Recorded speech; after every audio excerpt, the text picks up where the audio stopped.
Hello, everybody. Welcome to Screamer Saturdays number 3. Thank you all for coming out. With me, my name is Nightspeed. With me are my two co-leads for the tournament, Mila and Joker. I'll let them introduce themselves again. Hello there, my name's Mila. You might remember me from the commentary for Welcome to Neo Ray. I've returned for commentary here for Screamer Saturdays number 3, and you all are going to see a lot more of me here and in the future. My name is Estella Joker. I'm the funny guy that did the 8-hour casting session of Screamer Saturday 1, and I'm very excited for Screamer Saturday number 3. This is going to be super fun, genuinely. I've been craving to see some more Screamer, genuinely. Been waiting to see some top-level play. Honestly... Not you want to... Nope. Small blip. No, you want to talk a little more about the tournament here before we get into things? Yeah, sure. I'm just going to keep it brief because I'm going to get right back to making sure everybody's getting set up for the rounds. We're doing a few things differently this time. So from now on, Screamer Saturdays will be voted on. We're still trying to figure out the best format, what people want to play, keeping things a little bit fresh. And we just had our first vote for Screamer Saturdays number 3. There's a few big changes this time around. The number one biggest change, I think, is the introduction of character bans. We're going to be letting teams ban a character blind ban, so you don't know if somebody else banned it, and if you both ban the same character, then unfortunately, neither of you really benefit. But it's interesting to see how the meta is going to develop when we remove some of those priority picks, Hina, Ritsuko, Roshin, some tracks, I'm sure Mr. A, depending on the track list, might get banned. And the other big change is that we've been taking game scores towards this. When we score a set, we've been using the game scores, right? Like if you scored 500, that's 500 towards your set. If it's 300, that's 300 towards your set, right? Now we're changing it up a little bit, right? Because that was less about your team's placement and more about just your general performance. And it really focused a lot on KOs. It really prioritized KOs, right? Now, though, you're getting points based on your position. So if your team places first, you're going to get 10 points towards the set. If your team places second, you get 7 points. Third is 5 points, and fourth is 4 points. And so it's a matter of, you don't just want to get the most points. You want to win, whether it's by an inch or a mile.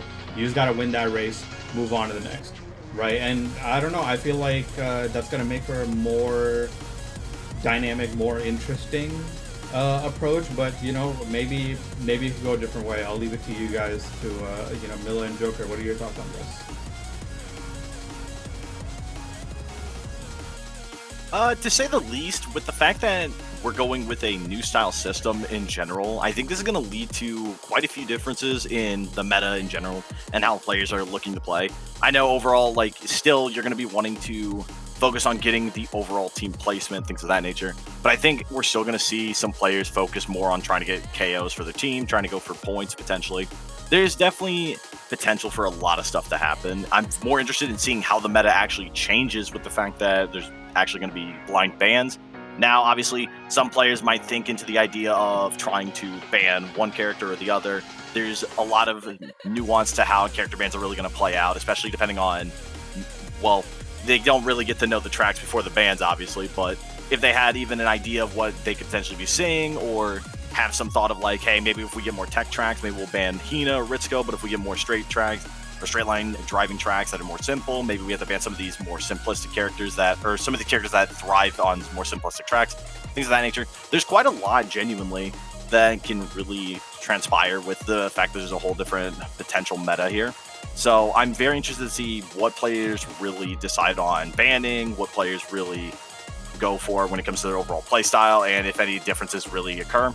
I think one of the playstyles that might be one of the playstyles I'm actually really interested in seeing is how TLR's idea of Mr. A front running, if he doesn't get banned, will they try to go for that and play that playstyle out hardcore during this Screamer Saturday?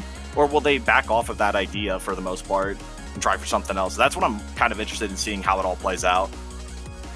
It's funny you mentioned front running, actually, Joker, because one of the most influential changes in the recent Screamer patch that happened just before the tournament day was the adjustment of the point system. So front running is a lot more centric to points now than it was before, with a lot of points being moved out of the bottom placements and being shifted more toward the top, with first place giving you a whopping 200 points now compared to before where it only gave you 150. I say only, that's still a large amount of points, but front running is even more important now. And member points are decreased significantly, so a lot of their points are going to come from having to play more aggressive and take those risks. In addition, you do have to finish the race now to get your position points. So those member points are even further challenged, and you do have to play well in order to keep that claim. The fact that is actually all the changes. I knew about the point system changes. I didn't actually see the fact that you had to finish the race to actually get points. Didn't even know about that because I didn't check the patch notes correctly. Good job, Destello Joker. You're caster, guys. But the big thing is that, like, genuinely, with the fact that you have to finish the races, not only do you have to have a very good balance of offensive prowess as a member player, especially, but you also have to balance making sure that no matter what, you end off the race and make sure that you get through to the finish line. And that, I think, is where those super hard front running playstyles where they're going to be trying to end the race by lap 5 as fast as possible, where other players are potentially stuck on lap 4, could actually make a massive difference and could actually cause quite the ordeal for a lot of players, which could make it very problematic for them, especially with the fact that, like you said, it is now 200 points for first place instead of 150. That's literally over 4 more kills worth of points in terms of just getting first place over last patch. It is very, very imperative that players do play for first place and they do fight hardcore for it, because getting 4 extra kills just to match the last season, or getting 4 kills worth more of points just for first place is a massive, massive deal. It is unbelievable in general to think about right now. And I think that makes it even harder for players to get tons and tons of KOs. And there could be, especially now as the meta has been developing, the plays have been improving, it could be very hard to secure those 4 KOs, even with the fact that you have like instant overdrives that are really hard to react to. You have players that are going to be strike shield baiting very well, things of that nature. It's really cool. It's very, very interesting to think about, and I cannot wait to see how it all just really pans out during these races.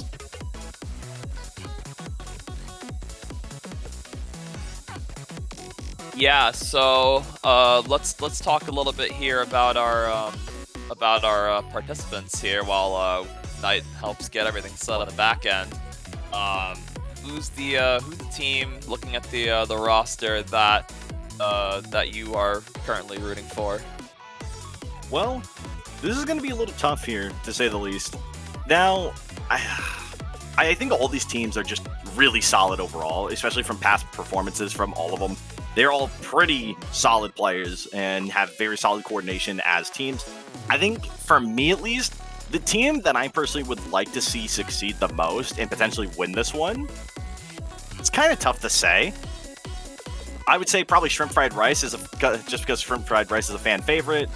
I think that would be really cool to see Shrimp Fried Rice secure a W, especially after their last Screamer Saturdays performance, where they took it all the way up from the bottom of the bracket almost all the way to the top. Like, to me, that was just a unbelievable performance that I would love to see them just play off of that and really have improved from that and just take everything on the Screamer Saturday and take it for themselves. Now, obviously, who knows how well each of these teams have improved. I don't know for sure, but if it's not Shrimp Fried Rice, maybe TLR, I would like to see how they play things out with their strategy that they've been working on potentially, especially with the front running changes that are going to be more important and help them big time, especially if they're front running hardcore and securing these first places with a very fast race, making it hard for players to get to the end of the race in time to not get DQ'd. I'd like to see how that plays out.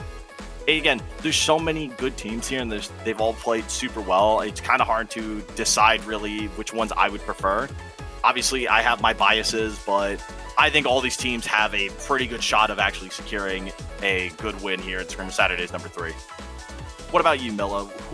what team are you rooting for? Is there any specific team you're rooting for yourself? Is there any team that you're interested in seeing if they have any specific playstyle changes that might be beneficial or might be improved from the patch? What do you think?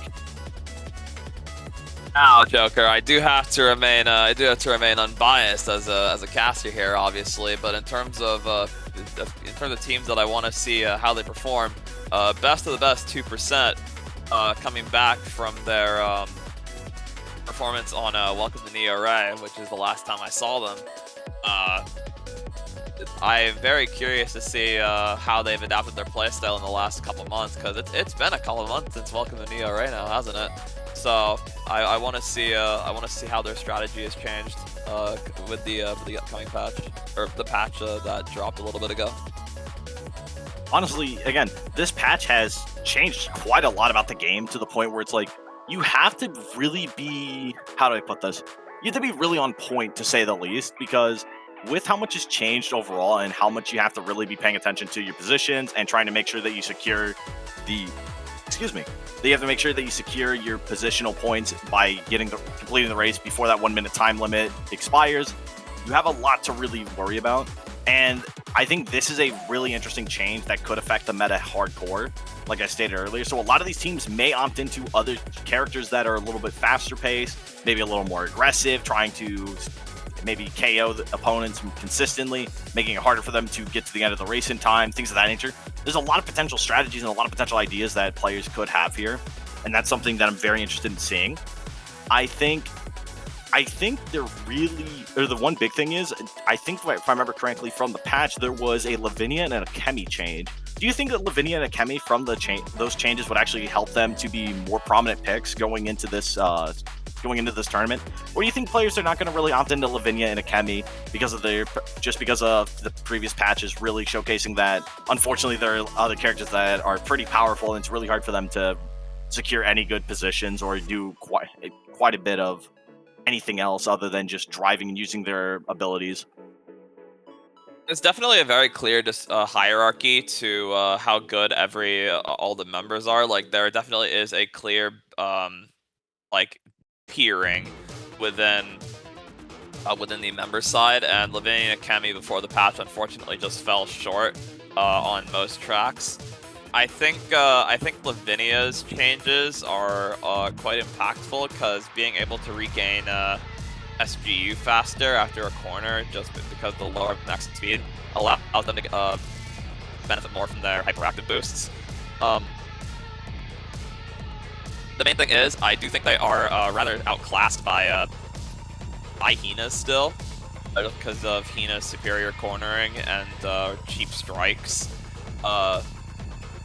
As for Akemi didn't really have too many impactful changes. She has better handling, so she's not like a complete deadweight on technical tracks, but you're also not picking Akemi on technical tracks. Unless you're like one of two people. So I don't think this patch will impact her usability rate much. There might be a Lavinia here or there, though. I would really like to see Lavinia. I know, if I remember correctly, from Screamer Saturday, or no, not Screamer Saturday, Welcome to Neo Ray, if I remember correctly, it was Ikuza.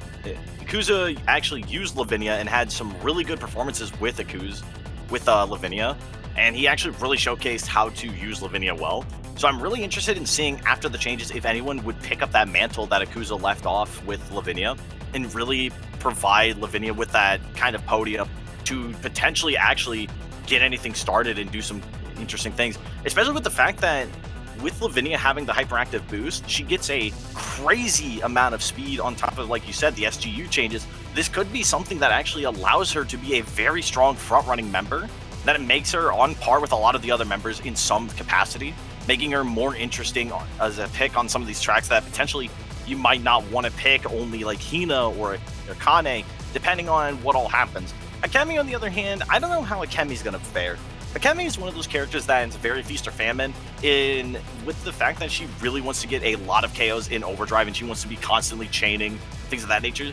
If she gets stopped at all or even slowed down, it's going to be very hard for her to consistently keep that momentum that she really wants, and especially to get to the front, because she's kind of just like a train in a lot of ways.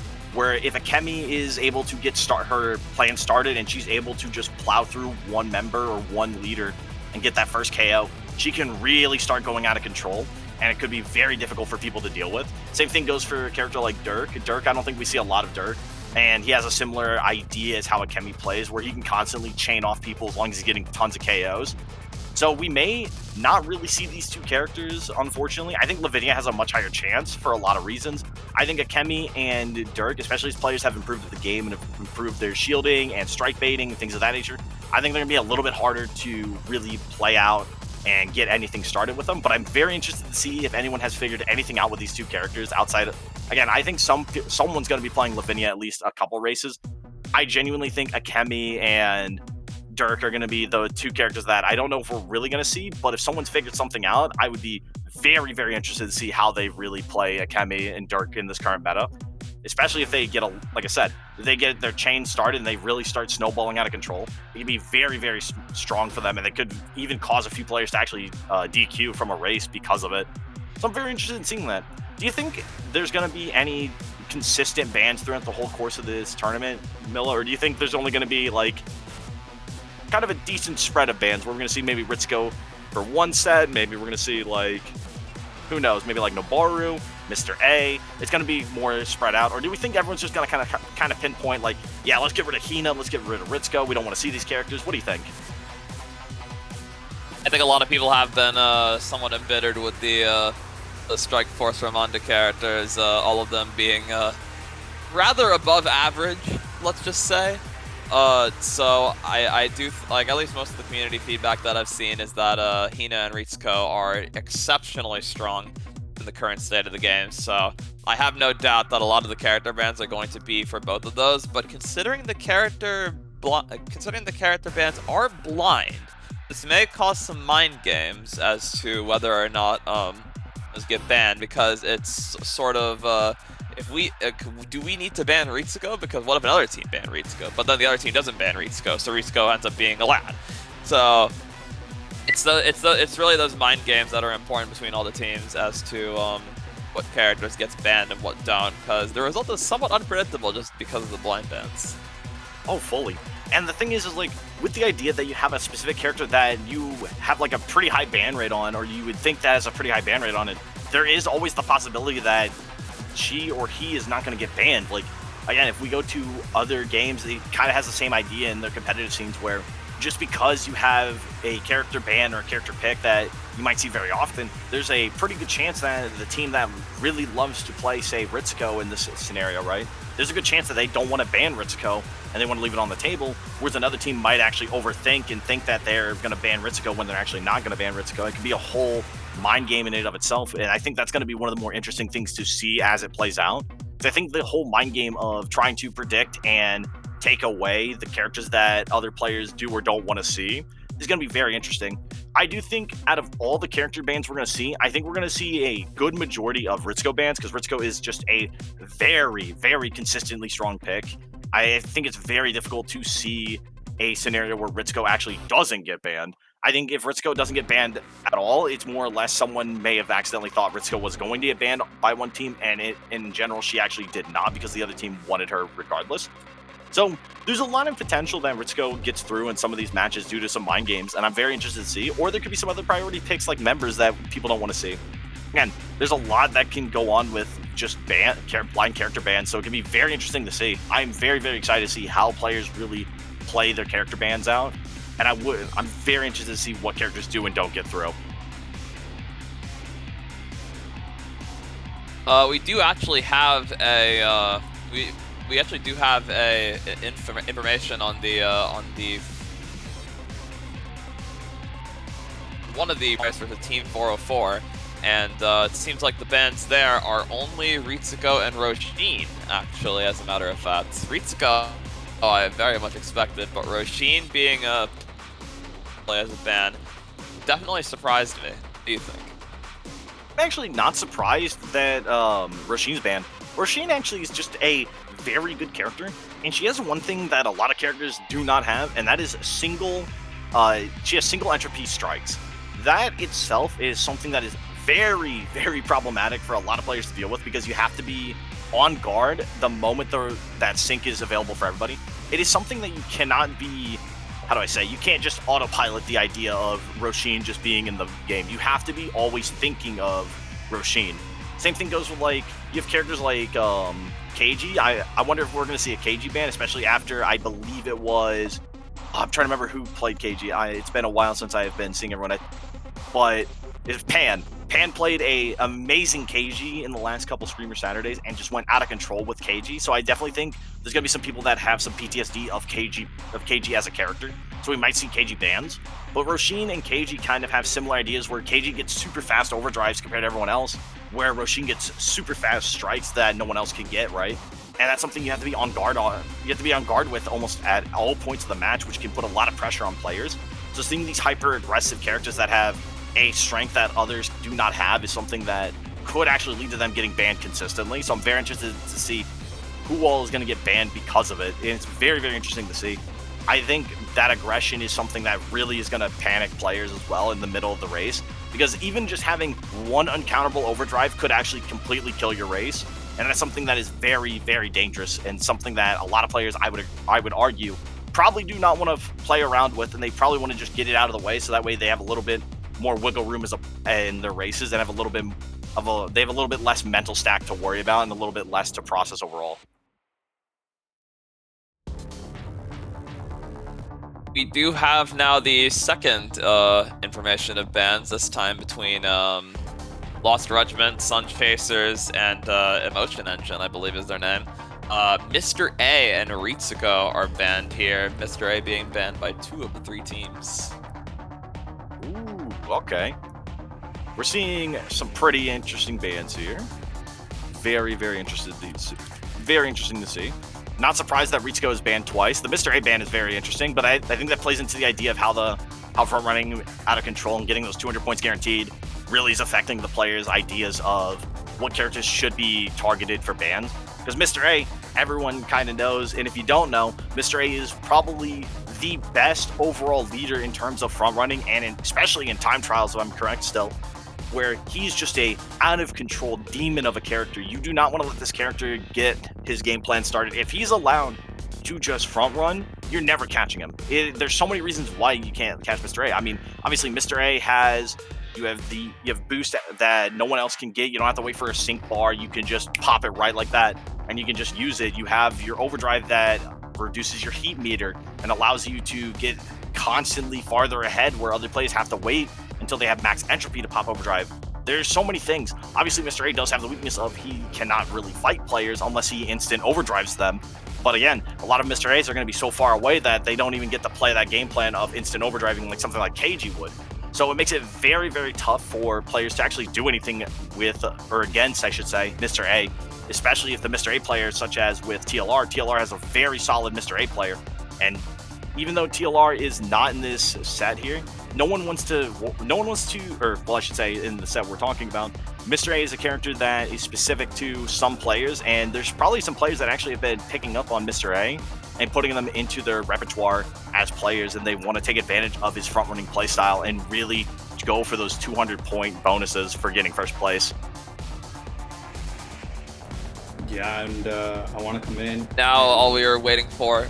Yeah, so I have the track list for our stream round ready, and then right after that, we're ready to announce the character bans for the set as well. So let's go ahead and take a look at the track list this time around, which is going to be Misty Hills, Hawk Trail, Stadium Olympus, Assembly Site B, Research Grounds, and last, Tire Burner. Very interesting, twisty layout with the speed track neat in the middle. What do you guys think about this one? Miller, I'll let you take it. I'll let you take the wheel here for a second. These are so incredibly twisty, as Knight said. Stadium Olympus being the only real break in the action for these players. Tire Burner at the end is especially a killer, because it really does seem like the final boss of this set, so to speak. Misty Hills and Hawk Trail are definitely good warm-ups though for the rest of the set to come. Misty Hills being the probably what I would consider to be one of the easier tracks on this track list that isn't Stadium Olympics, of course.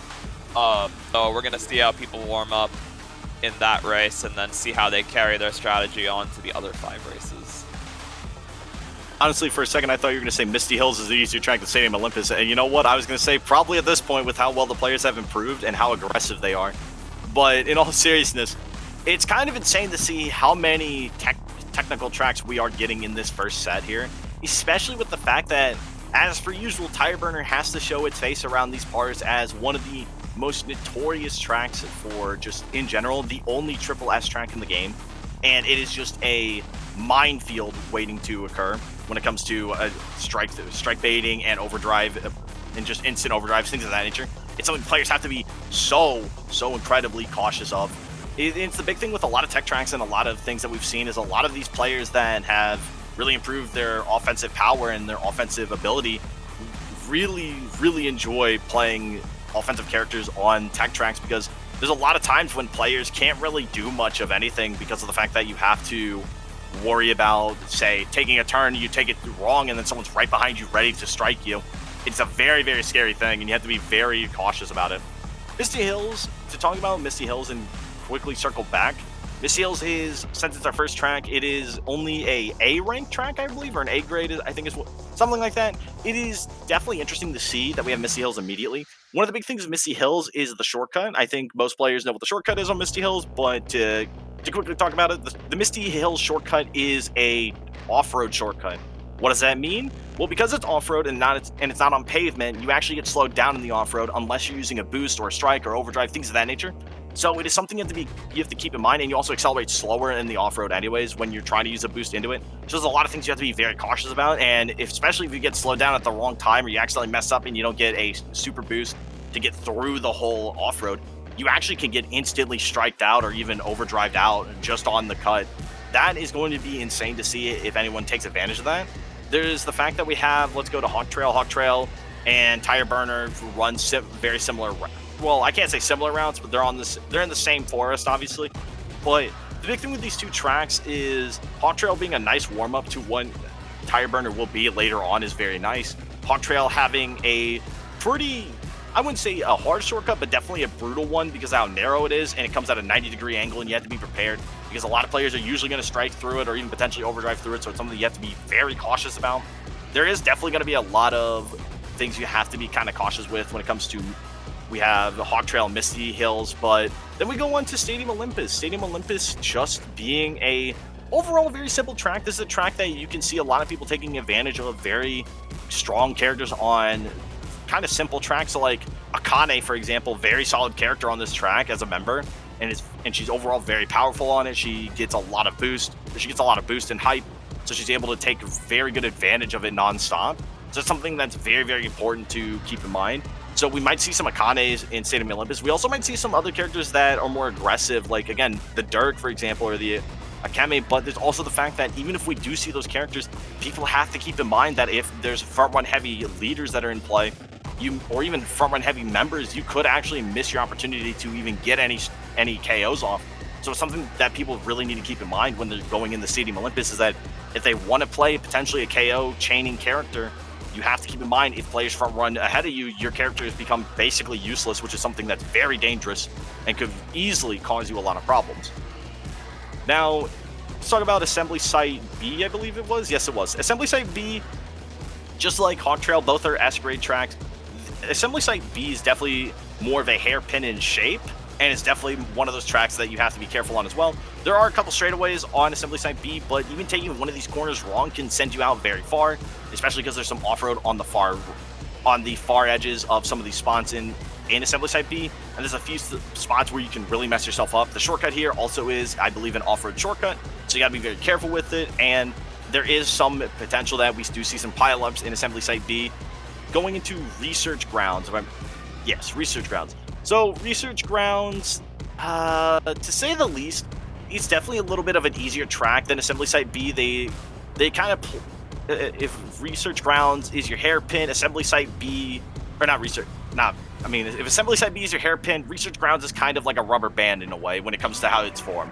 It is not nearly as problematic as Assembly Site B, but Research Grounds can definitely be a problem in some spots, and it can be very dangerous. So that's something that has to be people have to be very cautious about. And then finally, just to quickly summarize, Tire Burner, as I stated, gonna be a pretty dangerous track. I wonder how players are gonna take the shortcut. I wonder how players are gonna overall be really dealing with a lot of the problems that could occur. There's a lot of things with Tire Burner that can actually occur. So again, something we have to be worried about and something we have to be very keen on how the players actually play it. Indeed, thank you for the overview, Joker. I am pleased to say that we have the bans for our stream round.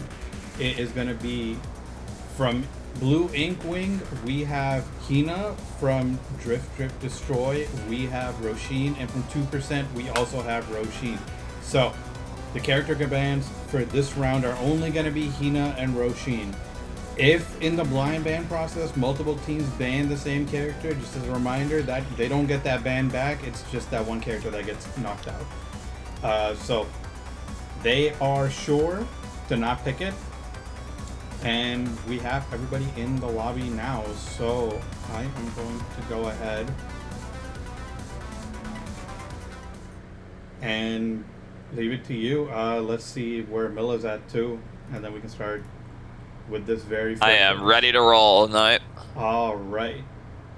I'm going to let the players know. And let's get right on with it. Thank you guys for waiting. Who's ready to see some Screamer action? Let us know in the chat.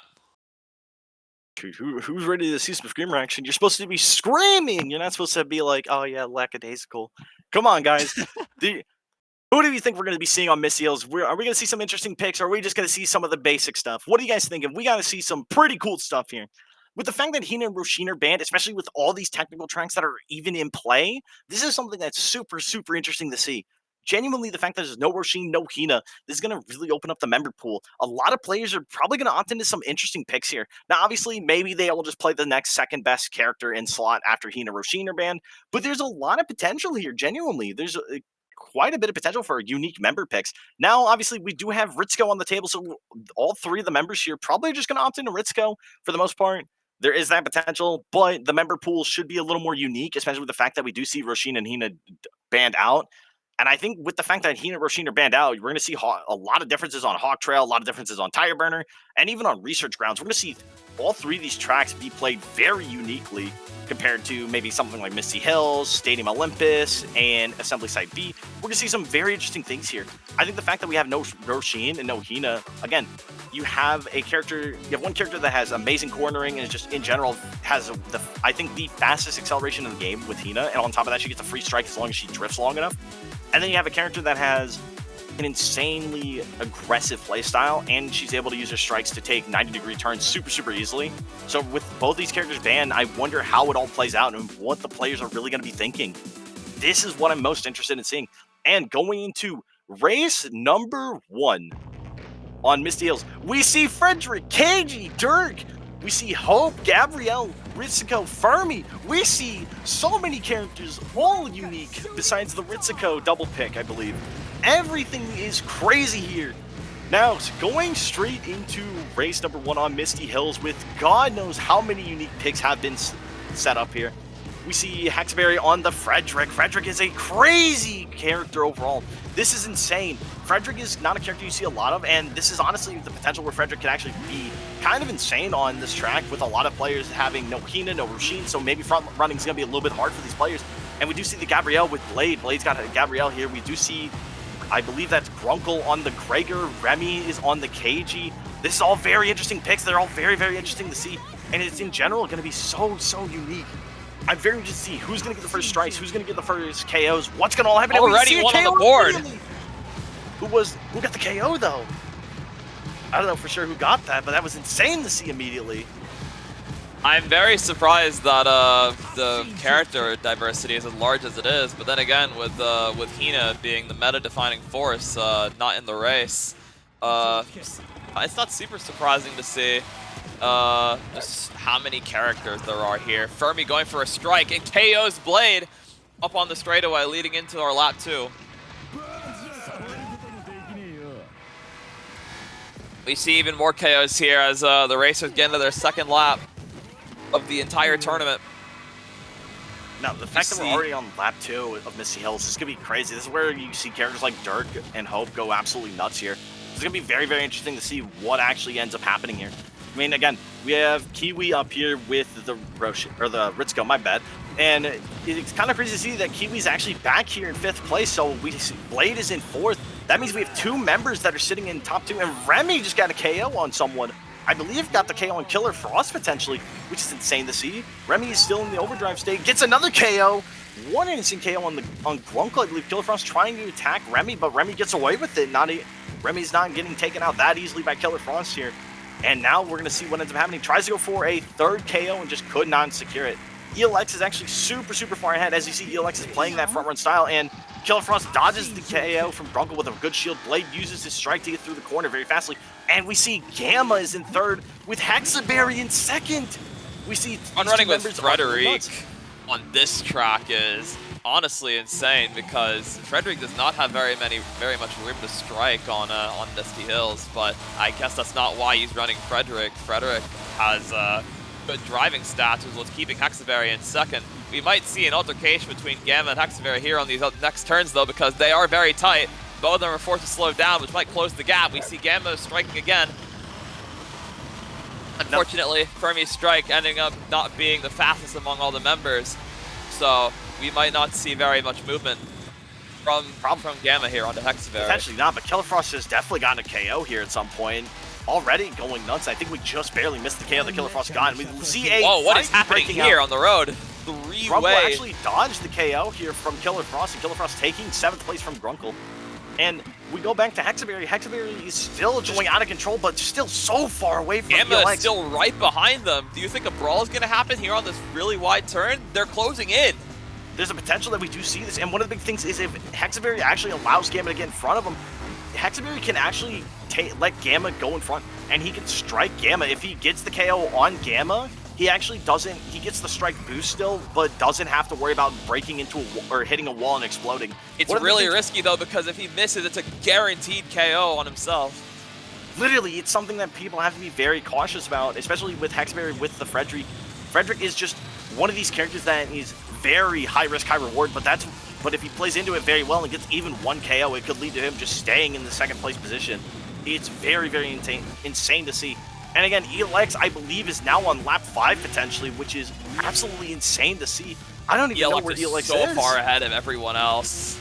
Exactly. I think ELX is just so outrageously far ahead that it's almost impossible to really see any chance for anyone to get 1st place. And I think this is exactly what ELX and just overall what the team was going for with 2%. I think 2% overall really wanted this, and they wanted to actually secure this, which is insane to see. I think they're actually going to be able to take this pretty dominantly, which is very, very interesting to see because of the fact that ELX is so far ahead. I don't think anyone else is going to have that much or that good of a time, and especially with the fact that ELX is probably going to end this race relatively soon here. How are these players going to end up getting to the finish line in time before they actually lose the race? Gamma's still dueling at the finish line. They're not quite at the finish line, but we see them very close on, and the 1-minute timer has started. Everyone has to finish in order to get their placement points. These placement points especially can be so important at the top positions because you need all of them in order to be able to finish the race. But even with that, we see the Blue Inkwing is currently dominating the scoreboard right now with 420 points, 90 points ahead of 2nd place. That already having so many points, and we do see, I believe, a KO on his own teammate with Narcissus going for a quick KO with Dirk, trying to see potentially if he could chain off his teammate, trying to see if they can get any amount of points here. But it does look like we may have a DQ potentially occurring with someone back in 9th place. All the way at the back, there's a chance here. Remy may 20 get seconds to go. Some more people are finishing the race now. They're trying. Remy did not have much time. Will they be able to make it? This is going to be close. 10 seconds. You have to do something here. 8. You got 7 seconds. Can Remy get to the finish line in time? I don't think they will. I think it's going to be a DQ. 1. Remy, unfortunately, does not make it. Remy could not secure it. And it looks like we have a very unfortunate set of circumstances here for the teams. Hexaberry, though, getting 2nd place is nuts. 1st place.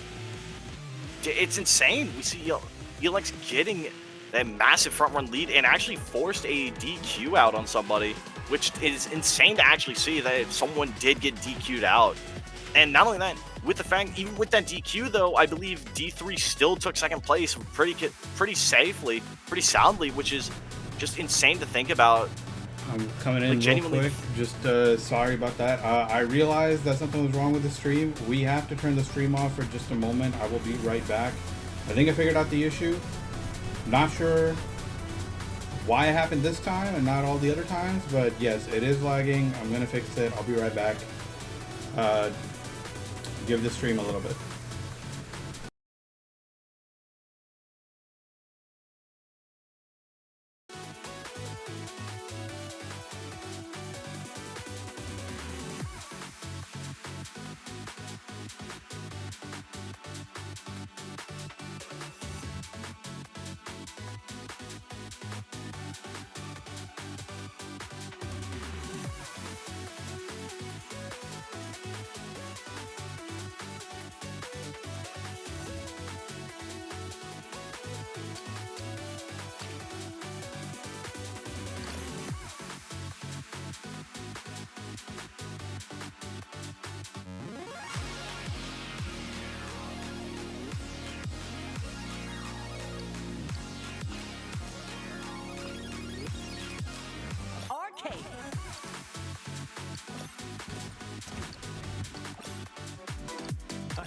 Don't mess with me.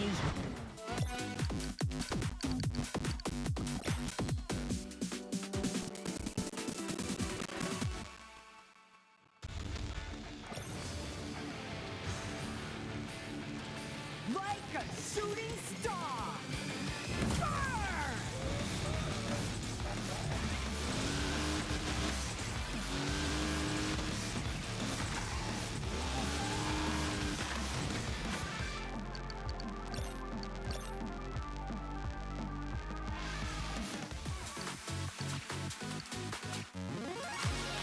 Multiplayer.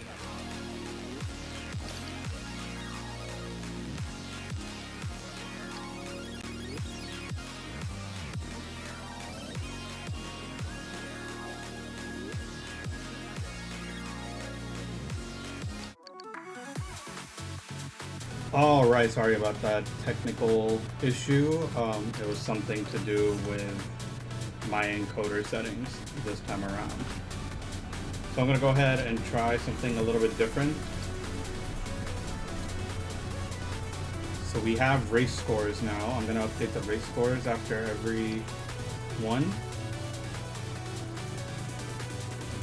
Give me a moment to just get these scores up so everybody can see exactly where we're at any given moment.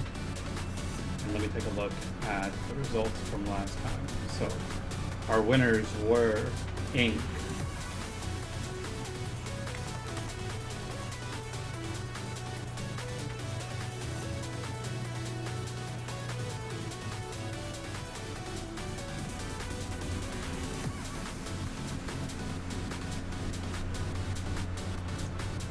and they now have 10 points.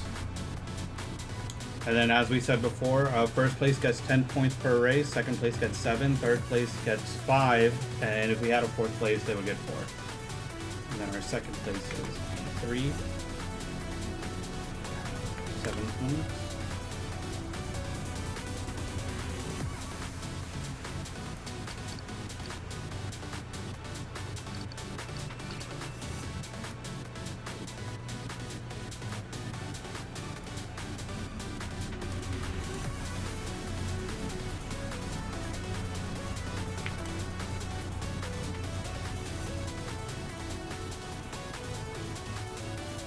All right.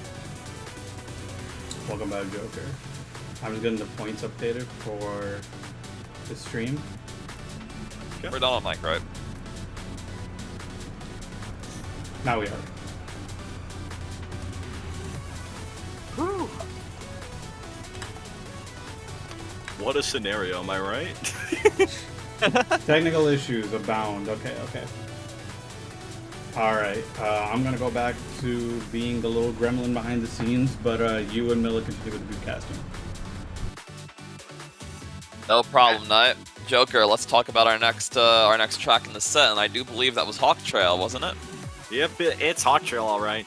After seeing the interesting picks that we did have, well, the slideshow presentation that we had, there is potential that we do see a lot of these picks coming back. I think we might see the Gregor again. I do think Hawk Trail is definitely a track where Lavinia can shine. This is the track that Akusa actually front ran with her and really showcased her potential as a character, especially after now she's gotten a buff. There is potential that she actually could be played here by some other players. It is kind of a shame that we didn't really get the showcase off the Frederick, the Fermi, the Dirk, Hope, Gabrielle, all these really cool picks that we're seeing in Misty Hills. But I do think with the fact that we have Hawk Trail, there's potential we do see the Fermi come back. There's potential we see the Frederick. I do think, again, the Lavinia could get picked, no problem. And again, there is a lot of things that it's just like going to be interesting to see when it comes to what's going to end up happening here. Again, no Hina, no Roshin, so that none of the players can actually pick these two characters. So there's a very, very interesting kind of dynamic here with the character picks themselves. So we'll have to wait and see what does end up happening here, because I'm very, very interested to see how the players really play out some of these more technical tracks. There's definitely the potential that, in general, with these tech-based tracks, we may see, again, more aggressive characters that might try to take advantage of the fact that some of the best tech track characters are banned and they're not able to be played. Try to take advantage of that with some offensive power that is going to be very hard for players to really stop. I think the same goes for things such as like KG as well. We might see some KG. What do you think, Milla? KG on this track, I'm not too sure about that one, honestly. KG's handling is not super ideal for the really twisty track. I think oh, we do see a Lavinia, as a matter of fact, actually. And we do see an Akane. We do see some pretty cool characters here, and we do see two Gabrielles of all the characters here. Gabrielle on this track is, I mean, we've seen this before. We have seen it before, yeah. Like, we genuinely have seen it before where Gabrielle does get some crazy KOs here, and he can actually, because of how long his strikes are, he can actually take really good advantage of the fact that there's so many rails around and so many bends that are decently long. He can take good advantage of it, genuinely. Now, we do see a pretty big pileup here. Everyone's kind of getting caught up together, stuck in some pretty unfortunate positions here where players have to kind of get around each other. But we do see each of the teams trying to do their best right now. We see Ray in the back on the Gregor. We see Killerfrost still in the Hope. Blade and Grunkle on Gabrielle. And we do see some pileups here on the sidewall here. Hexberry in 4th place, potentially trying to get into that 3rd or 2nd place position here. Kiwi actually holding down 1st place. Gamma going on the shortcut here. Very lucky not to get the shortcut. Opted into it because someone was striking very safe, and someone did get KO'd. Looks like we are seeing already some chaos ensuing. That is already intense to see, genuinely. And this is going to make for some pretty crazy screamer for today. Now, look at Kiwi with a little bit of a breakaway entering into lap 2. Uncle Harry, I've noticed, actually the leader on Blue Wing this time around. He's the Gabriel player rather than ELX we saw in Ritsuko last time. I think honestly it's going to be oh my goodness, Blade almost got the KO on Gabrielle from Grunkle's Gabrielle. Did not play out the way he wanted it, unfortunately. Grunkle right behind Blade. Is Grunkle got enough entropy to actually look for a strike here, and Blade does get a good shield here. Shield coming out from Blade. He looks with an amazing attempt on this, but Blade just had a very good shield ready and uses the shield. Looks like he got strike baited, goes for the KO on Gamma and misses. Be able to take advantage of all that speed that he just got here. And Kiwi is already on to lap 3. Kiwi, again, just front running out of control here, going absolutely insane. It's very crazy to see this. And potentially we may see some more DQs depending on how fast Kiwi gets through this track. ELX holding down 4th place with the Lavinia, and Hexaberry in 6th place, trying to catch up, doing anything possible, but Hexaberry is not able to. Killerfrost overtaking Hexaberry here, actually. So we may not see this Frederick for a little bit. Remy in the back here with the Gregor. Gregor is almost about halfway to his level 2, so this could be very interesting to see what happens with Remy. Once Remy gets to level 2 Gregor, this could be intense, genuinely. Hexaberry right behind Killerfrost. Hexaberry looking for a strike here. Oh, but Killerfrost with the defense, and now he's in front. Is Killerfrost going to release the overdrive? Yes, he is. Hexaberry shielding the overdrive. He's going to try and follow up as well. Pushing this, can he get another? Oh, Killerfrost slows down. It's the strike bait. Their shield is now out, though. They have to be a little more careful around this turn. You could very easily crash into the wall here while you're in overdrive, and I think Hexaberry has gotten away. It's absolutely insane to see, but we do see a KO here. Oh no, Hexaberry, I think, actually KO'd himself with Frederick. Killerfrost trying to weave around Narcissus so Narcissus doesn't get KO'd here. Remy trying to go for a KO, and it did not pan out. Looks like nothing but a self-KO occurred. Very unfortunate for Hexaberry. Blue Ink Wing all sticking together here in the middle positions because top two just broken away so hard. Even if they don't get a big breakaway here, we do see Grunkle trying to catch up here, doing anything possible. And it looks like, I believe, Grunkle did secure some. Did Grunkle secure second place, or is Grunkle still in third? It was hard to tell from just the minimap, but I think Grunkle's trying to catch up here to second place. And again, Kiwi is already getting about 10% of the way through lap 5 already, which is insane to see. And Grunkle we're going and into Blade this are here Grunkle's in ahead. front. They're both playing Gabriel. They're both about to fight. We see the strike coming out. Both players shield. Grunkle was actually... Grunkle Harry makes the getaway. Grunkle's gone. He was actually able to take that momentum that he got from getting striked by Blade and then use his own strike to get away. Look how far he is already. Is it safe to see? Look how fast Blade's going. He's going out of control right now with Gabrielle. Kiwi slows down to get not the strike through. catchable, though. Oh, absolutely not. Unfortunately, Kiwi was able to get their game plan in motion and really start going absolutely insane here. And it looks like Kiwi is going to start the 1 minute timer. Now, I do believe there's going to be no DQs here because that 1 minute timer started pretty late compared to last time.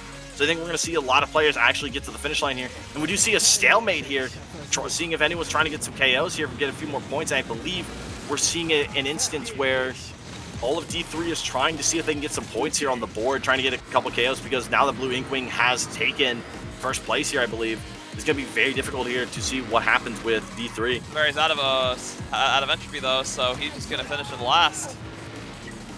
And it looks like we do see Blue Ink Wing does come out on top with D3 in second and 2% in third. Truly an astonishing round here from Kogakiwi, especially, where they were just able to take their Ritsuko and fly across the track. I mean, we already knew Ritsuko was going to be good on this track, but to see a two Gabriel duel so late into the track was the thing that I certainly didn't expect. But Gabriel's wall raiding capabilities, especially with his powerful strikes, just helped him out on that track.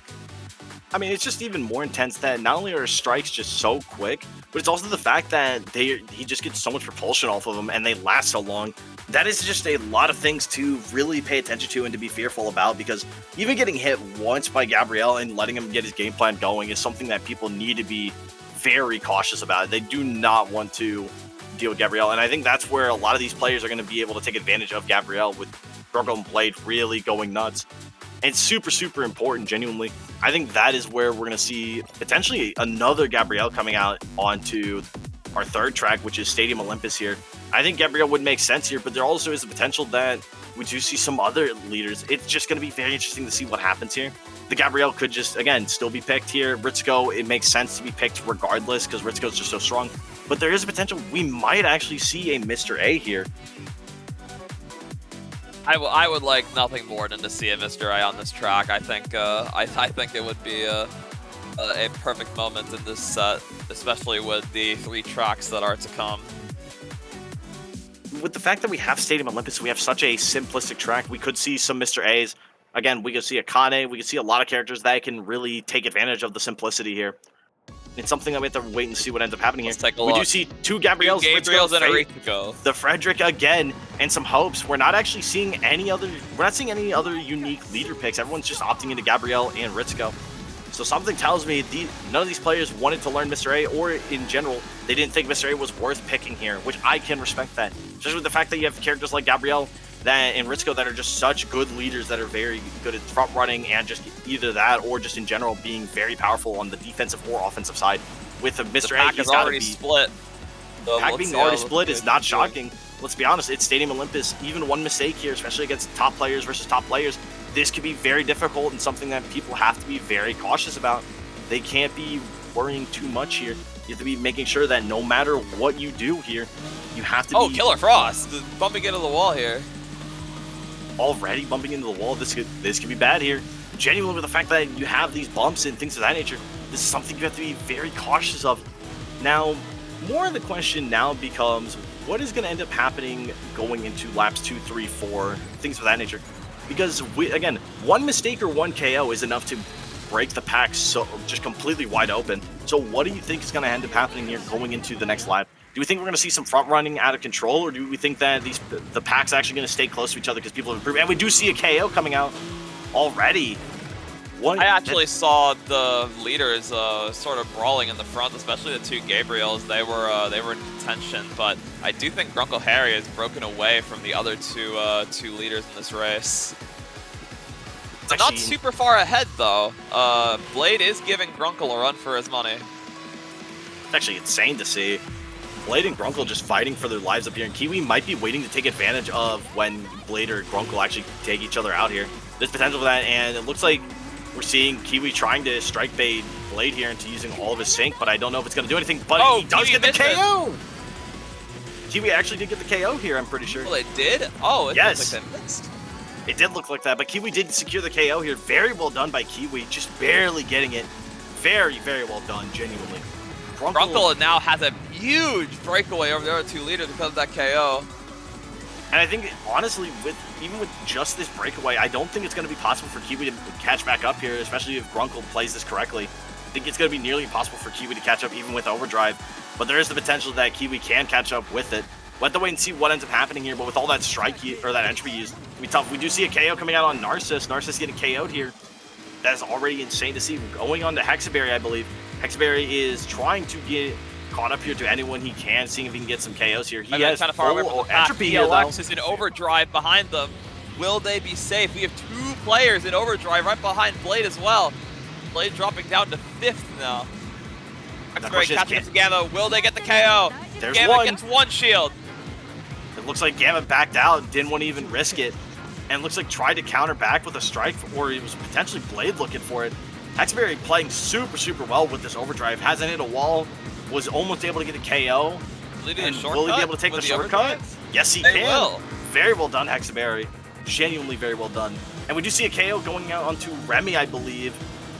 Getting KO'd already here. This is very bad here because now the leaders are on lap 4 and they're already very far away here. So this is something that the other members have to be paying attention to. The two leaders of Kiwi and I believe Grunkle are just neck and neck first, second right now. Narcissus using overdrive here. Maybe potentially trying to catch up, see if he can get any KOs here. Now the question is, will it be possible for Narcissus to catch up to someone that he can actually KO? Because he does not want to hit Killer Frost here. Narth and Killer Frost are both in overdrive. They are rather close to ELX. Will they be able to get the KO? ELX hits the shield. They dodge. ELX is still ahead. Now, this is an interesting sight to see that we see that Narcissus actually avoids ELX here, and I think Narcissus just wants the positional points. And we do see Narcissus actually KO, and I believe Narcissus KO'd himself, unfortunately. Lost a little bit of control. Very, very unfortunate for Narcissus. All that energy, all that lead that he just generated was unfortunately for nothing. Very unlucky. Oh wait, Kiwi is in first, Joker. Kiwi and Grunkle are still fighting neck and neck with each other right now. And Kiwi, I believe, is actually going to potentially be able to take it going into lap 5. Now we have to see what ends up happening here. Gamma is right behind them. Now, will Gamma be able to actually secure 3rd place here? Or will we see Gamma actually get taken out by someone? Who knows for sure, but I think Gamma actually has a pretty safe front run right now. It's more the question of, can Blade actually catch up to Gamma and stop Gamma in their tracks? Kiwi in overdrive, I believe, for the 2nd time this series, or this race, I should say, and going out of control. Grunkle, I don't think, has any chance here unless Grunkle's about to get an overdrive of their own here. It's going to be very interesting to see. Kiwi having to slow down quite a lot here, though, because of it being an overdrive. And I believe with the fact that Kiwi is in overdrive, we'll be able to take the shortcut just barely without... Oh, but Kiwi explodes! This really but bad. They have so much of a breakaway. Oh, but they get stopped as well. Grunkle might actually catch up. And Grunkle does catch up! Out. Kiwi actually made not only one mistake, but made 2 mistakes, and Grunkle was able to capitalize on it. Can Grunkle take this all the way to the end here? Grunkle's trying. It's still very close. Using it. It looks like Grunkle actually might be able to take it here with that last strength here. I believe Grunkle does take it. Grunkle and he takes first. Incredible work, and that's Blue Ink Wing right now. It's currently at the top of the leaderboard, 105 points ahead of 2nd place. That is absolutely insane to see. And the timer has started, but I believe everyone will be able to end the race just in time. That is insane to see. This is what I was talking about earlier. Even just one mistake, heck, having a dead stop because you got a little bit of a, how do I put this? Because Kiwi made a mistake and it got to Kiwi a little bit, it definitely made for a unfortunate situation for Kiwi, and that dead stop really took Kiwi out. It is very, very unfortunate for Kiwi. Kiwi playing so incredibly well all race, and that one dead stop was just enough even after the overdrive break. And it looks like Blue Ink Wing has taken it again. incredible work. We do see Kokakiwi putting up quite a few points to their team as well, actually getting more points than Grunkle Harry because of the KOs that they scored, but wow, that front run battle was intense. The fact that we saw this front run battle for so long, and unfortunately for Kiwi getting taken out there, it is just it's so sad to see. Kiwi was playing, again, so incredibly well the whole time. It was just very, very unfortunate to say the least. Indeed it is, but we're only halfway through our set, Joker. That was the break. Now we're on to Assembly Site B, back to the twisty tracks.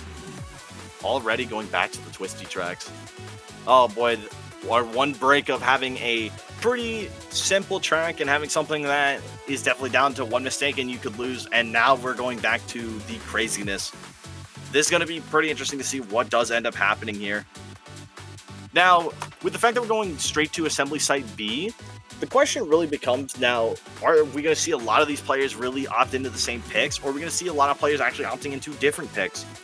That is one thing that I'm more curious about currently, because there's potential people just opt into the same stuff, which I don't blame them, honestly. If it ain't broke, don't fix it, you know what I mean? And this could be a scenario where a lot of the players opt into just maintaining their current picks consistently, making sure that no matter what they do, they have everything kind of played out in a good plan.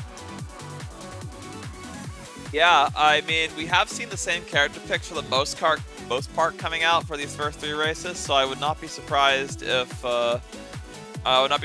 had the same sort of character picks on Assembly Site B as well, being very similar to Misty Hills and how it plays. Fully agree with you on that. And now we're going straight into the next one here. This is going to be very interesting to see what does end up playing out here. And we do see Dark, KG, Frederick, Lavinia, Fermi, and Gregor as our member picks. I saw a KG actually as well. I don't think we saw a KG earlier in the set, didn't we? Or this is the first yes, one?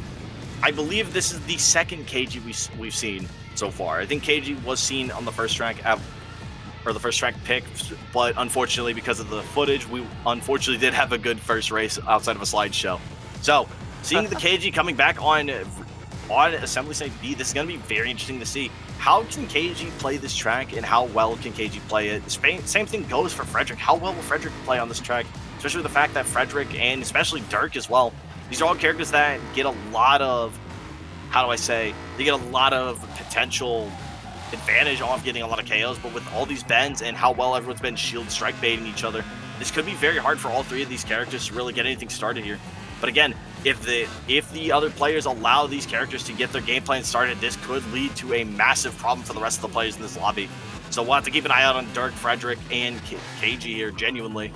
But the ELX is borderline gone already. Very not surprised here. ELX being able to get away with this is just the Ritsuko style. And we do see a KO immediately going out onto Narcissus, I believe it was. Narcissus getting KO'd immediately. Very unfortunate for Narcissus.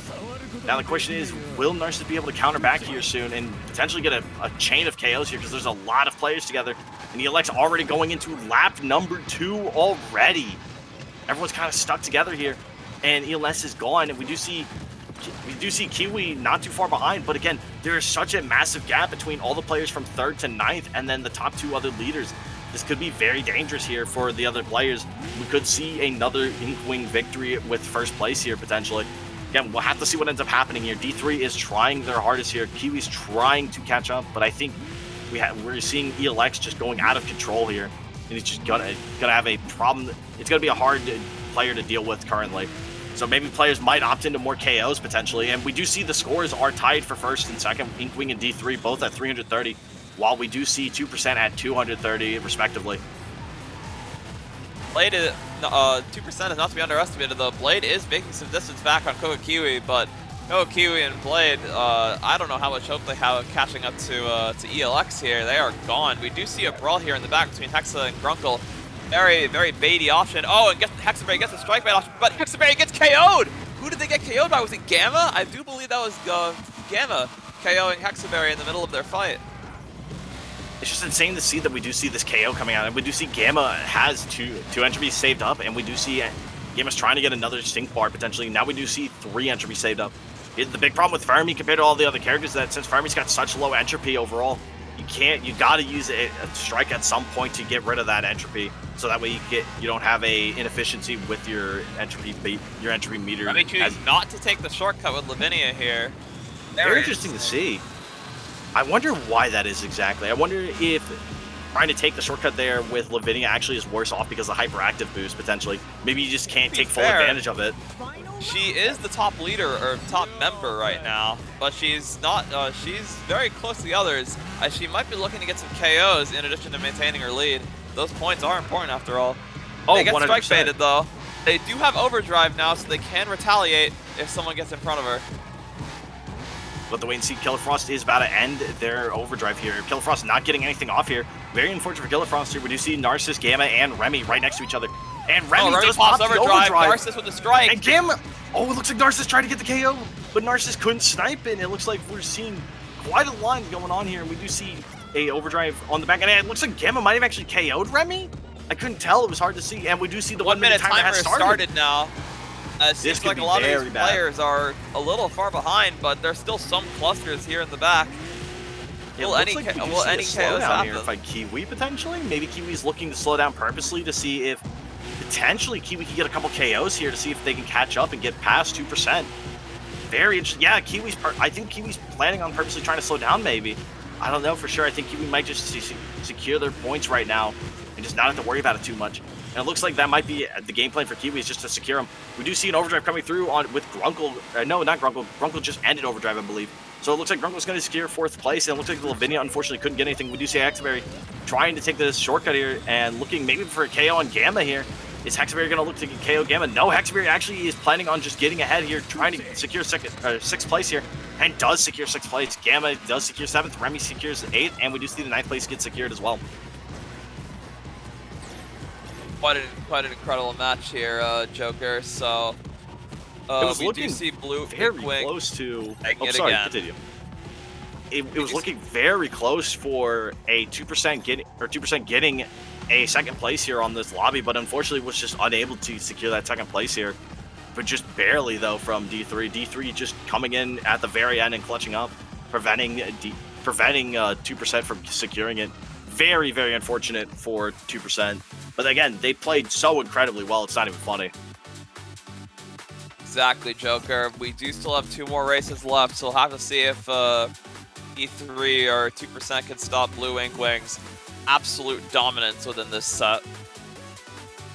There's definitely a good potential for that. Again, obviously, there is also the potential that we do see some things coming in where we may actually see some more hyper-aggressive playstyles. But again, with the fact that everyone's playing their strike shield baits so well, it may not actually occur. We may not be able to see some of these different plays that players might be opting into or wanting to opt into because of the fact that they have to worry about the fact that everyone's playing so well on the defensive side. It could be very, very interesting to see how this all pans out in general.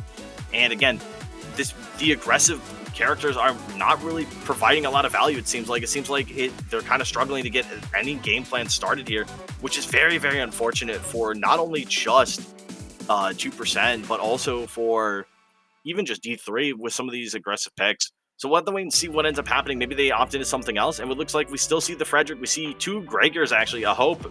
We see Akane, and we see Fermi going into, I believe this is Research Grounds. Indeed it is.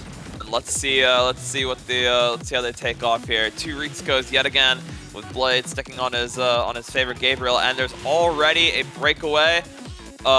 With all 3 leaders currently being really close, we're gonna see how that develops on these later turns here. Research Grounds not being as twisty as Assembly Site B, so there's more room for these runners, especially Gabriel, to keep their full speed around these corners. We do see Hexaberry and the Lord Narcissus off to an early lead amongst the members, but Remy following closely behind, as well as Gamma. Let's see what they do as these guys get their first sync bars. Let's take a shortcut. Blade is going into the shortcut with a shield to let him take it better. We actually do see Killer Frost, I believe, accidentally messed up the shortcut, which is very unfortunate here. Getting a really weird bounce, I believe, which is very unfortunate here. We do see ELX and Kiwi, also some of these other players really fighting for this first, second, and also the top 5. We do see ELX actually has a little bit of a breakaway on Kiwi, and Kiwi's trying to catch up to ELX, but ELX with a really good boost timing to get very far away and making a big gap here. This can be very hard for Kiwi, and we do see Narcissus in third with Blade right behind Narcissus. This is actually very good for 2%. Securing third and fourth is not bad. But we do see Gamma get past Blade, and Blade looks for a KO on Gamma, but it's not secured and goes almost out of control here. Very, very well done dodge for Gamma, and very unfortunate for Blade here. Grunkle actually does get strike baited by, I believe, Killer Frost here. So will Killer Frost actually look for a potential KO here on Grunkle? Nope, Grunkle again going for another shield here. And looks like Grunkle's trying to just get away, does not want to spend any more resources here. Killer Frost is just trying to get to level 2 Gabrielle Gregor as soon as possible. Gamma has a very unfortunate wall bump. Has to use shield, tries to use strike, trying to bait out some shields here. And Blade, it does a 25,000 degree flip. And Gamma gets a KO. Gamma gets the KO. Hold on. I want to revisit what happened to Blade. Blade is in last place off of that. Do we know what happened? I believe Blade actually did a 3,060 degree kickflip into the air and got completely slowed down by air resistance itself, and gravity pulled him to the ground. Very unfortunate for Blade, but it was pretty stylish, I cannot lie. Now going back here to Hexaberry. Hexaberry is behind Gamma here. Will we see Hexaberry looking to catch up here, potentially get a KO? Or will we actually see Hexaberry slow down, maybe to get some KOs on some of the other members that are behind him? We do see Killer Frost, Grunkle, and I believe you'll see a lot of shields coming out here. Oh, the KO coming out himself on Hexaberry. Very, very unfortunate that he self-KOs here. Hexaberry does still have some entropy here, maybe looking for Killer Frost. Killer Frost actually dodges out of the way. That means Hexaberry knows that Killer Frost doesn't have any sync potentially, or Killer Frost could be baiting Hexaberry. We'll have to wait and see what ends up happening here. Hexaberry, if Hexaberry really wanted to get this KO, he would have done it sooner rather than later. Now Killer Frost guaranteed to have a sync bar here and actually used it to get away. Hexaberry is right behind Blade here. Can Hexaberry look for a KO here, potentially on Blade? Looks for it, does get the KO on Blade, and gets 3 bars of sync back. Very well done for Hexaberry.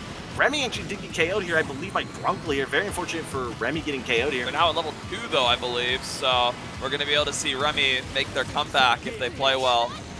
And does actually wall grind here, trying to get past Narcissus and Overdrive here. Narcissus going for the one. Gamma swerves out of the way, going right for to Grunkle. dodge. Grunkle uses a shield here. There's one shield. Cherry shielding it.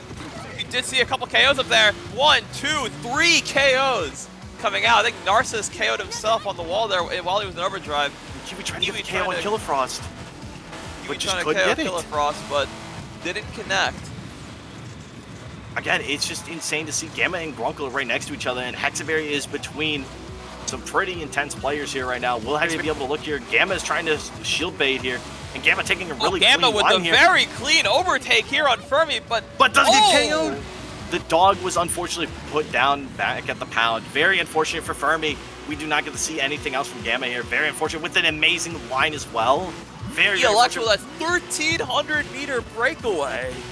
This is an insane breakaway. ELX is actually looking very strong here. But the thing is, even with this breakaway and getting 200 points here, we do see that D3 is maintaining a crazy lead of 125 points. And it looks like ELX is trying to end this race as fast as possible, but ELX spins out!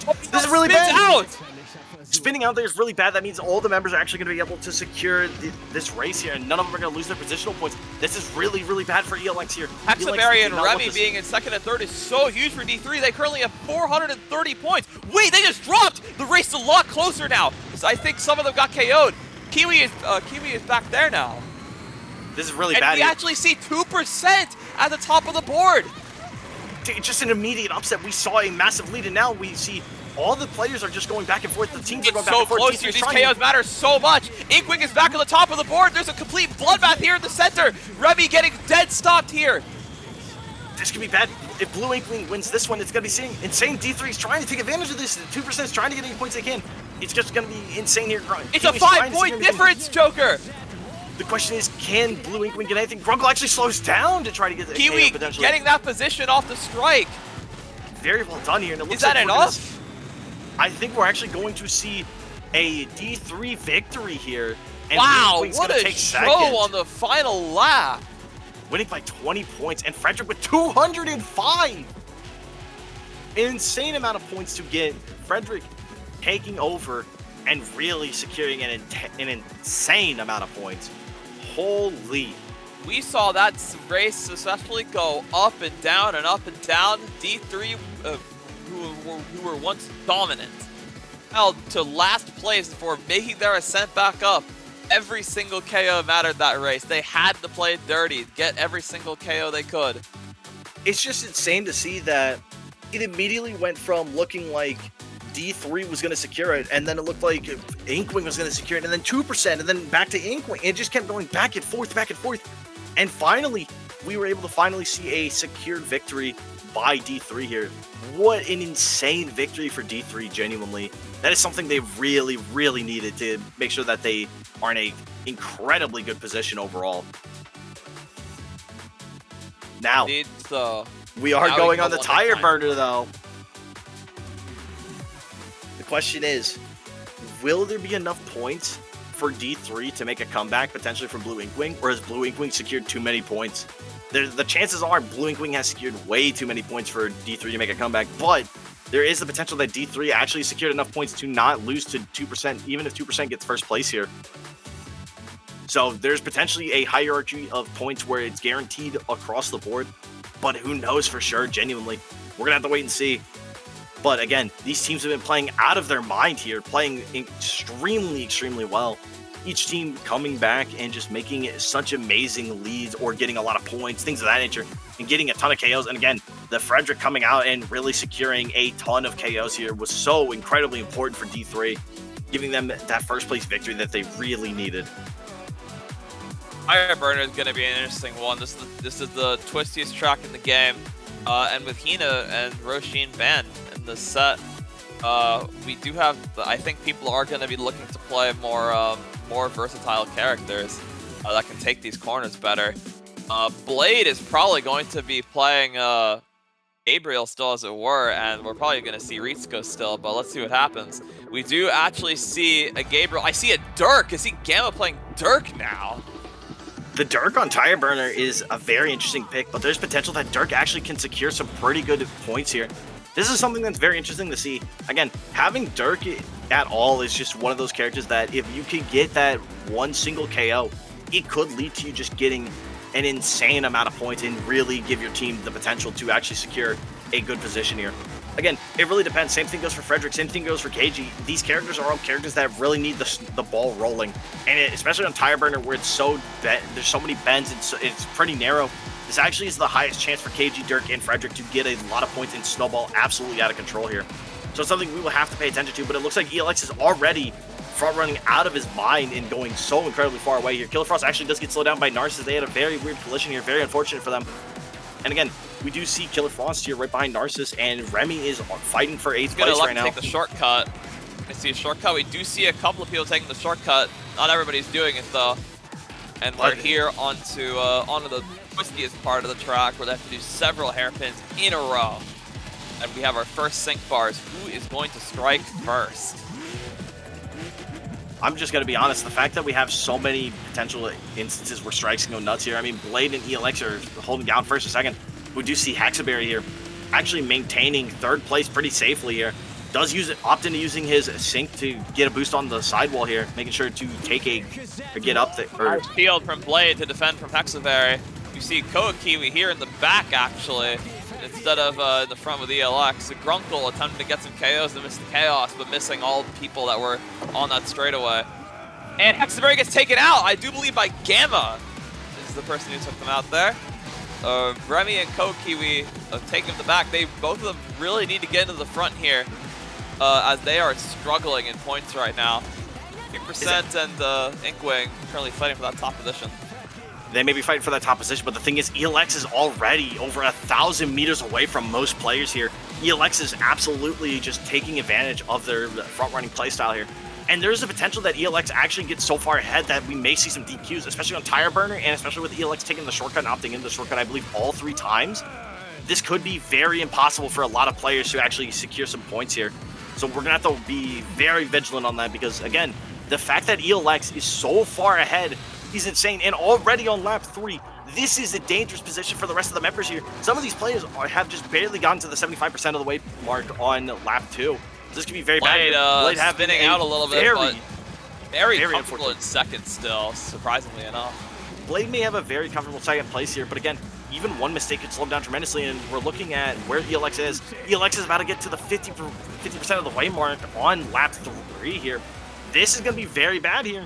Lynx is so far away, and we see there are two members that are straggling, and we do see a KO coming out. Remy and Killer Frost are so far behind right now. They might not finish. There's a good chance that they don't, especially on Tire Burner of all tracks. ELX is so far ahead. If ELX cannot make a mistake here and ELX actually gets to the end here, we may see a double DQ here, and I think ELX is actually planning for that.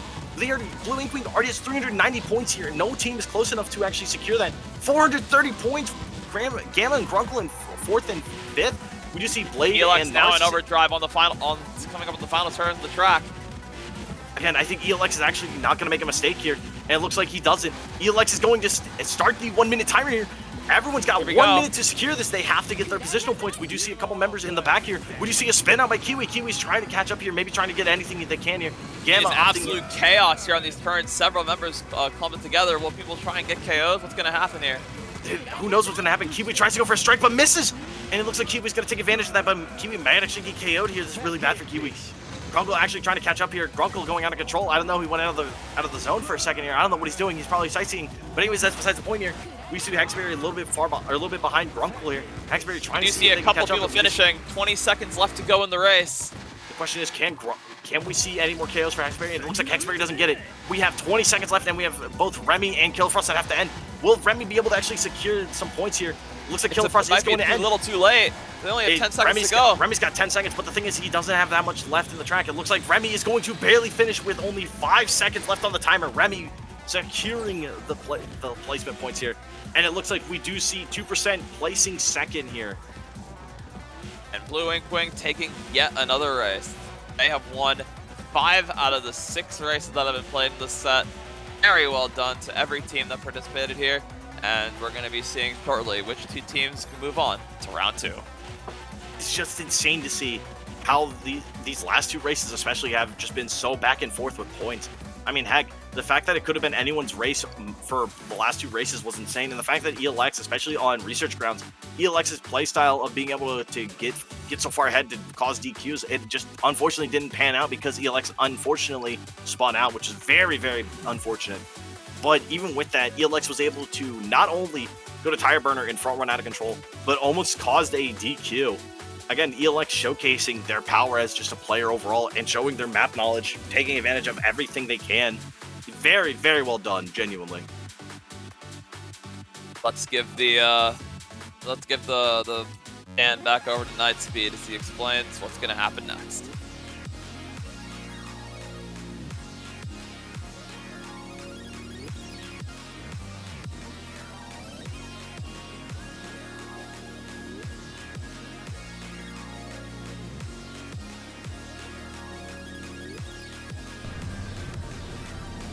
Alright. Sorry, just had to unmute my mic. So, thank you guys for casting that. As usual, amazing casting. That was a hell of a set. Super, super fun to watch. Now what we're going to do is I'm just going to go check in with all the different rounds. I'm going to get the final scoreboard for the stream round we just had up on screen shortly. In the meantime, I mean, what did you guys think? What were the highlights for that set for you guys? I think the research grounds race on the final lap was phenomenal. Like, absolute cinema for that one. We just we had a solid idea with the 2 D3 members being able to front run. We saw that coming into the final lap, and we thought they had it in the bag, but a little bit to us. We didn't see all the other members that were behind those 2 that were really trying to put on a show, and succeed they did, because the leaderboard was all over the place for the entirety of that last lap. All 3 teams were in first for some amount of time, and we really didn't know who was going to take it. I think honestly, the fact that both Research Grounds and Tire Burner were just so neck and neck, back and forth, was just the most intense thing to really witness. And honestly, it's just very exciting to see how the meta has really shifted. I mean, heck, the fact that only 2 character bans, and they're both members, completely warped what everyone was playing, that to me was the most interesting part of it overall. I cannot believe that, genuinely. That, to me, is the most shocking thing ever. I was not expecting to see Frederick. I was not expecting to see Dirk. I was not expecting to see some of these characters. Lavinia, I was hoping to see, and we did see Lavinia. There were some really cool picks that were here. And honestly, it was so cool to see, genuinely.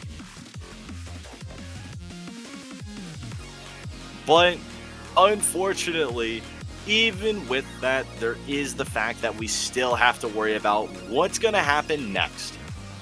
There's potential we don't see too many things going forward. We may not see the Hina, we may not see the Roshin again, but there is the potential that Ritsuko just gets taken out, though. Again, there's a lot of potential. We do not see Ritsuko here. There's a lot of potential that we do see Ritsuko. It kind of just depends on what's going on genuinely here. And I'm very interested to see what all actually plays out here when it comes to this. It is, again, a very, very interesting thing to see overall. And I'm very interested to see what kind of picks we're actually going to be looking at. Again, who knows for sure? There is potential that we do see the same picks, but time will only tell. I said it better myself, Joker, and we're currently waiting here for the results of the stream round. Although, in the meantime, we can take a look at who else is advancing to round 2, and well, we can talk about that right after the stream results are announced as well. Oh boy! Now I got one question: what out of all the picks was the most interesting to you? Melo, was there any specific pick that was absolutely insane to see? That's a hard one, Joker. I mean, I expected Blade to come out on Gabriel, because we've known him as a Gabriel main in Welcome to Neo Ray. What I did not expect was for ELX and Grunkle to actually alternate between being leader and member for most of their races. There was a pretty cut divide. I think they both played 3 leader races on Blue Inkwing. Honestly, that's just insane to see, genuinely, though, regardless of that. I think with the fact that we saw a back and forth between these players actually going from leader, member, it shows where these players are, where the strengths are as member players and the strengths are as leader players. And I think that's a really cool thing to see. Because I know some players, when it comes to like certain characters or certain archetypes of characters or even just certain things in general, there's potential that some players specifically will do, say, X, like they'll play X playstyle or Y playstyle or things of that nature. And that is something that's very cool to see, genuinely. The fact that you can see so many differences between each of the players' playstyles and be able to adapt to whatever track they feel like they're better on or more comfortable on when it comes to a certain character playstyle, things of that nature. It's so cool. Anyways, we do have the scores. Miller, would you like to read those out? Yeah. Let's take a look here. So we do have Blue Inkwing taking it with 57 points. They did win 5 of their 6 races, so this is unsurprising that they were able to take first in this set. We have D3 in second place at 43 points, and then best of the best 2% at third place with 32 points. All 3 teams again played super well. Blue Inkwing with their reign of dominance over this group, and we wish Inkwing and D3 best of luck in round 2. Very interested to see how they play in round 2, genuinely. Like, I honestly think it's one of those things that would be very interesting to see in general how they, how they really play going into round 2.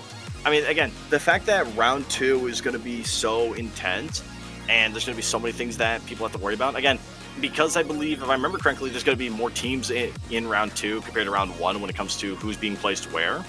I could be wrong on that. If I am, please correct me. But that could lead to a lot more interesting bans, and there's the potential that we do see, even with that, we could see a consistent amount of duplicate bans. That's also something that people have to worry about, and that's something that, in general, has to be kind of thought about when it comes to that. So it's something that people have to be kind of, fearful of when it comes to that, but again, there's potential that we see quite a bit going forward. I think the bans might just opt into, again, we might see Mr. A, we might see Ritsuko, we might see Hina Roshin. Those 4 might be the most likely targeted. But again, we'll have to wait and see. Can't really say much right now.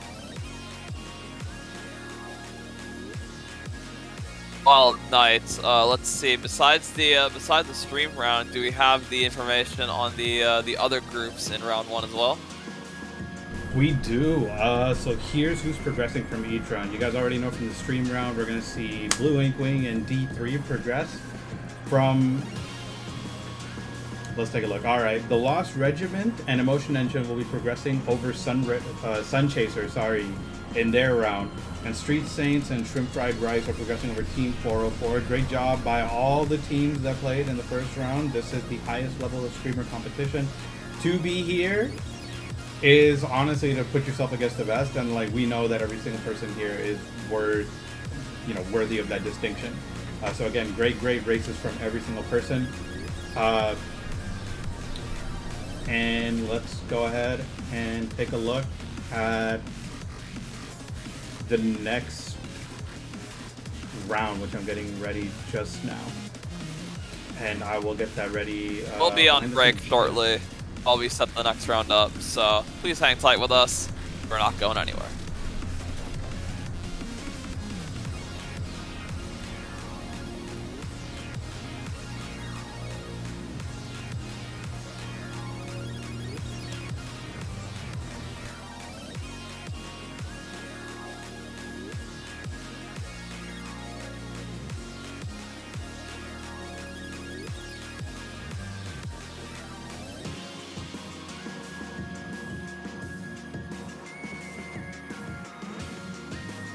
Oh boy, this is just, I can't believe how many cool characters being picked. That's something that I'm so interested. I love it so much.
All right. While we're setting up the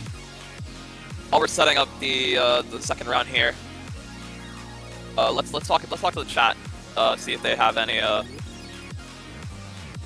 questions for us here for the Reader Saturdays team.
what questions do you guys in chat have about the Screamer Saturdays events? We'll try and provide as much information as possible for anything in the future that we do, and feel free to give your feedback as well.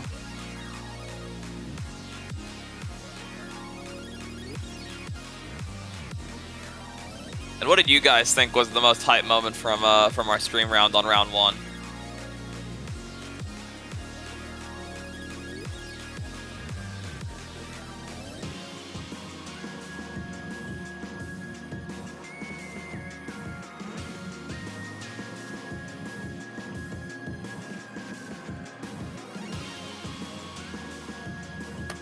Now, I can't say for everybody, but I can just say right now, I think my favorite moment, at least for this round, was genuinely the fact that we saw so many points that were just getting like thrown back and forth, where it looked like anything could happen. I think that, to me, was one of the coolest things, genuinely. May not be the craziest moment, may not be the most intense moment, but it definitely was a cool one nonetheless.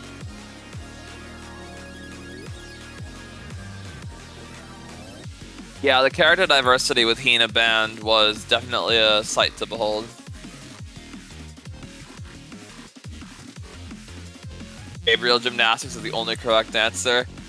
Do you mean the kickflip we saw Blade do on Research Grounds? Because if so, that was a very funny moment. One of the best moments by far, in my opinion. You never get to see cool stuff like that, genuinely. Especially being able to catch it when we had the chance. That, to me, was one of the most interesting things.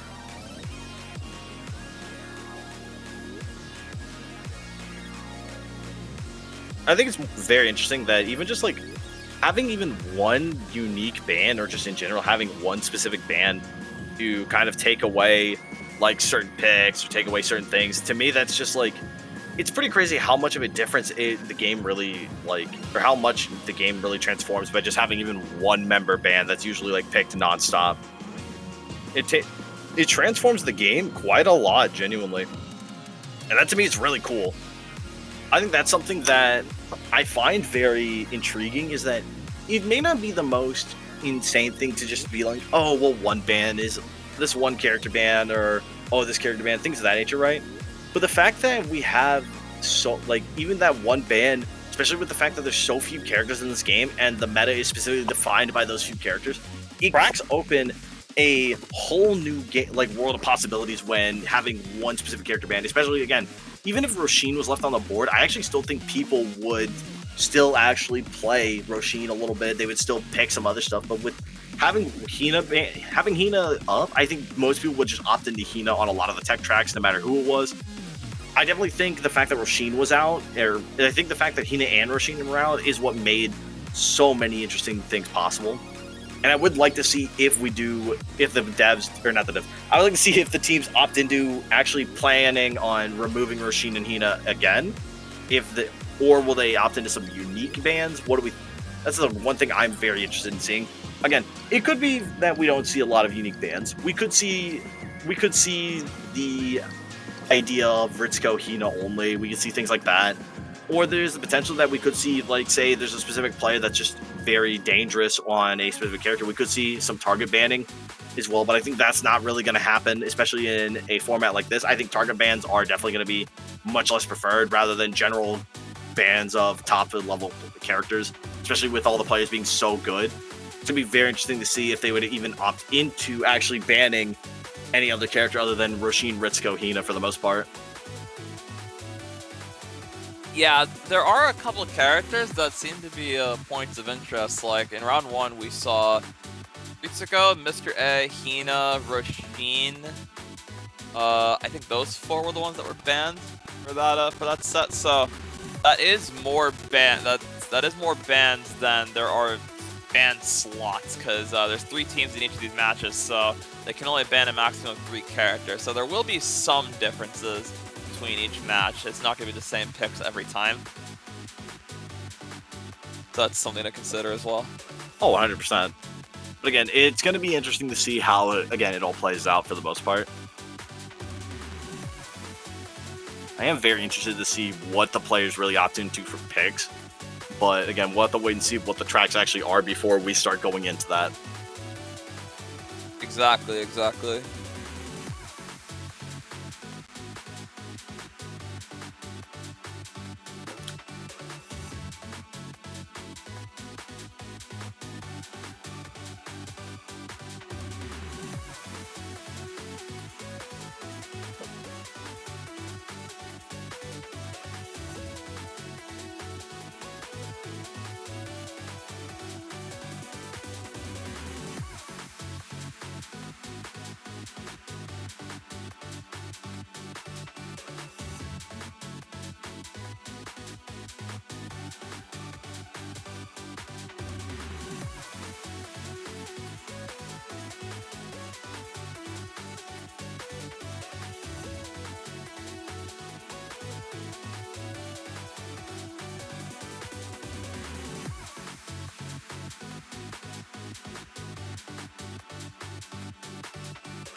All right, sorry about that.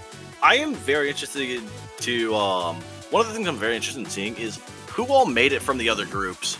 That is something I am very curious about genuinely, because out of the other groups, I know since we didn't showcase them or anything, I'm very interested to see who actually made it. I'm hoping that we do see TLR, Shrimp Fried Rice, teams like this that are some of these cool teams that have been putting in a lot of work. Again, all the teams have been putting a lot of work in. I don't want to say that all the other teams haven't, but I would like to see a lot of these really.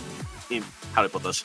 I'd like to see pretty much every team make it, obviously, but in my opinion, at least I'm thinking maybe TLR might have been able to really take hold of their strategy and really take advantage of it, especially with how the format is. There's definitely a huge possibility they did, especially after seeing how Blue Ink Wing actually took advantage of this front running style, trying to force DQs. There's a chance that TLR was able to do something similar, so I'm very interested to see if they actually made it work. But again, we gotta wait and see. Well, we do have the opportunity to find out with the stream round that we have here as soon as it's shown. We did talk earlier about the other non-stream rounds from round 1 that progressed from their groups. Real quick, I have the tracks for the next stream round. Let's see them. I'll go ahead and show you guys what to expect next. Already, oh boy. This is an interesting set of tracks. It's certainly fun. You guys should see the other. You guys should see the other track. Well, we will probably have to check that later. Let's talk about what we do see here, because oh my goodness, a lot of these tracks are actually some of the simpler tracks in the game. Lower Reservoir, pretty short track overall with a 90-degree shortcut that is not the craziest hard, or it's not too crazy hard to hit once you get hang of it. You have Vapor Trails, which I believe Vapor Trails is an A-rank track. Very interested to see how the players play Vapor Trails. That track is something, I believe that was the first instance that we actually saw TLR's strategy of hard front running, and that's when people really picked up on it. Rocket Valley, I'm off the top of my head. That is the Sunset track, I believe. That is where it's not like the hardest track by any means, but it does have a lot of nearly 90-degree turns. The shortcut's a little rough overall, if I remember correctly. Then we have Anaconda's Nest. Anaconda's Nest is very straightforward for the most part. There's definitely quite a few 90-degree turns, and I believe the shortcut is actually not optimal to go for because of where it's placed and how it's positioned. But overall, that's going to be a very fun track to see. I definitely think we're going to see a lot of Gabrielles and characters of that nature. The Port and Trail of Giants are both pretty long tracks, if I remember correctly. Both of them are very long tracks. They're both pretty simplistic overall. And in general, Trail of the Giants, I believe, has quite a few turns, whereas Port has mostly just straight line driving for the most part. So I'm very interested to see how players actually play on these tracks, and especially what picks we're going to see and what bands, because with the fact that a lot of these tracks are more simplistic and there's not even really a difficult track outside Rocket Valley, arguably, I think even then it's going to be very interesting to see what the bans are and what the players are actually going to opt into ban-wise. I think the bans are going to be, depending on what the bans are, this could be a very interesting or potentially just a very quick series, depending.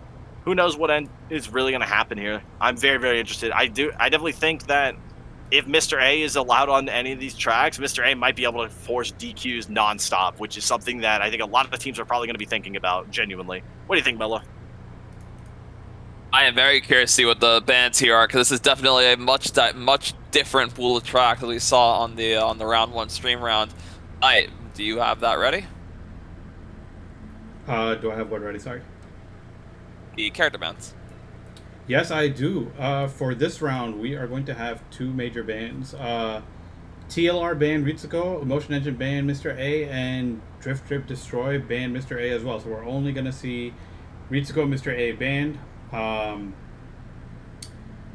You know, they can't be together in life, but they can be together in ban hell, right? So, all right. Only leaders banned, by the way. So that Yeah. means we're gonna be able to see all the members make their appearance. Exactly, right. So now we're going to go ahead and get into the start of the race. I think I've got the other round set up too. So, Oh boy. Seeing Mr. A and Ritsuko being the only bans for these teams, oh boy. This could be weird to see. Both of these characters are very problematic in their own right, so getting them out makes a lot of sense. But seeing again another double ban coming out from the teams. Obviously, last time we saw in the last stream lobby, we had a double Roshin ban, I believe, and now we have a double Ritsuko ban. We have Emotion Engine as the yellow team, TLR as red, and we have D3 as blue. So I'm very interested to see how the series is going to play out, especially with the fact that some of the strongest picks are banned out leader-wise, but all the member picks are still available. That is one thing I'm very curious about. Again, we have all these very specific and interesting characters that are going to be picked as leaders, potentially. Again, I don't think we're going to see the Hiroshi. I don't think that's going to make any sense potentially. I think we might be having Noboru as the next pick and slot for a lot of these players, which makes a lot of sense in my opinion. I think there's going to be some people opting into Gabrielle, which makes a lot of sense as well. I think it's probably going to be a lot of Noboru though. What are you thinking, Melo? Do you think Noboru is going to be the next in-slot pick, or do you think I'm missing something here? I think Noboru will definitely be the follow-up to Ritsuko and Mr. A. I did see some people, the general community consensus is that Noboru plays very similar to Ritsuko in terms of being able to generate those resources, and also their handling is very similar. So I do think we'll be seeing a lot of Noboru on that, although I would not be surprised with more Gabriel picks with this set of bans. Hiroshi and Aisha are not too likely to show up here, but it would be nice to be proven wrong. I mean, the fact that a lot of these tracks are very simplistic and a lot of these tracks aren't that difficult actually opens up the possibility for mainly everyone playing Gabrielle. Gabrielle does handle pretty awkwardly and is definitely kind of let's just say it, he's kind of a brick on the road. He can definitely handle awkwardly, but the thing is that when you get used to him, and especially on these more simplistic tracks, you could see a lot of Gabrielle. We do see 3 Noborus, double Roshin, Fermi, we do see Hina, and we do see the Frederick and the Gregor still from D3. So we are seeing the Hina and Roshins coming out, no problem there. But we do see the Fermi from Boyfix on Fermi with Super Plastic actually being Noboru here. We do see Equamax and Flammy being on the Roshins and Saf on the Noboru. So going into the first shortcut here, are we going to see a 25-car pileup, or is everyone going to take this cleanly? It looks like everybody's taking it mostly clean. Just the back 2 here got stuck in the divot. Very unfortunate that we do see a couple people get stuck, but we do see Sav, Kiwi, and Super Plastic have committed mitosis with Noboru, so there's 3 of them driving, and they're all neck and neck here. Very, very interesting to see how they all play out. And again, this is going to come down to all 3 of them taking the shortcut 5 times perfectly in order to stay with each other. Even one of these players messes up that shortcut, it's going to be a massive detriment. It's going to almost guarantee that they cannot catch up. So I'm very interested to see how this plays out. And Saf, Kiwi, and the Super Plastic all still neck and neck here. Going into the shortcut again. Will Saf be able to take the shortcut pretty consistently and play pretty safe? Does make a big mistake they dead here. stop!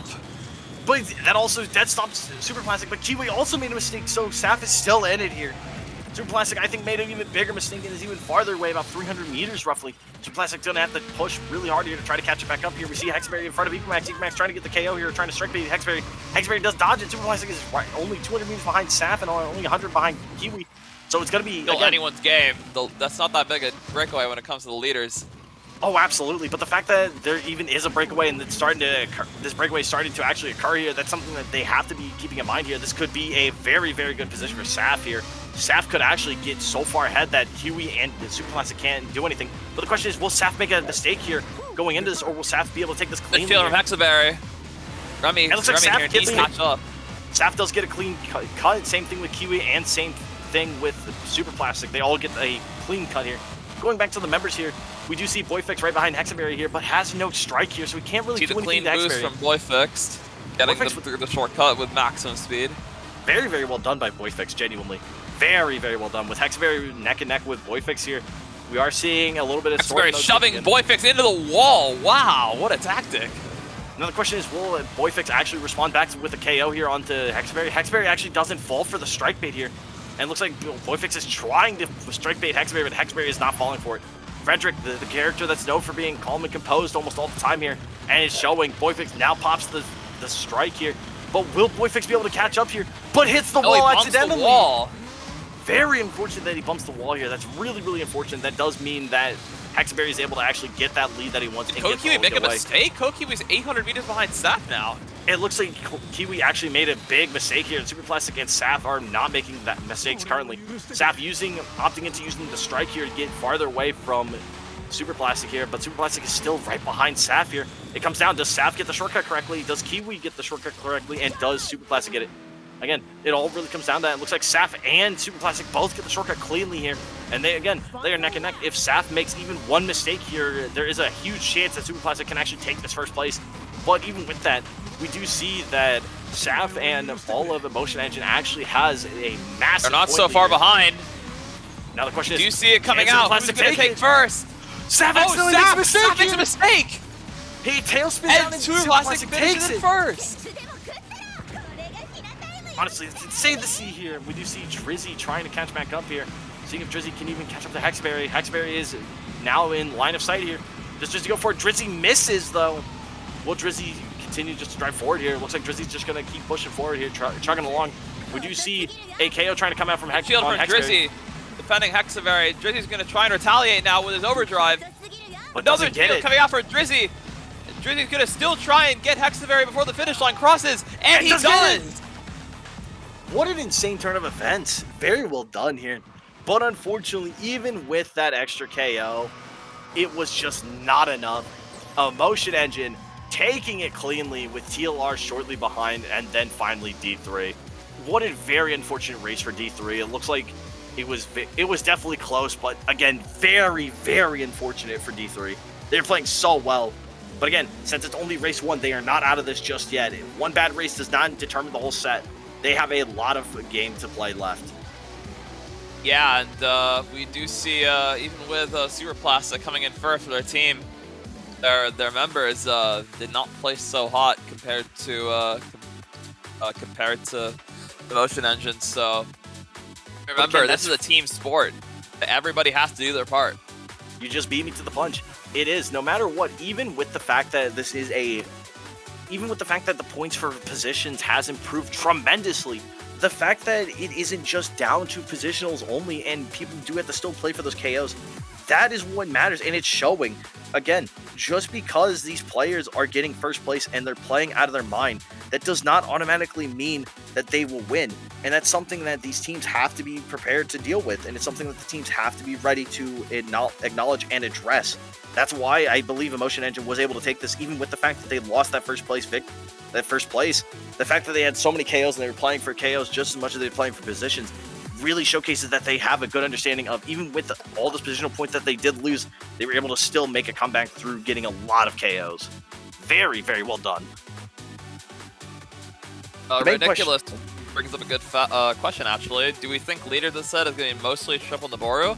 Well, we have to see based on the rest of the tracks in the lineup here. So let's take a look at what's next. We do see Vapor Trails coming out on next, and Naboru is very much suited to these kinds of twisty tracks. This is probably the most twisty track in the entire rotation, except Rocket Valley, which I think is coming up next after this. But I do think Naboru is just an excellent all-around leader.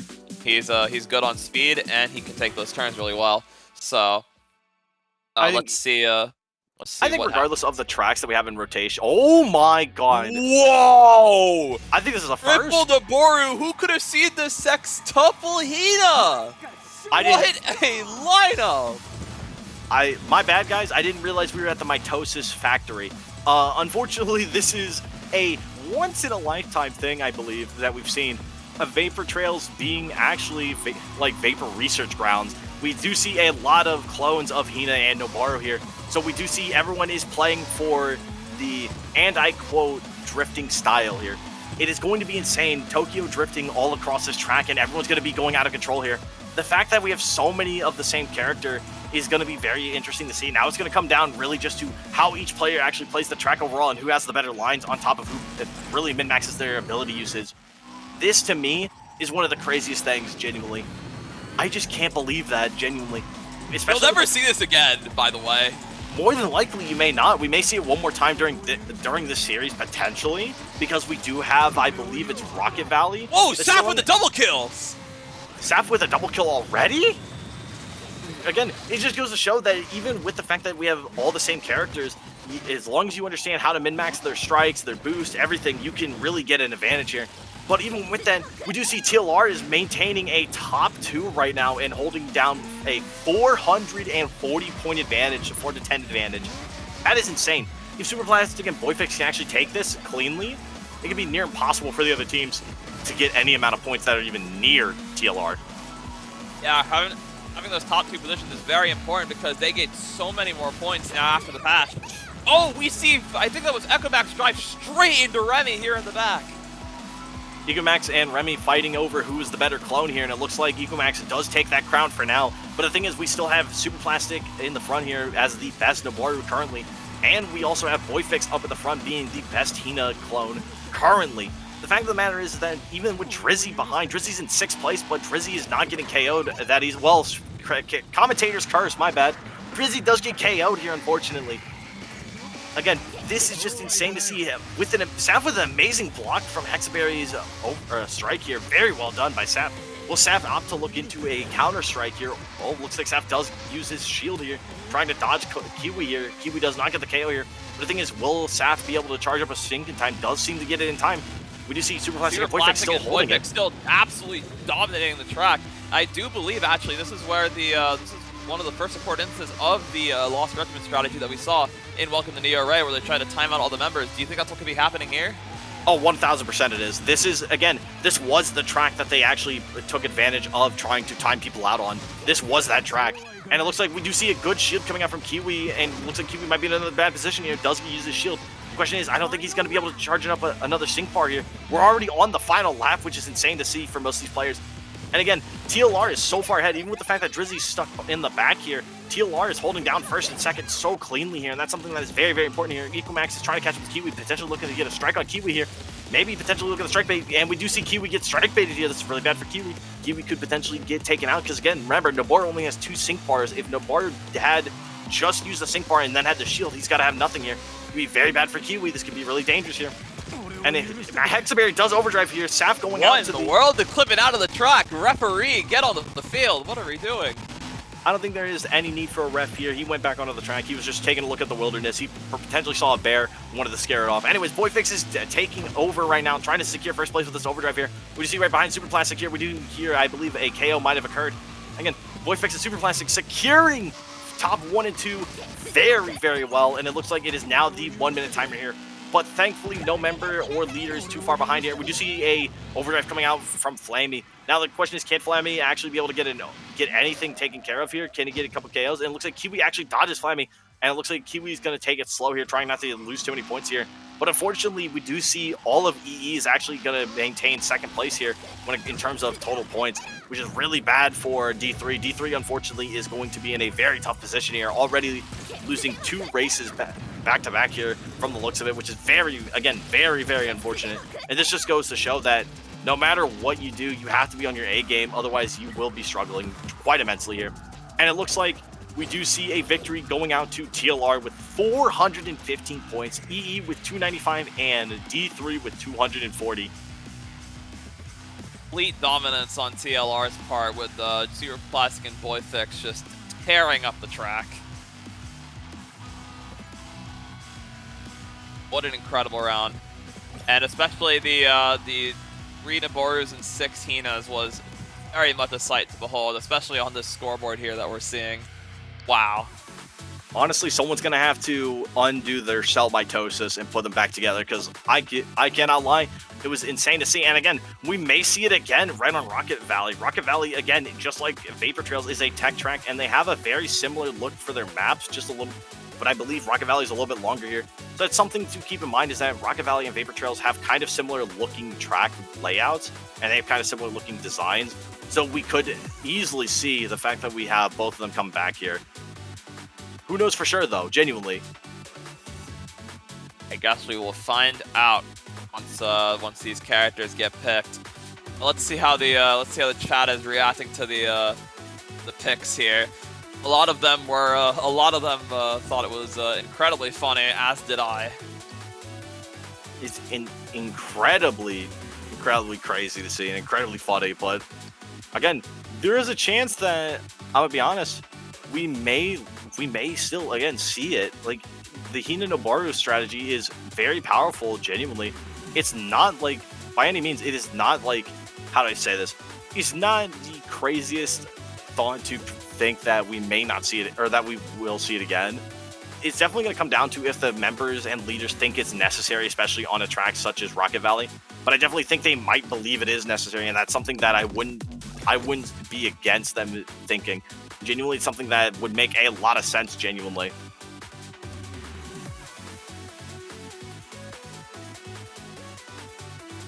Well, we're about to start up here on Rocket Valley, so let's see what the picks are.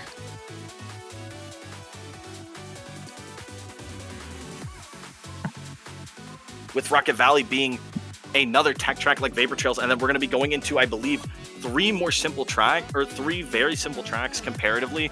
This is going to be something that's going to be very interesting to really see, and we only have about 20 seconds till we actually see what ends up happening here, which is very scary to see. And here we go. I think we're getting right into it.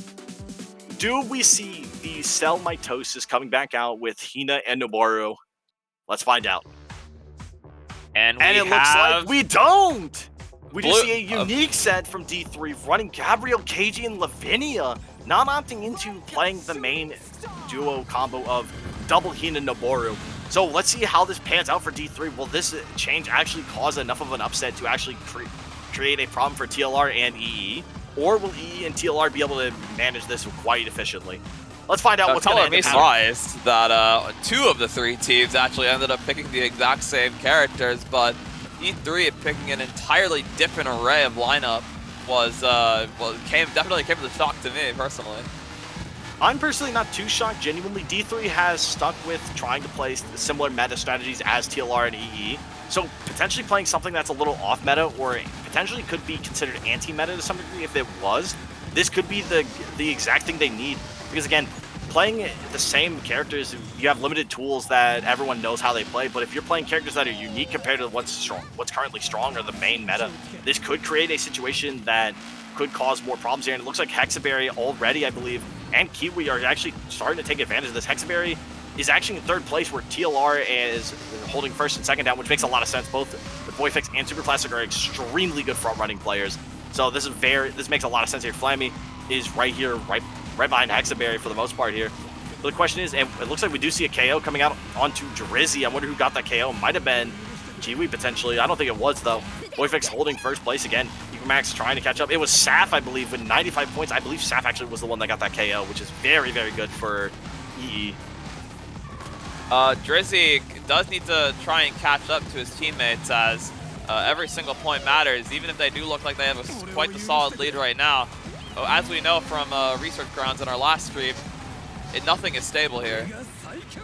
Oh, someone gets sent up in the air. I think it was Drizzy that we were just talking about. And Drizzy gets a really terrible respawn. He's stuck behind the pack. Boyfix and Super Plastic now have to carry him on his back.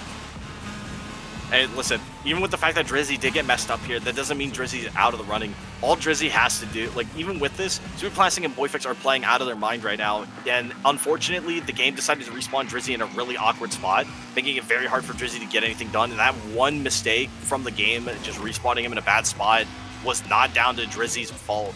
Like, genuinely, it is very unfortunate for Drizzy, and I think Drizzy might have the potential to actually catch up, especially against characters like KG, Lavinia, and Gabrielle, who all struggle on tech tracks for the most part. Gabrielle is able to take advantage of the strike, but Hexaberry does get taken out. Hexaberry gets But I believe it was his own, just by about his to own say. teammate. I believe it was. I believe Kiwi accidentally KO'd Hexaberry, trying to avoid Hexaberry to get ahead of him, potentially. We do see all of EE holding down 3rd through 5th, though. And Boyfix in the overdrive state right now. Boyfix is already going to be on to lap number 4. It's crazy to think that this track is a 5-lap track comparatively to a lot of the other tracks. It's very interesting to see, genuinely. We see Super Plastic not too far behind Boyfix, and it looks like Boyfix did not explode on the overdrive, taking any of the turns. Very well done. And we do see a hierarchy of player positions where everyone is in their kind of own little pack here for the most part. We do see 2 members of TLR holding top pack. We do see the 3 members of EE kind of in the same pack in the middle. And we do see a pack in the back between 1 member of D3 and 1 member of TLR. But Drizzy's making an incredible comeback, trying to catch back up here. But it looks like we do see Remy actually able to take these turns really well with overdrive. And it looks like, I believe we saw Drizzy accidentally explode himself during overdrive. Very unfortunate. And we do see very well taken a shortcut here. Very well done. Going out of control. Drizzy again trying to catch back up here, but it's again incredibly difficult. That one respawn instance is really taking its toll on Drizzy here. Very unfortunate, but Drizzy is catching up, which is what really matters the most. And I think Drizzy might be able to make it genuinely here, especially with the shortcut. I think Drizzy might be able to take advantage of this. Shout out to Drizzy's tenacity. Even after having that happen to him near the beginning of the race, he was still able to clench his teeth and come back. Exactly. And the big thing is that all these players are taking good advantage of their overdrives. And the thing is, we already see that we have Teal with Boyfix. Boyfix is already at the last 20% of the track. And we do see a KO going on to Remy from Drizzy. Drizzy actually coming up and KOing Remy here. Drizzy showing that he is not out of the running just yet. And every point matters. And even getting that KO could actually be their make or break if that prevents all of E from actually taking advantage and taking over TLR's secured first place from the looks of it. And we do see a secure first place coming out from Boyfix. Now Super Plastic has to get to the finish line to secure 2nd place here. And if that happens, it's going to be very difficult for There EE. it is, yep. EE is now in a very troubling spot here. What will EE do? Will EE actually opt into slowing down on the track to try to see if they can KO a couple members of D3, or will they just opt into just taking the points that they do have right now and cashing out early? And it looks like we are seeing EE take advantage of that, and Remy looks to have gotten stuck here. This could be really bad for Remy. Remy may not be able to actually complete the lap here. There's a very small chance if Remy makes any more mistakes, this could be really bad here. Very unfortunate for Remy. It looks like Drizzy's actually looking to secure this 8th place position here. And with overdrive, it looks like Remy is unfortunately not going to be able to get 8th place here. And it looks like Drizzy is going to take this 8th place, and Remy is unfortunately going to be stuck in 9th. Very well done, though, from TLR. Very well done from E, and very well done from D3. Very unfortunate for the teams having any issues with the respawns and things of that nature. Very unfortunate. Yeah, I mean, we did see the exact same thing on Vapor Trails, where Boyfix and Super Plastic just kind of took off into the distance and got those position points. We see just how much these position points matter now. It's a full 70 points ahead of Yellow, despite ahead of Emotion Engine. My bad. It's full 70 points ahead of Emotion Engine with just the 2 front running points. Is an incredible statistic. I mean, again, that just goes to showcase how important having a good front run is. Like, this is where, like, in last patch, they would have actually been down about 70 points for that, because I believe they would have 150 from first, and I believe it was, what, 120 for second, I believe? So they would have been down, like, around 60-ish points from last time, which is something that's 150 to 110, I think. If it was, then that would actually put them in a position where even with first and second, they would have been down about 80 points-ish, which actually could have made it easier for EE to actually take advantage there. So, again, this goes to show the front-running points do matter quite a lot here. It does really impact how different everything is. We're going to be going on to Anaconda's Nest, one of the simpler tracks in the game, although not without its tricky turns. There's several difficult 90-degree turns here on this track, but we might not be seeing the Hina complex that we saw back then in the last 2 races. Who do you think we're gonna see here in terms of the member side? Ooh, probably. Oh, I don't know. It's going to be interesting to say the least. With the 90-degree turns, since Mr. A and Ritzko are specifically banned, we actually might see Roshin specifically. Roshin's very good on these 90-degree turn tracks because she can get so many strikes off because of her 1 strike or 1 entropy strike, or 1 entropy cost strikes. So she's able to actually take advantage of a lot of these 90-degree turns a lot better than a lot of the other characters. So Roshin makes a lot of sense here. I think with these 90-degree turns, a lot of these players might opt into characters that have at least decently good drifting. So we may still see a Hina or 2, which would make a lot of sense. I do think we're going to see Roshin though, 1000% here. Maybe we might see KG. Maybe. Like a lock 2 Roshins and an Naboru, and we do see as well another double Hina and Naboru. So both are somewhat the same as we've seen and as we've expected, but double Roshin is definitely an interesting choice on this track, although it does make sense for how many 90-degree turns there are here. And as we come on to the first 90-degree turn, let's see what happens. Some people take Queen. Oh, wow, what a hit for Weirdo in the back. It's kind of insane that we see this instance of just getting completely destroyed here. This is going to create a immediate sort of gap between the last 2 players here from both EE and from D3, where they're going to be stuck in the back for a little bit. But again, it all comes down to how these first couple 90-degree turns happen. If you take these 90-degree turns very well here, and you're able to actually take them very cleanly, you're able to start getting a pretty good front run going, and you can make a gap very quickly here. Again, we do see Weirdo here coming up here. We do see a Kiwi just got KO'd. Do we know by who? I don't think we do know who KO'd who there in that situation. Very unfortunate. It looks like Saf actually was the one that got the KO on Kiwi from the looks of it. And we do see Weirdo actually in 3rd place here. And even with Weirdo there in 3rd place, Boyfix is not too far behind, I believe, a member of D3. D3 is trying to go neck and neck, Kiwi versus Weirdo. Kiwi and Weirdo having a situation here in the and back. Boyfix gets in front! And then Kiwi gets KO'd as well! What an unfortunate set of circumstances for Kiwi. Kiwi was playing so incredibly well. Got an insane bump that unfortunately slowed him down to a grinding halt, and immediately Boyfix takes in front of him, and then immediately gets KO'd right after. What an unfortunate series of events, but Kiwi is definitely not out of this. This is a 5-lap track. It is, again, even with it being 5 laps, as you see, Super Classic's already taken advantage of the fact that this track is not only so simplistic, but also the fact that these 90 degrees can mess people up. I guarantee you Super Classic's been practicing his 90-degree turns very well, because he's taken these not only cleanly, but at pretty much full speed here. So he's going to be in a very good position here to get so far ahead that he makes a massive gap. But we see that Flammy does get KO'd here by Kiwi. Here's the thing, Kiwi is switching their game plan. They want to try and get KO points now rather than try and finish in the front.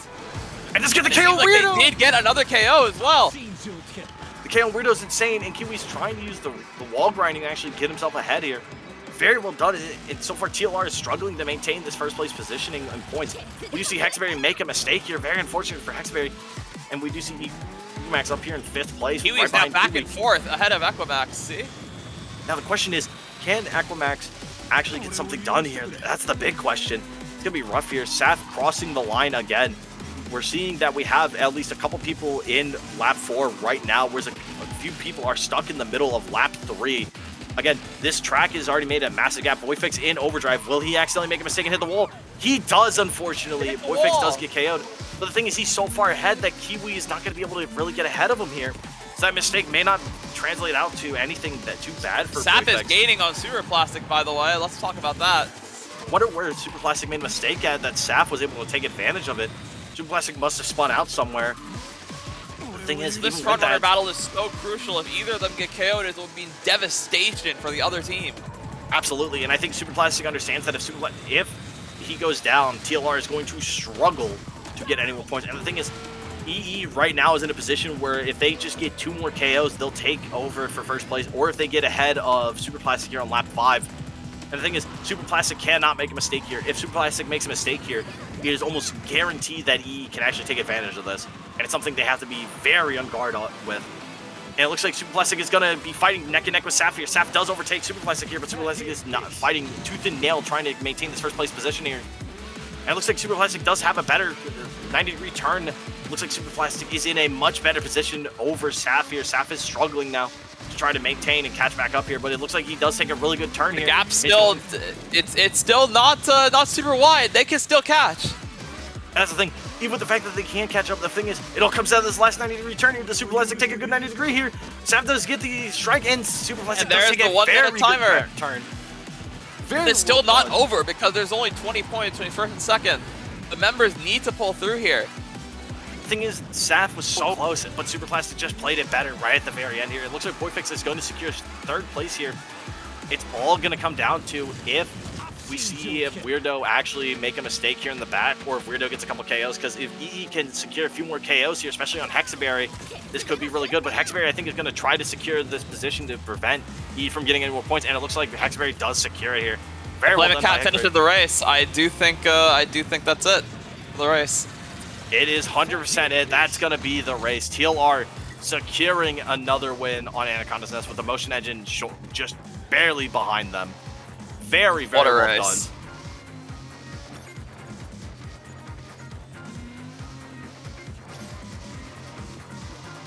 Again, it's so close. It was literally just 2 KOs away. Again, the front-running points matter so much. Even with the fact that TLR is not getting a lot of KOs here, those front-running points of just getting top 3 is just so insane.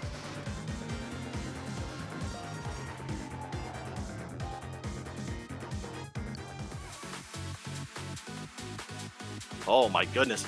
And the thing is, that isn't even the final race. We still have 2 more to go, which is insane to see.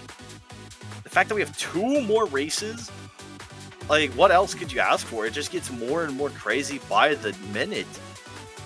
And now the main question is, what will end up happening going forward? Will we end up seeing a sort of similar style, or sort of, like, how do I put this? We're going to see similar picks going into Port and Trail of Giants, or will we actually see some very unique picks? That is the question that's on my mind personally, and I think we will have a pretty solid potential to see some very unique things.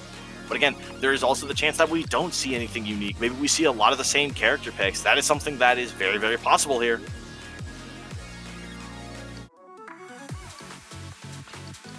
Let's see what's the next track here, Joker, in our list. Well, we are going on to the Port, and knowing that we're going on to the Port is one of those tracks that in general is very, very simplistic. It is a track that if you make even one mistake on, you're probably gonna lose pace with the rest of the players. And that is something these teams cannot afford to do. Losing pace at all could be the make or break genuinely. And I think that's something that people have to be kind of paying attention to, because even just having one singular mistake is just more than enough to cost you. It's rough, genuinely. Like, these players are in a position where they cannot make a mistake here, otherwise they will be put in dire straits, genuinely. But again, it all comes down to what's going to end up happening as it progresses here. So we cannot say anything just yet about what's going to end up happening. So we just have to wait and see what does end up happening. Now, I do see Weirdo coming in for Drizzy, I believe. Weirdo making another comeback, or come up here, playing for Drizzy once again here, which makes a lot of sense. Weirdo's been putting in a lot of work here, playing out of control, or playing out of their mind, and doing an excellent job, genuinely. So the question does become here, will Weirdo be able to maintain this advantage or not this advantage, will Weirdo be able to continue playing as well as he has and continue pushing pretty intensely with his team? Or will Weirdo make a mistake potentially and be kind of caught in a very unsavory position? Only time will tell, genuinely, but Weirdo's performance last race was, again, very, very well done. Genuinely, even with the fact that he had a little bit of a mistake right at the end, he still played very well. And I think that's what, in general, TLR really needs. Even if one of their members doesn't do too well, the other 2 members are always able to really take advantage of anything that happens, which is so incredibly important for this team. Here we go, onto the Port for our next race in the set. Let's see what everyone picks. We'll have to wait and see what does get picked. Double Akane from the Lost Regiment, I noticed immediately. Double Akane, that makes a lot of sense, especially on port. This is a very interesting position to be in. We do see the Hina still, but again, we see a lot of Akanes. That is one major pick, and we do see a KG here from Equimax. The KG Akanes make a lot of sense. Gregor makes a lot of sense as well, because Gregor's very solid on this track because how long it is. But the thing is, can Remy keep up with the rest of the players for long enough that he is able to really take advantage of it, or will Remy unfortunately not be able to take this Gregor pick that far? It's all about if Gregor can stay with the pack long enough, or if Gregor falls out of the pack. Really just depends, genuinely. Now we see everyone's taking these first couple turns very well here. It doesn't seem like anyone's making a major breakaway. Obviously, the leaders are going to be making a breakaway because they're faster. But again, we're seeing most of the players staying pretty tightly together on in these packs, which is very, very good for them, or for the teams here. The question is, will TLR be able to take advantage of this track and be able to get ahead, or will it be a little rough here? The Super Plastic already has a slight breakaway here from the looks of it, just getting a little bit ahead of Staff here. But again, it all comes down to how well they take these shortcuts and how well they take these turns here. And it looks like Super Plastic does have an amazing turn here, giving them a massive lead here, which is really, really good for Super Plastic. Kiwi going in following suit with Saf, and it looks like Super Plastic already has a 400-meter advantage here.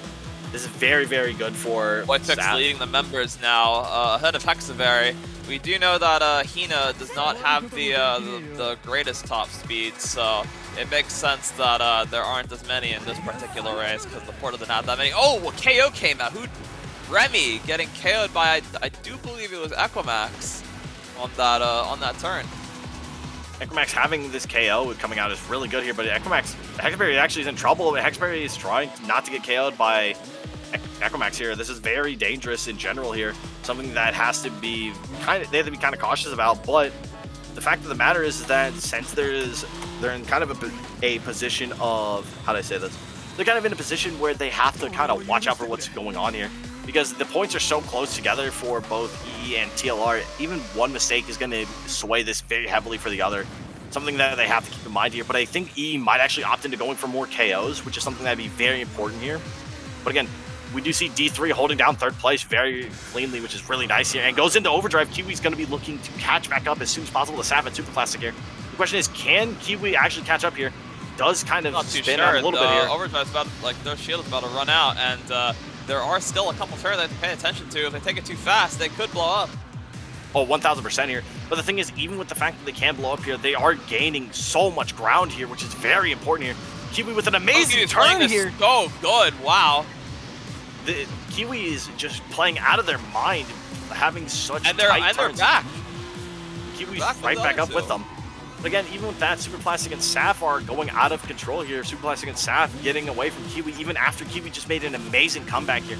Whitefix again maintaining this top member lead, which is very, very important here. Hexaberry is trying to catch up to Whitefix potentially. The question is, can Hexaberry actually catch up to Whitefix in time, or will Hexaberry actually run out of overdrive? Which it looks like Hexaberry's running out of overdrive. Flamey's right behind Hexaberry from the looks of it. Will Flamey actually be able to catch up and actually get a KO on Hexaberry on the shortcut here? Goes for the shortcut here. Takes it very cleanly. And but gets self-KOs on the shortcut. Very unfortunate here. Weirdo has a very good entrance here, and Weirdo now also has overdrive here. Saf, with Saf holding on to overdrive nearly, this is going to be very good for Saf and Super Plastic. They could be in some very good positions here. It's so unfortunate that we do see the self-KO coming out earlier, which is, again, very tough. It's a very tough position here, and that stress could actually lead to some potentially mistakes here. We'll have to see what ends up happening. But again, Kiwi's trying their hardest here to catch up, but Saf and Super Plastic are just playing so incredibly well, not making a lot of mistakes here, making it very difficult for Kiwi to actually get caught back up here. The Kiwi's going out of control, trying to catch back up, going as fast as possible here, taking another clean turn here, and does he get the shortcut clean? And does get a clean shortcut here. As 2 Entropy away from having an overdrive. Super Plastic and Saf are just so far away, though, from Kiwi that I don't know if Kiwi can actually catch back up at this point, especially going into lap 5. Kiwi's going to really need something. Weirdo tries to get the KO on Hexaberry. Hexaberry is trying to catch up to Weirdo, maybe potentially looking for a KO. Just burning all the resources to catch up. The overdrive is just so powerful, but they're not super far away. If they get this overdrive on, it could be bad news. Actually, strike baits and slows down here. Hexaberry's going to look for this KO on Weirdo here, looking for an instant overdrive. And do we see it, or is Hexaberry going to bait it? What's going to end up happening here is Hexaberry just not close enough to pop it. There's the potential. Let's see what happens. These two are still fighting. Hexaberry with the boost, attempting to overtake. And there's the overdrive. actually opts into overtaking Weirdo instead of actually trying to overdrive KO him. Very interesting to see, genuinely. But the thing is that Hexaberry is too far away to catch up to Boyfix here, so it's very interesting to see. We do see a KO on the Weirdo with getting KO'd, and now their lead is shrunk to 25 points over Emotion Engine. This is so huge. This is a dangerous position to be in because of the fact that even one more KO could put him in risk of getting overtaken here. This is something TLR has to be very vigilant about. They have to make sure that they don't make any mistakes, and Super Classic has to get this first place victory here. And then the rest of TLR cannot get KO'd here. Kiwi, Saf, and Super Classic maintaining There's the 1 minute first, second, timer third. from Super Classic finish. And it looks like we are on the final stretch here. Boyfix trying to make sure that he doesn't make a mistake so he can secure 4th place here. It's looking very close here. Equimax trying to catch him, maybe potentially Weirdo trying to KO Weirdo. The thing is, he doesn't have an overdrive built up. I don't think he's going to be able to catch up to Weirdo. I think Weirdo's actually going to be able to completely take this home from Equimax. I don't think Equimax can get anything here. Hexaberry looks like he's going to be can finish, that should be the game. 100%. I agree with that. It just really depends. But even with that, it just all comes down to, does Weirdo make a mistake going into the shortcut here? And it looks like Weirdo does not make a mistake whatsoever here. Takes that shortcut very cleanly here. And it looks like Weirdo is going to secure his position. Very, very well done. What a race. And there comes the conclusion of the port. Very long race, but very good racing all around. Super Plastic with that front run, securing first place for his team. Again, it's just insane. Even, again, one mistake was all it took to really cause a lot of problems here. It's just, again, it's very, very crazy to say the least.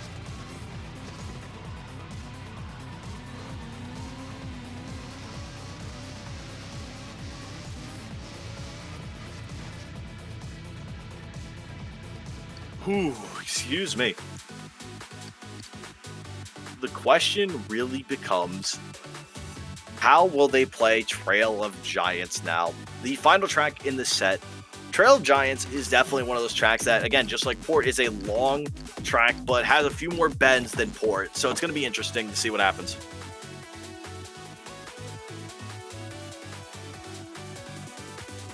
The final track in the set. So a lot is riding on this final race. Oh, 100%.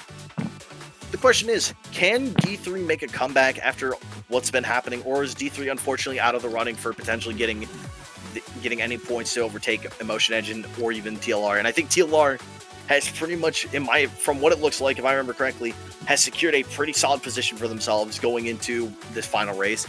So I think it'd be almost impossible, if not, it is impossible for the other teams to actually overtake TLR here, especially with how they've been playing. I think it's going to be nearly impossible to stop TLR in their tracks here. Again, just got to wait and see what does end up happening. Well, the final race, so let's see what everybody picks on Trail of Giants.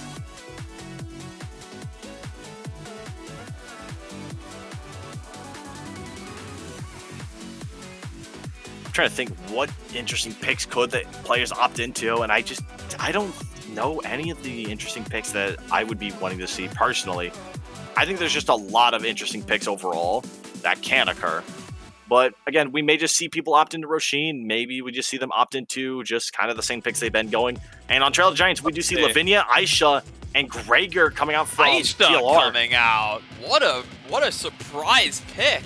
TLR running all of Jupiter Storms here on this track. Very interesting to see. We do see the Hinas though still. We do see the fact that Saf is on Nobaru here, and I believe we have Super Plastic actually is on the Gregor this time around. So Aisha is out, I believe, for Boyfix specifically, which is interesting. We do see multiple Hinas. We do see a whole team of Hina plus I think another whole team of Hina, which is insane to see. Seeing 4 more Hinas potentially, kind of nuts. But again, the Hina is just such a prominent meta pick that it makes sense, especially on a track like this where there's a lot of potential drifting. This could be very tough to not see Hina, genuinely. But we do see D3 is actually holding first, I believe, first, 4th, and 6th now.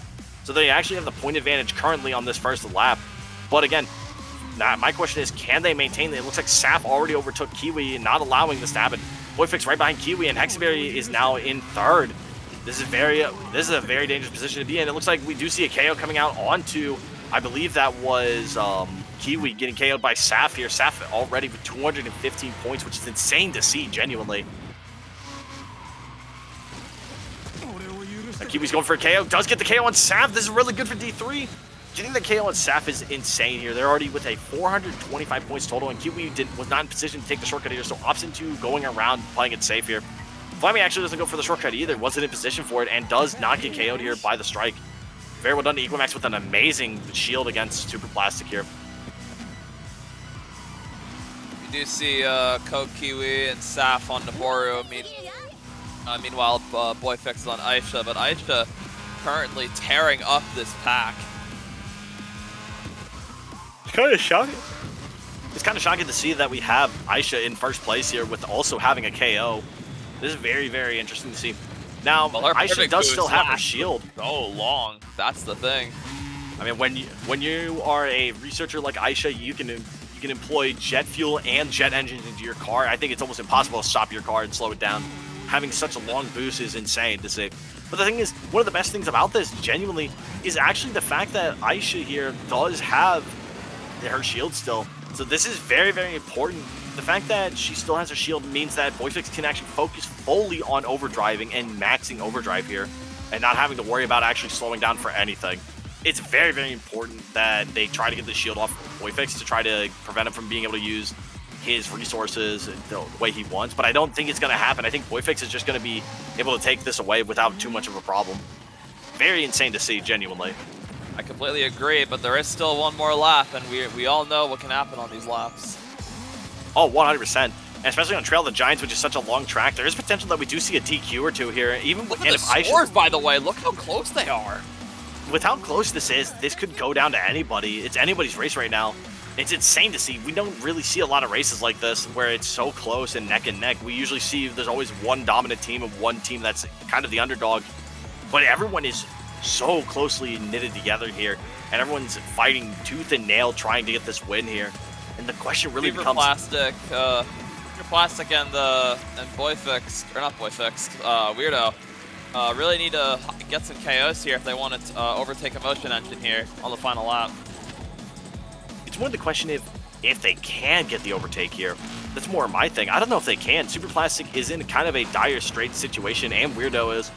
But even with that, the fact that Boyfix is maintaining first place is holding down the fort for their team, so they're still getting a good amount of points. But the thing is, even with that, Boyfix is going to start the timer here, but I don't think it's going to be enough to DQ anybody. Now, can the rest of TLR actually get a couple more position points? Super Plastic with a KO Super Plastic did get a KO. They are so close. They're in first place currently. This is insane to see, actually. We see first place getting locked down here. The question is, can TLR actually maintain this first place going to the end here? Or will we see 10 points between first and second, 30 points between all three teams. It's only a matter of 1 to 2 KOs between all the teams. It's so neck and neck here. Super Plastic has to maintain their position. But the question is, can Super Plastic do that? Can Weirdo maintain here? And it looks like that is going to be it. Coming down to the wire, we do see TLR what a close race to end off this set. It's insane to see D3 were pushing so hard, trying to get anything done, and this race came down to the wire. Literally down to the tiniest margin for this. But TLR and EE is taking it right at the very end. Very well done from all three teams, genuinely. And here we go. We are going to see TLR win yet another race. All we have to do now is wait for our final standings for both of the round 2 games.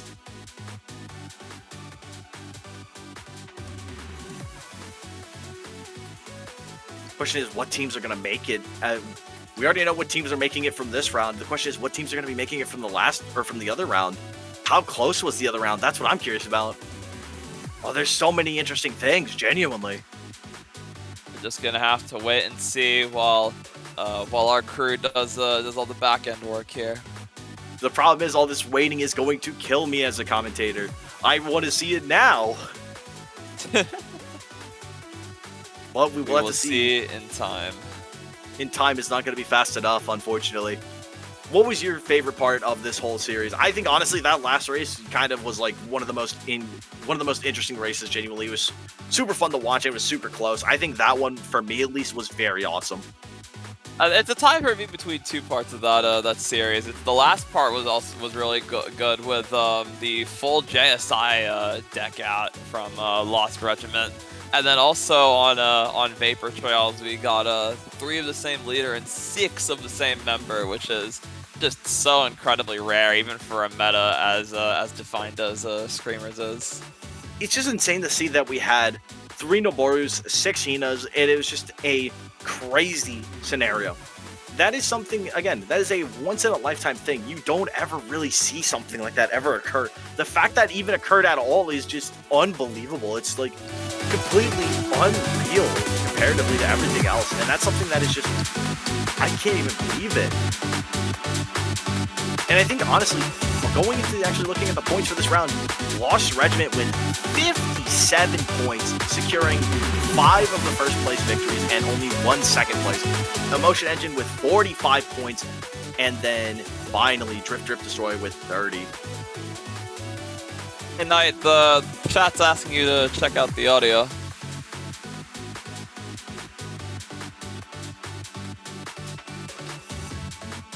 Looks like Knight accidentally cranked up the music a little too loud. Our DJ was having a little too much fun. I can't blame him. Favorite music is fire. Sorry about that. Yeah, I don't know what OBS is doing to me today, but we have our scores for Group D. Great job from everybody who raised good races by all. In first, we have the Lost Regiment, 57 points. In second, we have Emotion Engine, and in third, we have Drift Destroy. Great work from every single player. Great work from TLR, taking back-to-back positions, and I mean, we're gonna see TLR and EE progress into the finals. Let me take a look at the other round and see if they finished as well. Cannot wait to hear who went on in that group as well. And from the other one, I believe, okay, we have this. The other one was much closer. We have Shrimp Fried Rice in first with 49 points. Blue Inkwing in second with 42, and Street Saints in third with 41. Wow, Very, point very separated the third place teams? Yeah, very close. So SFR and Inc. will progress and meet TLR and Emotion Engine. I cannot wait to see these teams in the finals, and let's talk about the finals real quick while we're setting the finals up on the back end here. Joker, this is the first round of the tournament that will have 4 teams instead of 3. The fact that we're having 4 teams, this is going to lead to a interesting scenario. I don't know how to put it other than that. Like, this is going to come down to quite a lot, because in this scenario with 4 teams, we are now going to see 4 bans. The fact of the matter is that we see 4 bans.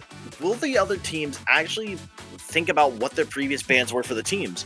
Because the thing is, like, with we know with TLR and we had Emotion Engine, right? Emotion Engine had a Mr. A ban. TLR had a Ritzko ban. If I remember correctly, Blue Inkwing they, I believe, banned Hina, if I'm correct. So the question is, will we see the Ritzko, Mr. A, and Hina banned specifically? And then what will Shrimp Fried Rice ban is the question. Or will we see a bunch of duplicate bans? That's the big question here, because we know what the previous bans were for these teams. Well, we should. But the question really is, how will they adapt their bans to the players that they see?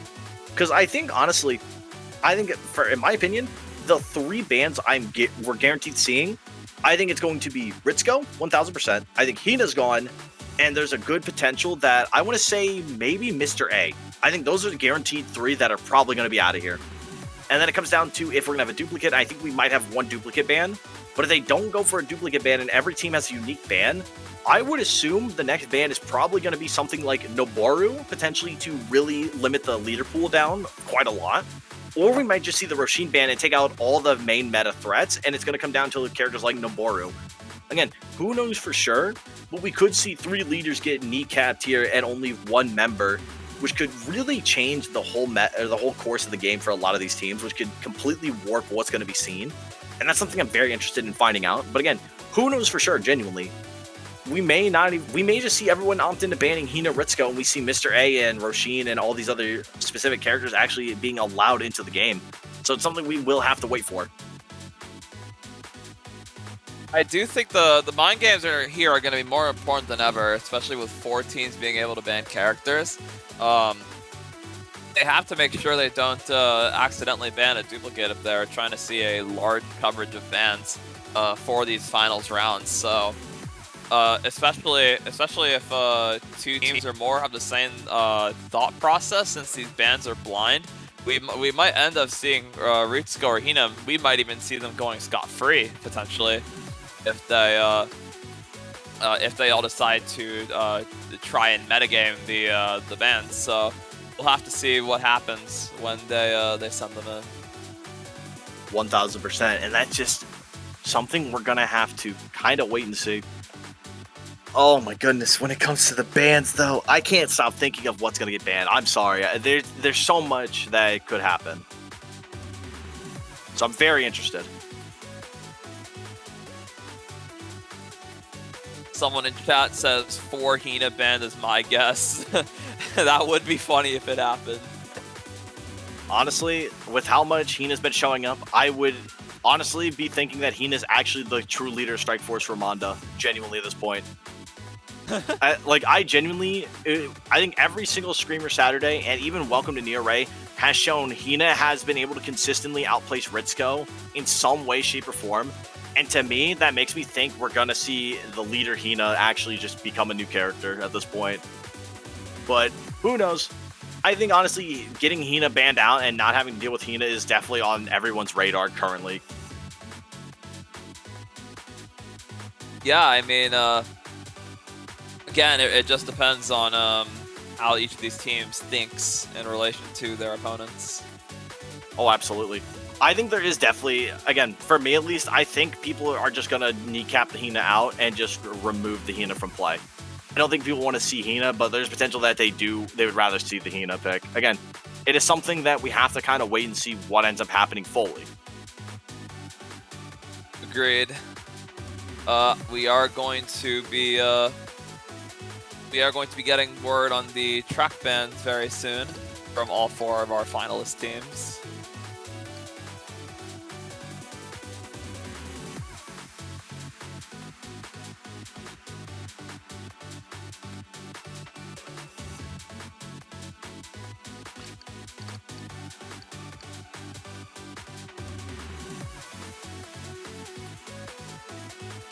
And very quickly, we will take a break as we set up our finals round.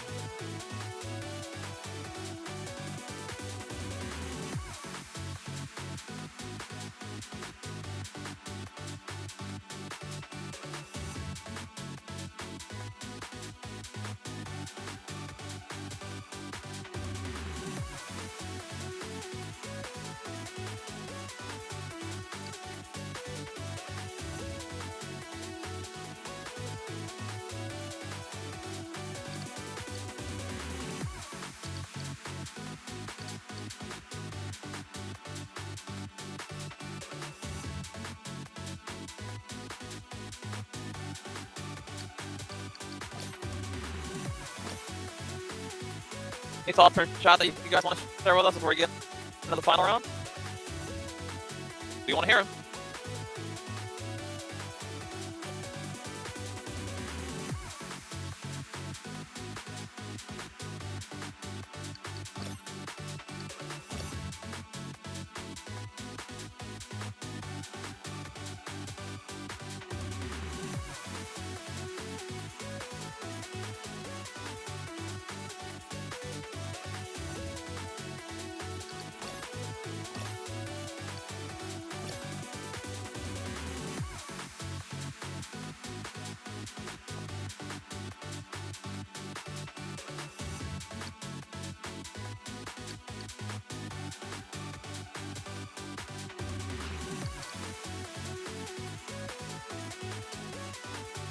mic's tweaking? Apologies. Having some technical issues all day. It's one of those technical issues days, I guess. Briefing chat for fun? I can't believe this guy. All right, well we're Hopefully my casting is made up for the bloopers. while we're getting this up and ready. I don't know. It was kind of interesting seeing Hexaberry not pick Fermi once. You know, like the most dedicated Fermi player, not picking Fermi. I wonder what that was about. I think Hexaberry, unfortunately, might have seen the vision that Hina is just too powerful currently. Needed to try other picks out to see if he could anti-meta the Hina. I think it just, unfortunately, did not pan out, which is really unfortunate.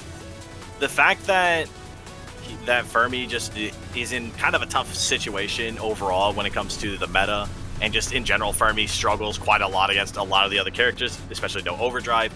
It does make it very problematic for Fermi as a character. So I don't disagree with the idea of trying other characters out and trying to see what Hexaberry could do to, in general, try to find a way to stop the Hina.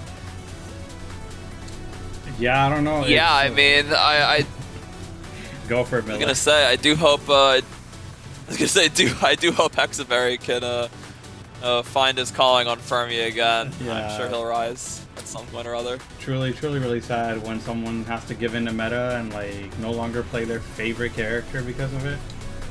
A milestone. We ought to do something about this. Yeah. Yeah. Waiting for Fermi buffs when? Let him just overdrive, guys? Come on. He's already only got 3 entropy. It's not going to be that broken. Thumbs up emoji. 20-second overdrive for Chad people. doesn't believe that's Fair Hexaberry. I don't know what to tell you. Dude, listen. Hexaberry There's just having a slight name change is not the biggest deal. There's people Hexaberry saying that didn't even change anything. Hexaberry didn't change. Hexaberry just went through a character crisis. That's it. Exactly. Listen, Yeah. when nothing you changed. can't play your favorite character, I don't blame Hexaberry. It's very unfortunate. The fact that Hexaberry has to struggle with seeing Hina and Noboru and Ritsuko nonstop, it's going to put a toll on the Hexaberry as a player. I mean, heck, the fact that Ritsuko literally just gets advantage just by existing and going between placements, where Fermi literally is just, if he sees a squirrel, he's going to drive his car into the squirrel. Like, I mean, there's a big difference here. Like, it's very difficult, you know? Like, it's tough. Well, you know, let's hope we see him bounce back in the next Screamer Saturdays. Yeah. 100%. I think Hexaberry is just looking to see what he can do, trying to kind of plan out what to do against Hina as a character. And honestly, this might have been a good chance for him to just understand some of the other characters a little bit more in-depthly, make it to where he can then take better advantage of Fermi later down the line. Knight, what's the track band looking like? We got the track. I just got the tracks right now, and I'm inputting them. I'm gonna get the graphic ready, and then I'll show you guys what we're getting. And I'm getting the character bands now.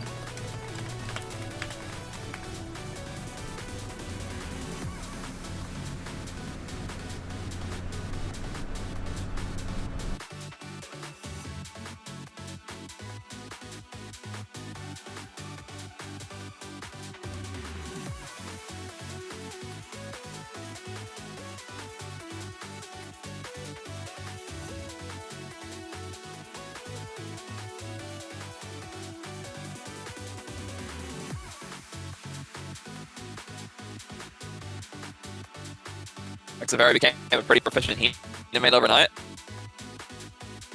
I mean, that just counts with being good at the game. Well, you can get good at any character as long as you're good enough at the game. There's a reason why these are the top dogs and not any of us in the casting booth. Exactly. You put me on Hina, I lose to everyone else in the in this finals lobby.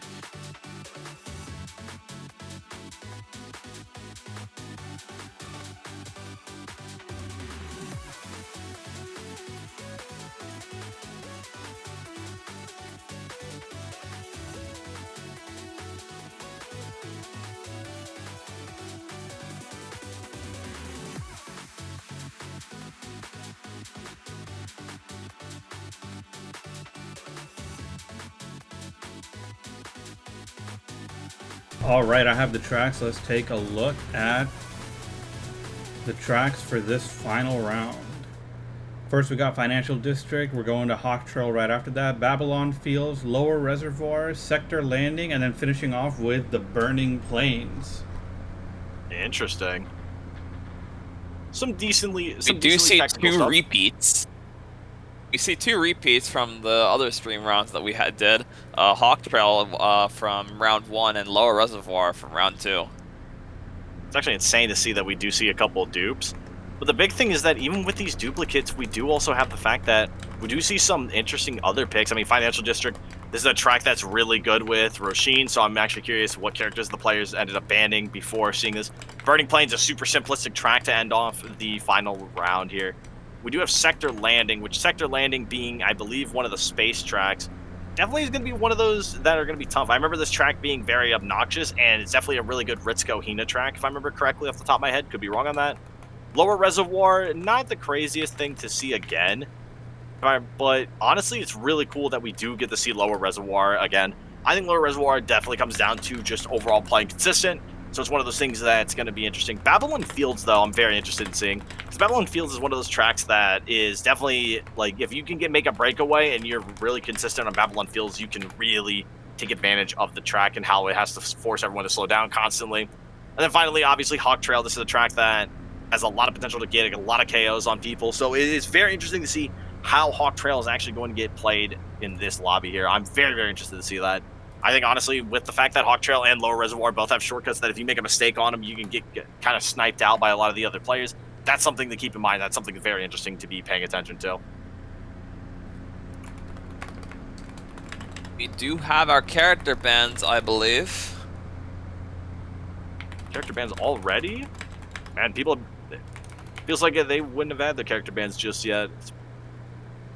All right. Well, it I am seems Yeah, we we ready do to get hear the 'em. character bans. Okay, so the character bans for this time are Ritsuko, Mr. A, and Hina. Hina got banned twice by Shrimp Fried Rice and Blue Inkwing. So that's what That- That makes a lot of sense. Honestly, the fact that Ritsuko, Mr. A, and Hina are banned, it makes a ton of sense. These are three really dominant characters in the meta, and they're very dominant in their playstyles. Mr. A, if Ritsuko was down and Mr. A was up, this would allow for a couple teams to actually take advantage of hardcore front running, and it's very smart to have Mr. A out. Hina in general is a very solid character to ban out. She's just very strong, consistent, things of that nature, so it's very good that she's out. And then obviously Ritsuko, just in general, the best character for the most part. It's a very strong character to have, yeah. All right, let's take a look at where everyone's at. Gonna say.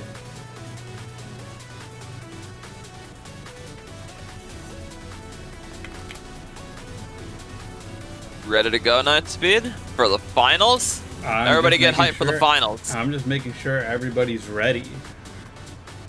Actually, I gotta say fair something thing to because Super Plastic just brought this up in our tournament chat. It's an EU final on the NA server. I'm wondering maybe it's better to let someone else host real quick. Are these all EU teams? I mean, it's basically all. None of these are NA teams. None of these are NA teams. Perhaps it would be better to let someone with the better internet host this one potentially, or the EU internet rather.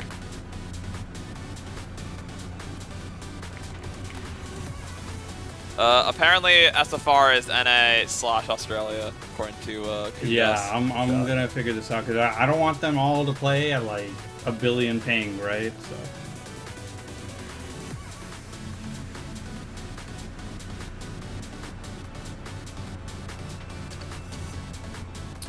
I'm gonna give it over to someone. We're figuring it out, so don't worry, guys. Promote the party leader.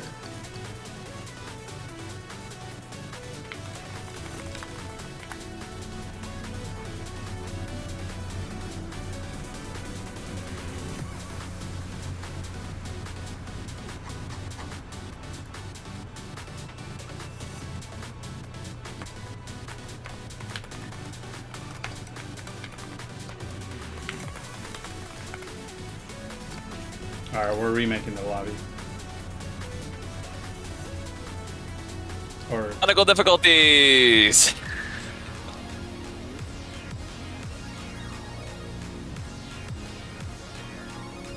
oh, not technical difficulty. Just trying to make sure. Sort of technical difficulties.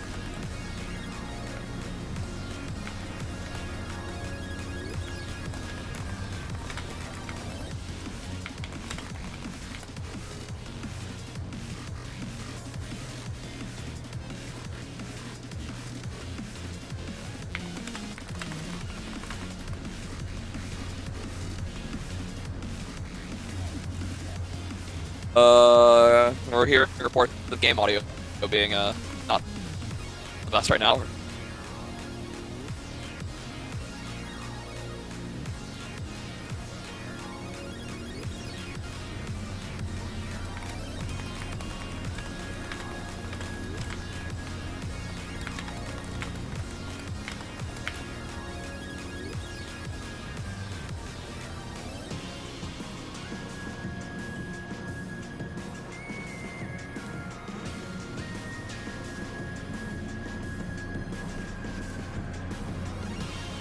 Game audio is busted. Hold on, let me take a. What? Another tech issue? It's something. I could never. I gotta figure this out. Music got randomly pitched up. I mean, maybe I've angered Milestone. Maybe they're not happy with me. Something's been going wrong all day. Fermi wasn't picked enough, that's why.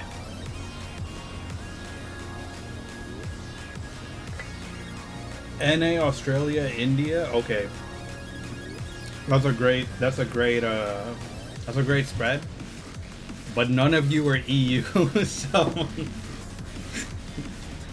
you're still not gonna. You're still Yeah, not gonna we.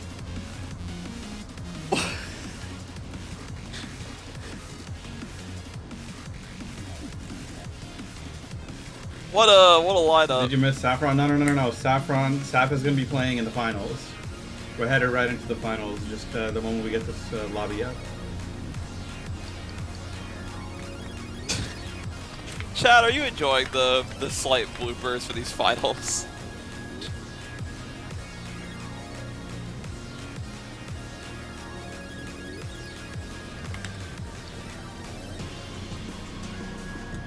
You accepted an invitation to play Screamer by TLR Superplastic.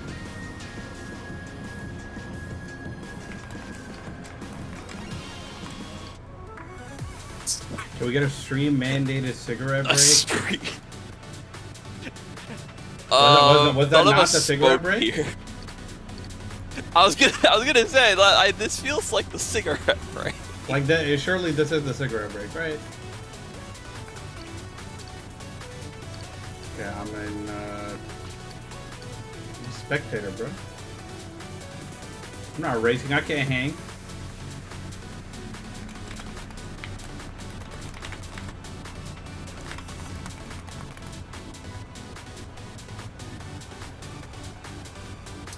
Financial District. I love Financial District. I don't know. The rain and the buildings and everything just makes it feel so nice to me. The atmosphere of Financial District and Anaconda's Nest is just so good. Yeah.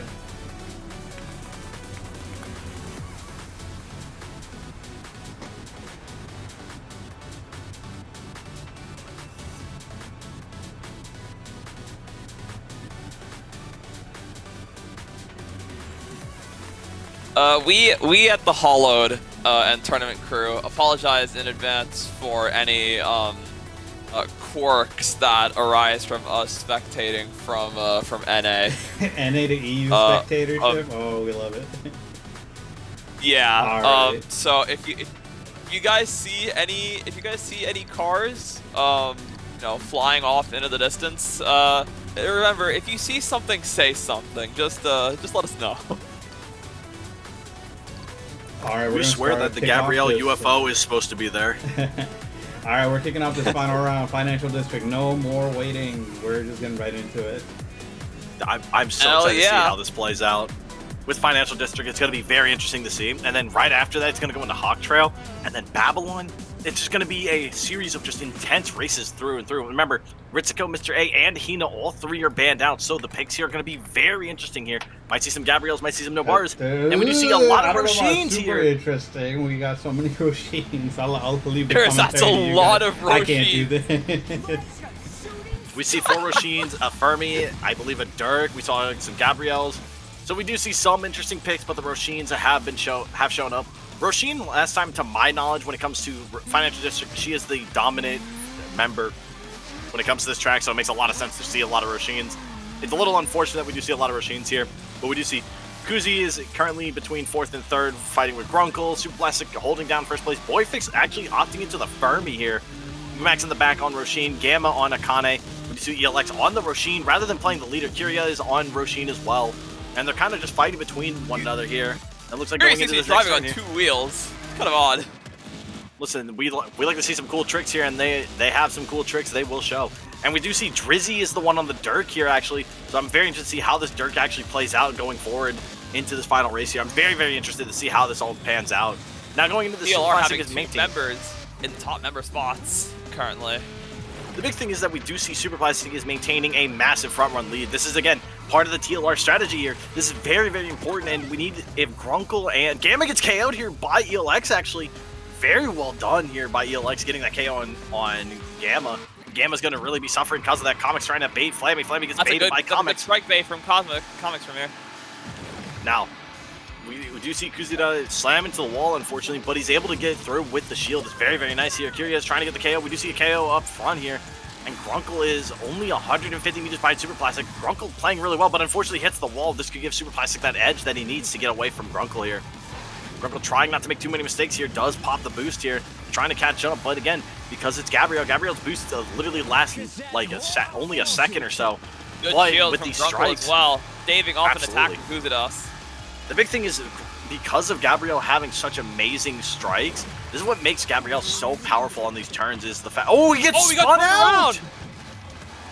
Grunkle trying just a smidge too hard here. Oh, to and get a good- Saf is also stuck on the wall. Super Plastic is gonna absolutely run away with this. That's an insane scenario to see a double spin out. You don't ever see mistakes like this happen too often here. That is very, very unfortunate for both teams here. Very, very dangerous here. The question is, can they make the comeback here? Gamma or got a will the kill. killer- Not sure on who, but I did see their sync bar fill up, so they're gonna try and get ahead in the race now. Drizzy now back here in 11th, falling off the member leaderboard here, but still trying to make their way back. But the thing is, even with Drizzy falling behind, the big thing is that Drizzy himself is still, or not Drizzy himself, TLR themselves are still maintaining a lead here by 5 points. Those 5 points matter quite a lot here. And the fact they have 5 points over Shrimp Fried Rice is very, very important here. This is something that is very, very impactful because, again, 5 points is enough to automatically give them the edge here, and it can give them the win here. But again, you see in the back here, Comics over here, I believe that's Athena. It has 100 points currently in 8th place, which is insane to see, especially after positional points were gone. That's a lot of KOs that currently has been gotten, which is very, very important. This could actually allow them, or allow the team, or allow Shrimp Fried Rice as a team to actually collectively beat TLR just barely, because this is trying to catch up to Super Plastic, but Super Plastic is gone. This is showcasing the difference between Nobaru and Gabriel. Gabriel being the more offensive of the two, whereas Nobaru is the more speed-based of the two. So being able to take full advantage of that is very, very important here. And we do see Boyfix still in 5th place here, which is very nice for Boyfix to be in. And it's just going absolutely insane here. Kiria trying to catch up to Shrimp Fried Boyfix. Rice. To their credit, Shrimp Fried Rice is keeping this really close as we head into the last 2 laps of the track. Oh, absolutely here. And even with that, it's still just insane to see how close this is regardless.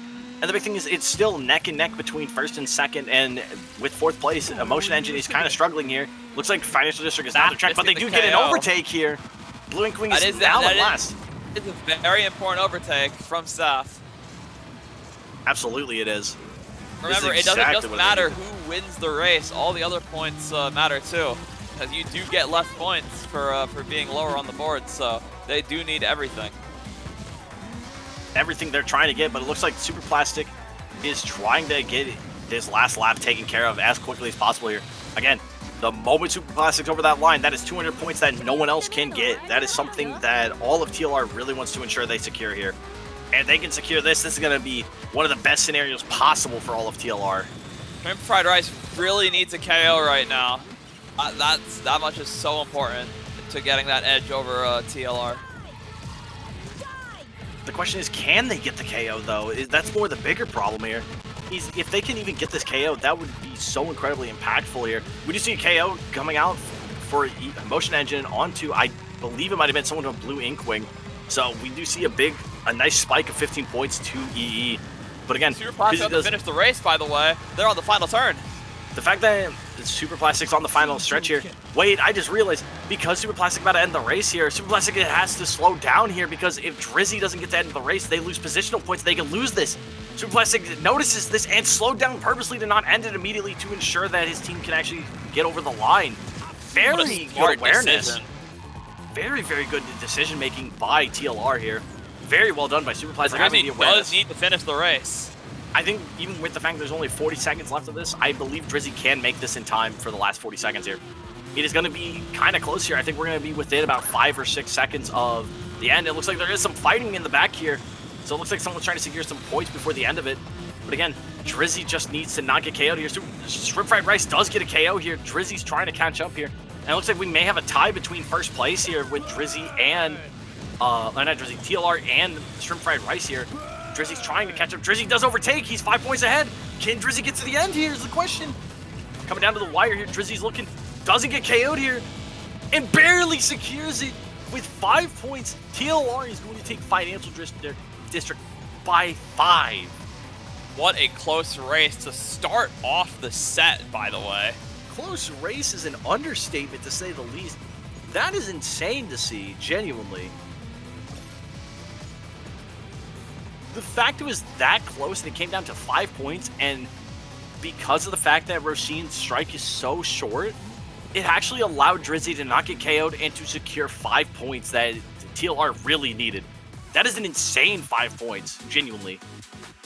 Indeed it is. And what a great performance from TLR as we go into our second race on Hawk Trail.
So, what are we thinking about that first race and how it's going to make the rest of the set look, Joker? Honestly, that first race could really be, to say the least, it could be the make or break, because momentum is something that is very important to have.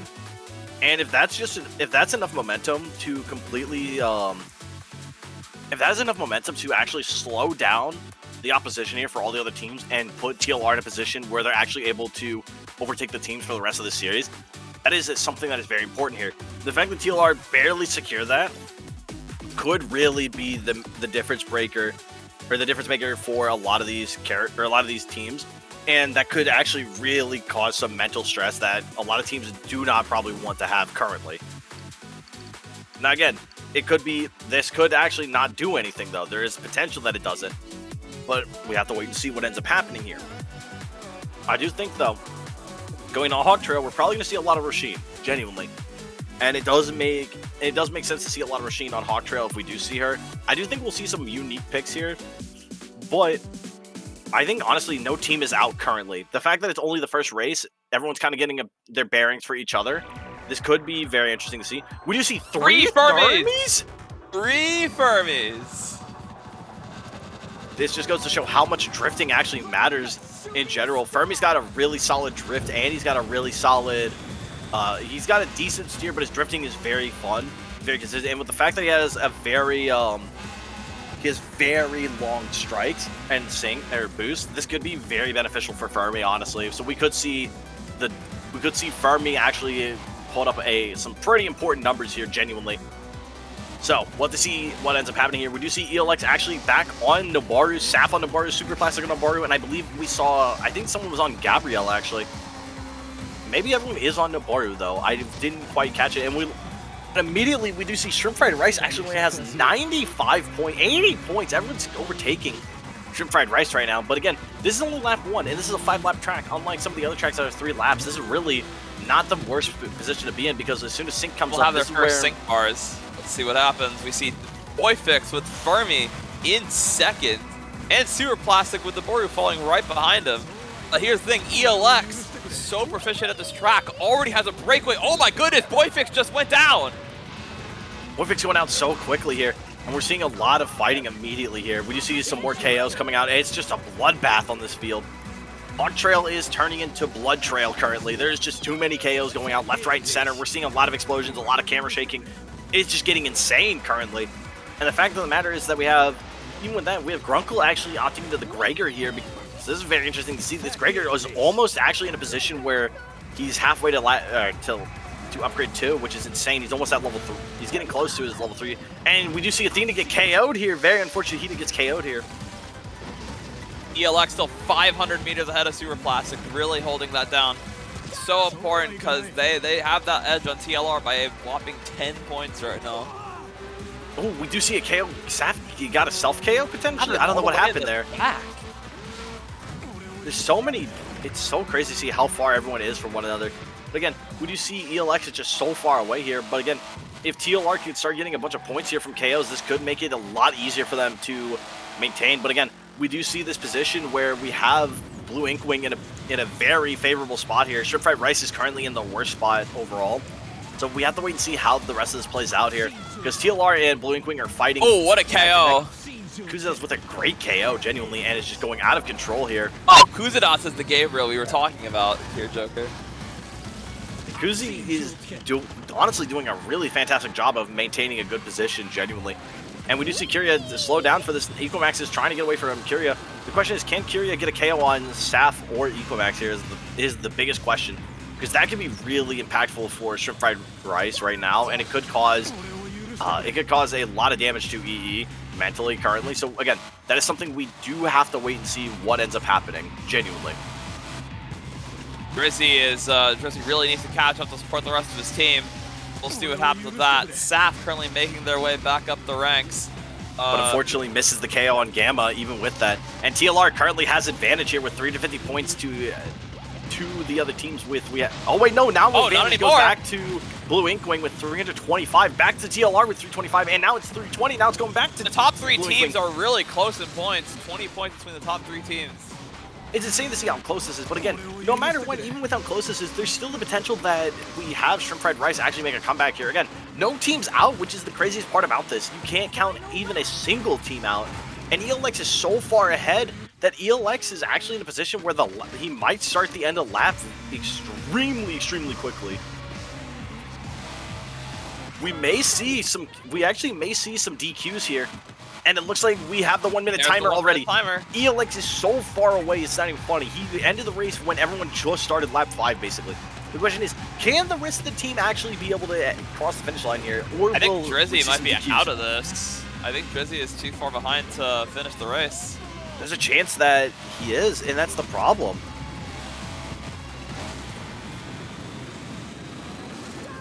Again, it's just something we have to wait and see, genuinely. Like, there's potential that Drizzy doesn't make it, but again, there's still 30 seconds on the clock, and I think there isn't enough track left for Drizzy to drive that's 30 seconds of length, maybe about 20-ish. Lumax trying to cross the finish line here. TLR is not going to get first place here, and it looks like it's going to actually go to Blue Inkwing here. Does seem like Blue Inkwing is going to be the victor of this race, but I do think Drizzy finished. Are they tied? They are in fact tied. Interesting. Who Lost had, Regiment and Emotion Engine tying in second place. Both Question is, who had getting more 7 KOs, points though? for the race. So 'Cause it in does the come down event, in the event that we have teams tying, they both get the amount of points for that position, and then we just skip the next position over. So in this case, we have first, Oh, and yeah. we have second, and then we have fourth. All right. Thank you, Night Speed, for the clarification for all of our stream members watching.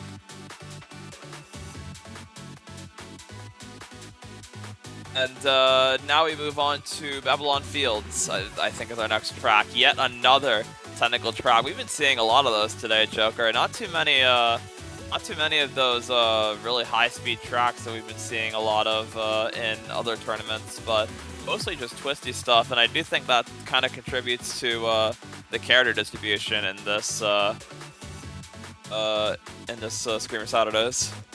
It 100% does. I mean, full speed, not seeing a lot of full speed tracks makes a lot of sense in some regards because there are definitely more tech tracks rather than full speed tracks. But the few full speed tracks we do see, we do see a big scenario where there's always going to be like a massive gap between a few of the players, or at least there's going to be gaps between all of them. And it's something that's very, very interesting, genuinely.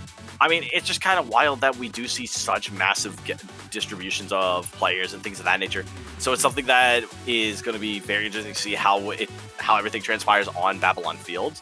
Because again, we have another tech track, so there's a lot of potential for this tech track to actually have some pretty interesting things that occur.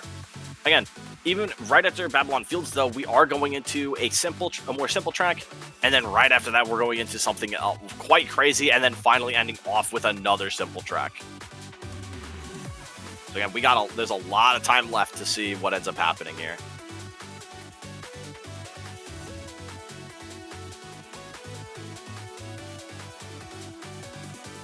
Very, very curious about one thing, though, and that is how are the picks going to change on Babylon Fields? I think you just stated something, or you talked about that just a second ago, and I might have skipped my mind.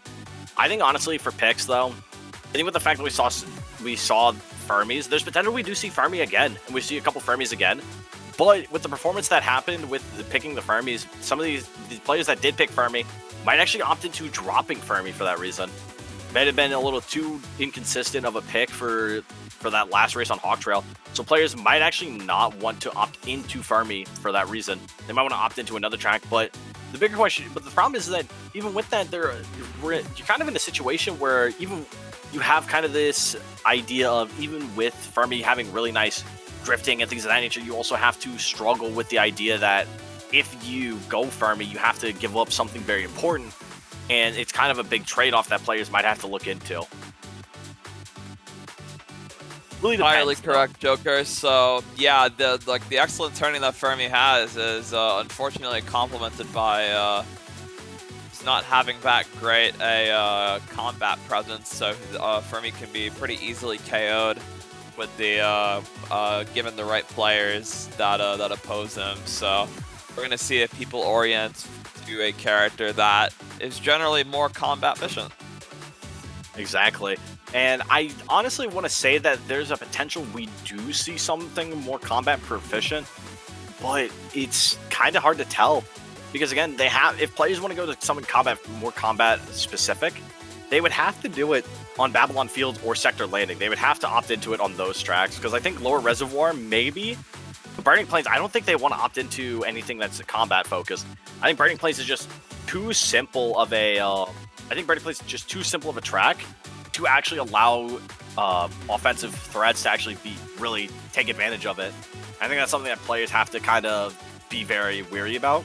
So there's potential, again, we may actually see a scenario where we do have more offensive threats on Burning Plains and Lower Reservoir, especially because Lower Reservoir has the 90-degree shortcut.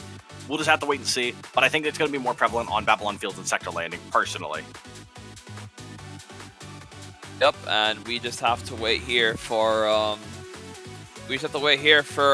the next race to start. Exactly.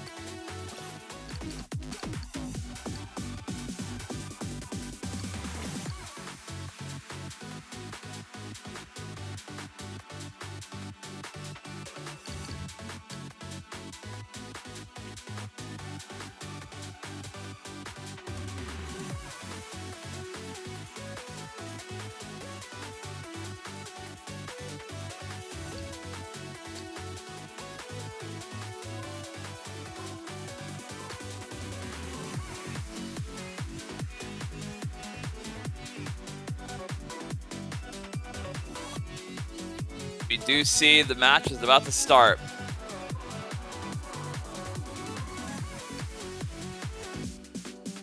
Let's see what happens.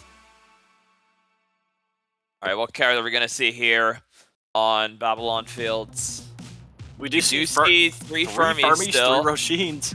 And we and do 2 see Lavinias. Seeing Lavinia, I'm not shocked actually. Lavinia makes a lot of sense. She, after, again, with Akuza's previous performance on Lavinia, that might be making people think that Lavinia is actually not a bad character, especially after buffs. And honestly, I don't think we had the craziest Lavinia performances just yet, but I think Lavinia is still a solid pick, genuinely, and I think people are trying to use Lavinia to their advantage. It's really cool that we do see Lavinia, we do see, it's really cool that we do see Lavinia, we do see the Fermi, we see these characters that you would otherwise may not be able to see quite often because having Hina and things of that nature. So it's very, very cool, genuinely, and it's very exciting to see how this is all going to play out. We do see the Naboru still. Naboru is still just going to be the next best in slot after Mr. A and Ritsuko are banned. Makes a lot of sense. So, unfortunately, the leader battle is all Naboru's, but honestly, Naboru is a really fun character to watch, so I can't complain too much. We do see the 2 Lavinias and Voifix are hanging up it, or taking advantage of being the top 3 for the members currently. And we do see Gamma right behind Voifix here, so the question is, when will people start trying to strike here? And Voifix is in a potential position here to actually go for some KOs, and Equimax actually gets the strike bait on Equimax. We see and ELX gets also getting KO'd as well. That's insane to see here. Equimax goes for the shield again. Voifix coming through with the strike, but Kyria tried to strike out Voifix for that and just didn't get it. Super Plastic does get strike baited here, and ELX goes in front of Super Plastic. Saf tries to KO Super Plastic, and Super Plastic tried to counter back, and Saf tried to counter back again. It is a non-stop flurry of assaults from everybody. Everyone's trying to get the KO points they can, especially with this track being only 3 laps, and it's not particularly the longest track by any means. Any points that they can get right away, and any points they can get as soon as humanly possible, is going to be so important here. And even just 1 KO, especially with the fact that it's so close and there's so many players, could immediately transform everything. I mean, we do see TLR is in first here with a 30-point lead on EE, but EE is still not too far behind, or you shouldn't Red Race, that's not too far behind EE, but EE is now at 300 points. Good KO from Grunkle Harry as well. Grunkle Harry also had to get his level 2. He's going to be a menace on the track after he gets that last level. Indeed, but then you see TLR has, I believe it's securing 2 of the top positions, having 395 points. That's insane to see already. TLR is maintaining a massive advantage. Shrimp Fried Rice strike bait on the Saf from ELX. Uzidas coming in, spins out Saf, NASCAR styles. Dude, I didn't know we had professional police pit maneuvers on the battlefield. That is insane. And we see a KO coming ELX. Kill Kuzidas. And TLR is just running away with this just because of how much the other guys are brawling here. We're going to go into the final lap very shortly. Although Drizzy maybe in the back, Voifix and Super Plastic maintaining top 2 is so incredibly important. Like, this itself is a impeccable position to be in for TLR. And the fact that Voifix only has Flammy behind him, there's a chance that Voifix is going to be in a pretty solid position here. ELX might be fighting with Flammy here. And again, we do see, I believe, a KO coming out. Grunkle going for another KO on Kuzi. Kuzi with an amazing shield. That's incredible. Grunkle still in overdrive, trying to see what he can do. Look at Kuzi trying to get a KO here. Grunkle actually avoids Kuzi. Doesn't even care for Kuzi right now. And gets an amazing overdrive here. Unfortunately, didn't get a lot of KOs here, but still very well done, not blowing up on the wall and self-killing. And then there's a KO coming out from Flammy. This is so bad for Blue Inkwing here. It's a very tough position to be in here. EE is in a really good spot to take second place cleanly here. Now we do see, we have Athena and Kyria here in 10th and 11th here. We do see Drizzy behind. Drizzy trying to get KOs here, trying to secure TLR's first place here. We do see that EE is trying to secure any KOs possible to take this first place away that TLR is trying to guarantee here. So I believe Drizzy's trying to do whatever he can to actually get the KOs that they need. Too, if TLR just have such a breakaway though, it would take a miracle to come back at this point. It's just absolutely insane. And there it is. Super Plastic and Voifix finished the race. Already finishing the race is just incredible to see. But also the fact that, again, we see that we have this scenario where he needs 3 KOs in order to do anything, but I don't think EE has the time to get those KOs, and I think they actually all just crossed the finish line. So that means EE has secured second place for themselves. We do see TLR securing first, and I believe we do see Blue Ink Wing securing third, and Shrimp Fried Rice unfortunately secures fourth for this race. And as Jersey crosses the line, TLR takes Babylon Fields. We are now halfway through our finals. It's crazy to think we're already halfway through the finals, because it feels like this has been going on for so long. They're playing so incredibly well, and they're fighting each other so incredibly well. These players are just playing out of their mind. It's just so incredible to see. Like, genuinely, this is just incredible.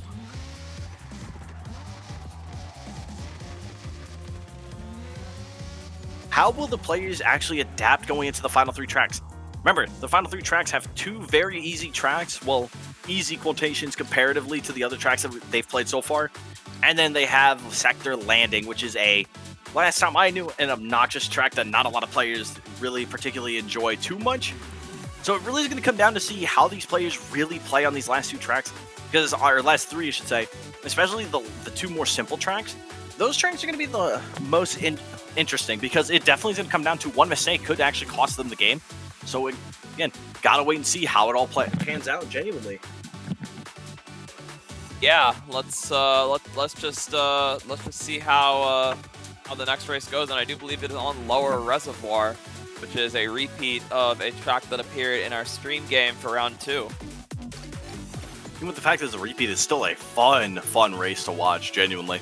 So I'm very excited to see how these 4 teams actually kind of change their strategy here, especially the teams that actually played on Lower Reservoir.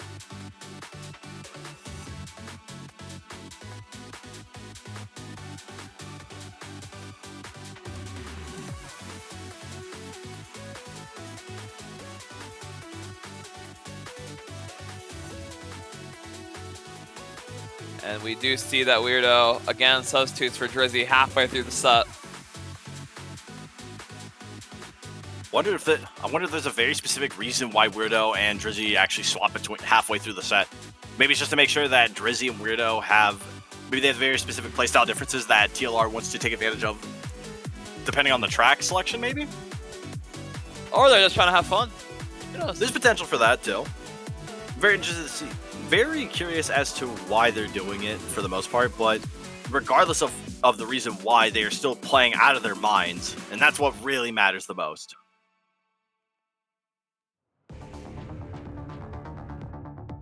And Screamer competitive account with a good message in chat. Join the next Screamer Saturday. Let's see these characters. We do see more Naborus yet again, unsurprisingly. We do see a Roshin, a Fermi, as Boyfix continues to rep the dog.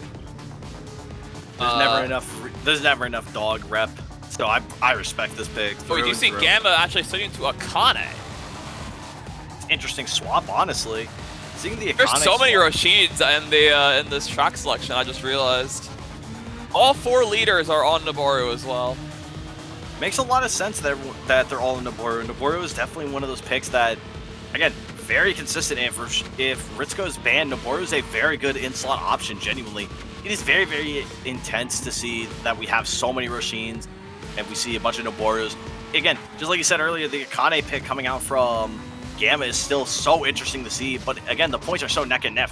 Shrimp Fried Rice are currently the ones struggling the most here, but I don't think that's any reason to count them out by any means. They can definitely take advantage of this. We do see ELX and Super Placid taking the cut. ELX getting a slight advantage off the cut because they use a strike and not a boost. So we're gonna see how much of a difference that makes in the front runner battle. We do see an overdrive coming out already, I think. Or no, that was a strike from a Fermi, I do believe. It's just interesting to see. One of the big things that I want to talk about is, like, it's just the fact that all the leaders are still pretty close to each other realistically. Not one leader seems to have messed up the cut drastically. So it looks like all the leaders are playing pretty well so far. Boyfix actually decides to, or opts into going behind Gamma here, maybe looking to try to generate enough sync to actually look for a strike potentially, or generate enough entropy to look for a strike. There's that potential. Saf, Kuzidas are still pretty far behind ELX and Super Plastic here, but Super Plastic and ELX are fighting neck and neck. It looks like Super Plastic's trying to catch up to ELX, but I don't think ELX really wants that to occur here. I think ELX is really looking into taking this away from TLR and trying to stop their reign of terror currently. Definitely, and they really need these points. They really need these points because every single race counts. But across to Super Plastic, he's not going to make it easy. Absolutely not. And that's the thing. Even with the fact that ELX is playing so incredibly well, Super Plastic just does not want to let up the pressure here. And again, we're seeing Kuzi is still not that far behind on the minimap either. But let's talk about the members, why we're hanging out with them. Equinox goes and takes a clean shortcut. Very well done. It's Boyfix and Weirdo also take a very clean shortcut here. It does suck that Boyfix and Weirdo are in 8th and 9th place here. And this is a very big problem. Since Fermi doesn't have overdrive, he doesn't have a really good combat mechanic. So Grunkle actually looking into maybe getting a KO on someone while in overdrive, but overdrive runs out just in time. It looks like Grunkle has to pop the shield, so Gamma doesn't actually take out Grunkle. Gamma is looking to potentially maybe get a KO onto someone, potentially, maybe? Who knows for sure? Or TLR in general, I think, with their member positions, really need to shift gears into KOing their opponents if they want to get enough points to overtake Inkwing here. But props to ELX. Like, ELX is, aren't they about to finish the race, actually? It looks like they're getting very close, and and yes, they do. ELX has now ended this. Now the question is, will TLR or even EE get enough points? Even Surepride Rice, will they get enough points by KOing other members in the lobby, or will it just not be enough? That's a lot. Blue Inkwing has quite the gap. You're not wrong on that. There's a massive gap here. I think it's going to be pretty much impossible to catch up to Blue Inkwing unless they have some kind of intense scenario occur here. They really need something incredible here, but I don't think it's going to happen here. I think we're looking at a Blue Inkwing victory with a EE second place. It looks like Boyfix is slowing down here. But that is but looks like we are setting up for Blue Inkwing. Like I said, first place here. Very, very well done for Blue Inkwing. EE, TLR, and Shrimp Fried Rice. Very well done from all the teams. But we are moving on to Sector Landing next. Our second to last race.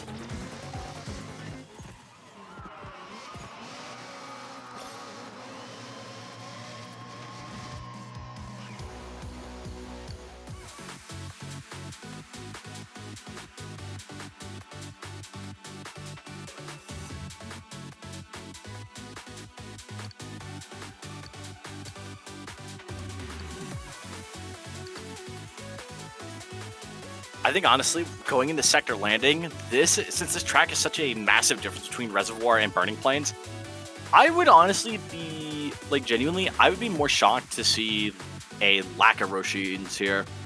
I think honestly, I personally think TLR might actually opt into dropping the Fermi finally, because even on Sector Landing, I don't think Fermi's got a lot of potential here when it comes to a pick, but I would love to see Fermi personally. I'm still a Fermi fan through and through. But I think if they're trying to win this Screamer Saturdays and get a solid win here, they might have to opt into dropping Fermi, potentially. Again, these teams are fighting neck and neck with each other. They're very close to one another in terms of gaining points, losing points, things of that nature. So trying to min-max their character picks as much as humanly possible might be the play for them, genuinely. But again, who knows? Staying true to Fermi, especially with the fact that Hexaberry was not playing too much Fermi, I think honestly it makes a lot of sense. Gotta have someone repping Fermi no matter what, and I respect that. Yep, we love our Fermi players out here. We love the dog.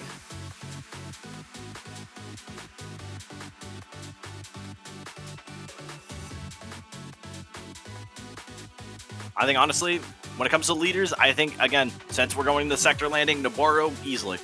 Going into members, though, this is where we could see some interesting picks, but I don't even think we're going to see some interesting picks, potentially. That's the only bad part. There's potential we don't. Well, but the potential we do is quite high still. Absolutely, this is the most technical track we have on the lineup for this for these finals. And that's insane to think about, that this is the most technical out of all of them. Like, realistically, it's very, very intriguing. Exactly.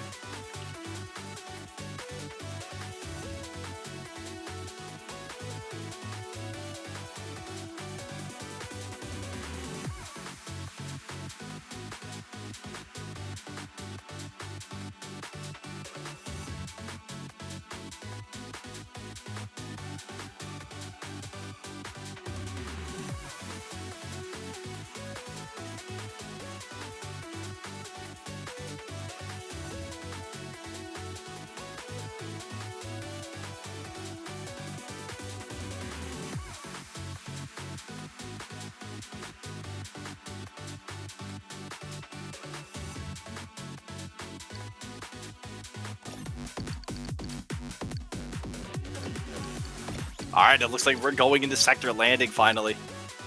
Here we go. This is where we're going to see all the craziest picks potentially. Yup, let's check it out.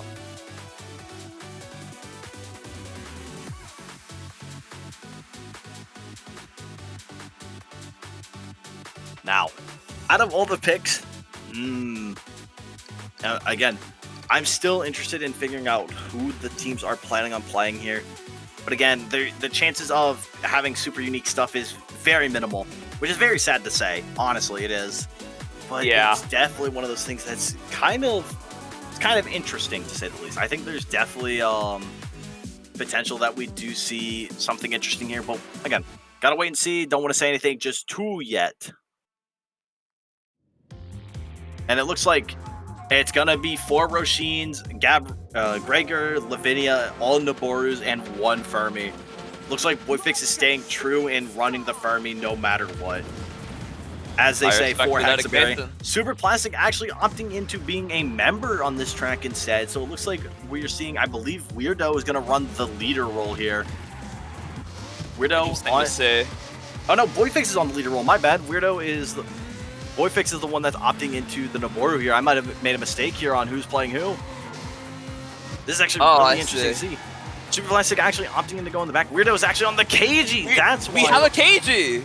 we finally see we see an interesting pick here, and it looks like TLR is really coming here to actually start some real chaos here. They do not want to lose any more points today. They do not want to lose this race. They picked some very aggressive characters here. It's a very good set of runners. So the question is, can Boyfix maintain with ELX, or will ELX be able to get away from Boyfix is the question. Neither of them opt in to go into the shortcut, so it looks like the shortcut is no longer even remotely a viable option here. Superflex tried to get KO on Athena. Athena with a really good shield here. Again, no one's opting into the shortcut. The shortcut just seems either way too risky, or in general, it is just not worth it, which is very, very good here. That everyone is just maintaining very well here. Very well.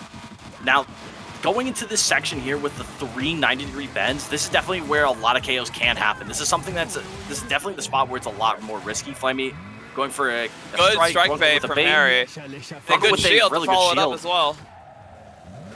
Very well done here. The question is, Super Plastic does strike bait. Super Plastic, Nice Super Plastic kill gets from KO. Harry onto Super Plastic after that exchange. What an incredible exchange, and it went in the favor of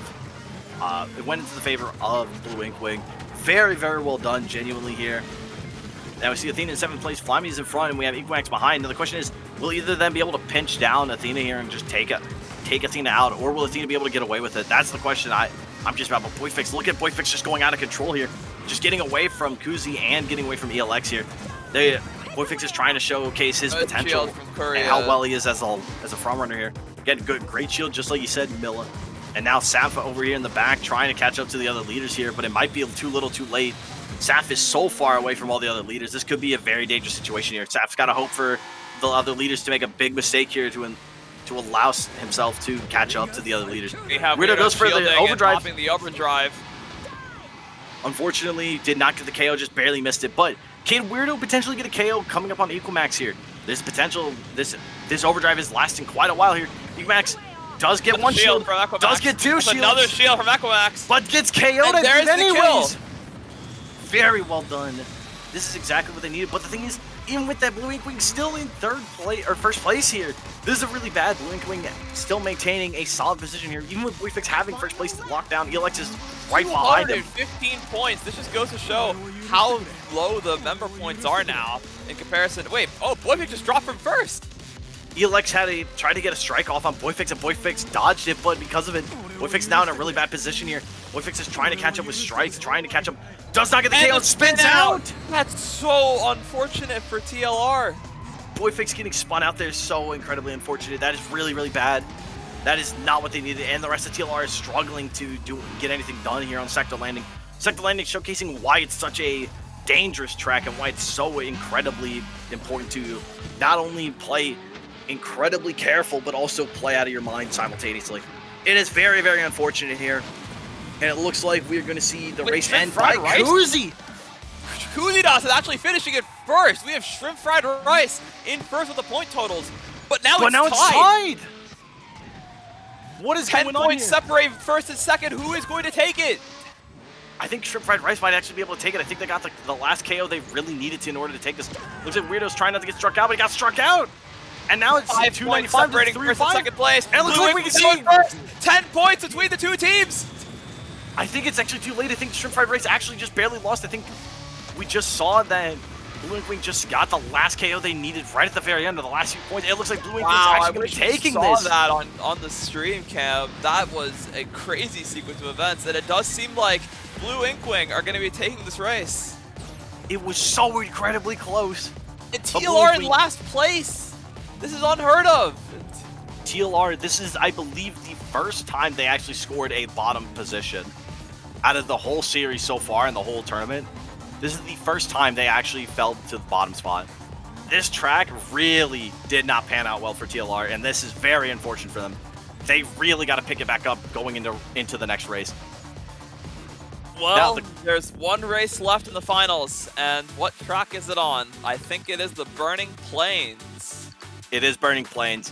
And here's the thing, with the fact that it's Burning Plains of all tracks, this can go in anyone's favor. Now the question is, will Knight give us an update on the points before we go into this final race, or are we going to leave it in suspense for the players? I think it's up to Knight whether he wants to tell us about that or he wants to leave the suspense up in the air. Very, very excited to see what does happen here, because again, it's just insane to see that this even happened and just this whole scenario just occurred the way it did. Again, it was so incredibly close the whole time, and then right at the very end, it got stolen right out from under Shrimp Fried Rice's noses by Blue Ink Wing, and they stole it. Unfortunately, Shrimp Fried Rice just couldn't do it. They were so incredibly close, and I guarantee you if they got that first place, that would have been so incredibly important. Genuinely. Yeah, I have a bit of an update. I mean, you guys are going to see it once we go into the actual race, but we are seeing currently Blue Ink Wing in first with 39 points, The Lost Regiment in second with 36, Emotion Engine in third with 31, and Shrimp Fried Rice in fourth with 22. Shrimp Fried Rice put up a hell of a fight in that last race. I don't know. I mean, this could between TLR and Blue Ink Wing, this is a really, really close race. We've got to see what happens next. But I think just based off of the point differentials, I don't know if Emotion Engine can catch Blue Ink Wing. So we got to see. We got to see how this last race goes out. A lot of power in determining who gets first and second and third. All right.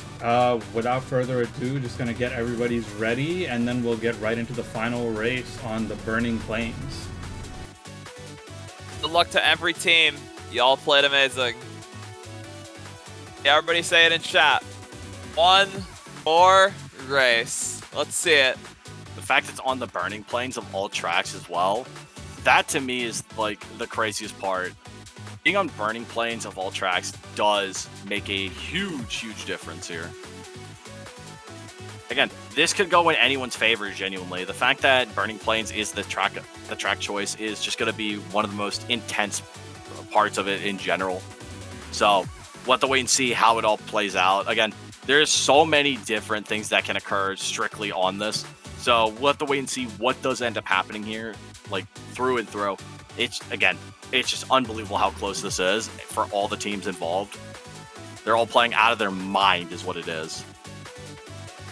Completely agree, Joker, and we are going to see very soon all these teams give their best shot on the final race of the night. Absolutely, and again, it's just insane that that last race, it was just such an upset that it completely flipped a lot of the points, and this is going to be very, very intense here. Just have to wait and see. Let's get this move. Let's get this last match moving.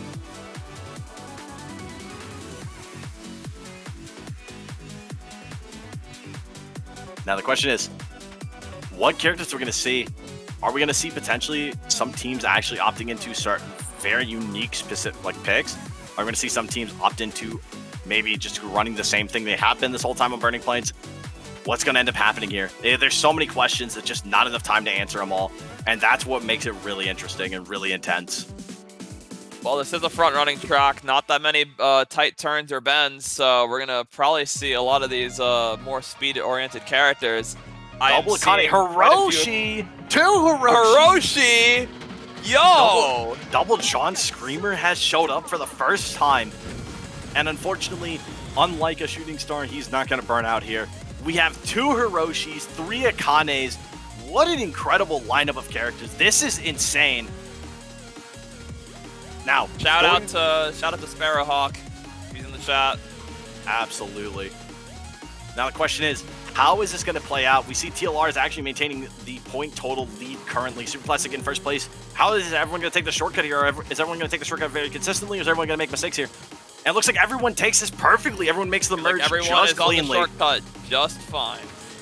What an incredible scenario. Everyone just takes it so incredibly well. Very, very well done here. Not And that much of a split in the pack, Joker, if you notice the minimap.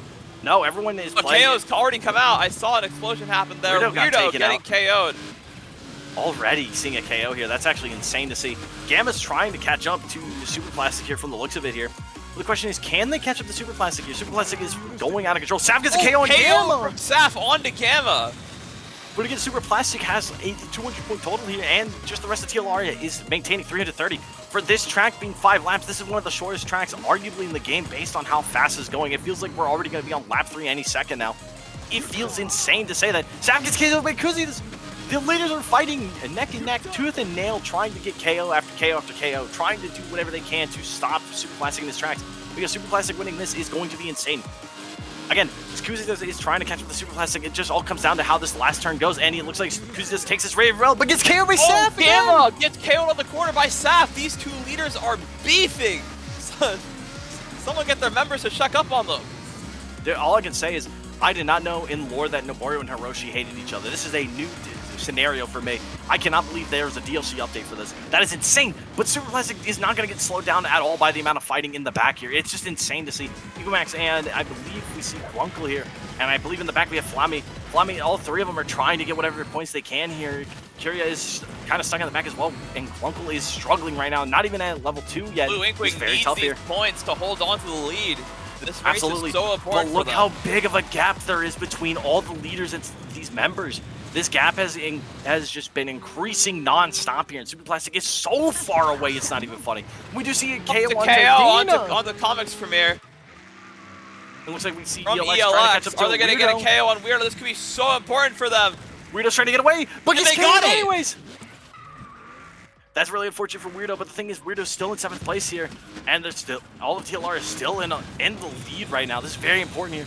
He's just trying to do anything they can to catch up. They're trying as hard as possible. Goes for the overdrive here. Now the question is, will this overdrive be enough to catch up with Super Plastic, and will be enough to actually KO Super Plastic? Will Super Plastic be able to get away? I believe Super Plastic might have popped an overdrive zone, or might have been striking. I couldn't tell from the camera, but that's okay. We'll catch back up to those two later. Curia is trying to catch up to anyone they can. It's just, again, now we see how this track really transpires. It just, any single one thing, one mistake On the is final all lap enough. now. Super Plastic Already leading final them, rolling lap. in the That's front. insane. It's just insane to see this. Like, we see, anyways, going into Weirdo. Weirdo's right behind ELX here. ELX actually was opting into playing Hope instead of playing the member and or playing leader, and goes into overdrive here. Blue Inkwing's trying to get whatever points they can. Gamma trying to do some of the Saf. Actually bumps in the Saf, almost spins out. Gamma doesn't spin out. That's huge for Gamma right now. But we see Saf got spun out because of Gamma. That's really bad, because now I believe Boyfix took the advantage here, and Super Plastic ends with first here. We see Egomax coming up with overdrive here. Comics might be in trouble here. Egomax is looking for this KO in the Comics, but KO's himself! Explodes. A self KO coming out of Birdie Place. We do see Flammy's in trouble here. Grunkle's looking for a KO on Flammy. Flammy doesn't get KO'd here, and Grunkle is going to opt into actually driving forward here. Not even going to worry about it, trying to get any points they can. Seeing if they can take advantage here. Blue Inkwing really needs these points if they want to have any chance to win this. They really, really need this. But can Shrimp Fried Rice snipe this away from them? Can they get one more KO to take this away from Blue Inkwing? Or will Blue Inkwing actually get this stolen from right under the nose? Curia does get KO'd here right at the end of the race. And we do see Grunkle's going to secure his position. And it looks like that's going to be it. Comics does not take it. And we're going to come down and see TLR with first place. Blue Inkwing with second. EE with third. And, Shrimp Fried Rice with third. And EE with fourth. My bad, almost This messed that up. is an interesting situation, Joker, because if I'm doing the math correctly, I believe we have a tie. We do have a tie, actually.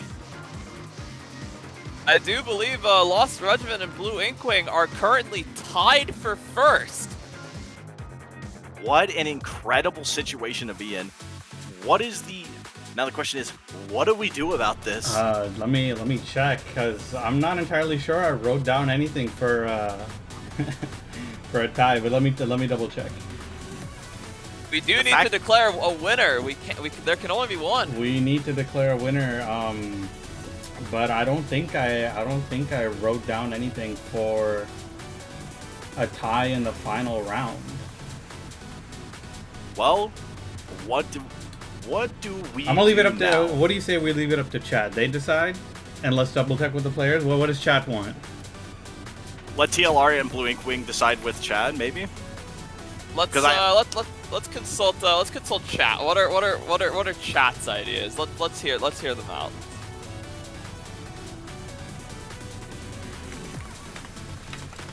And let's also go over to TLR and Inkwing to hear their thoughts.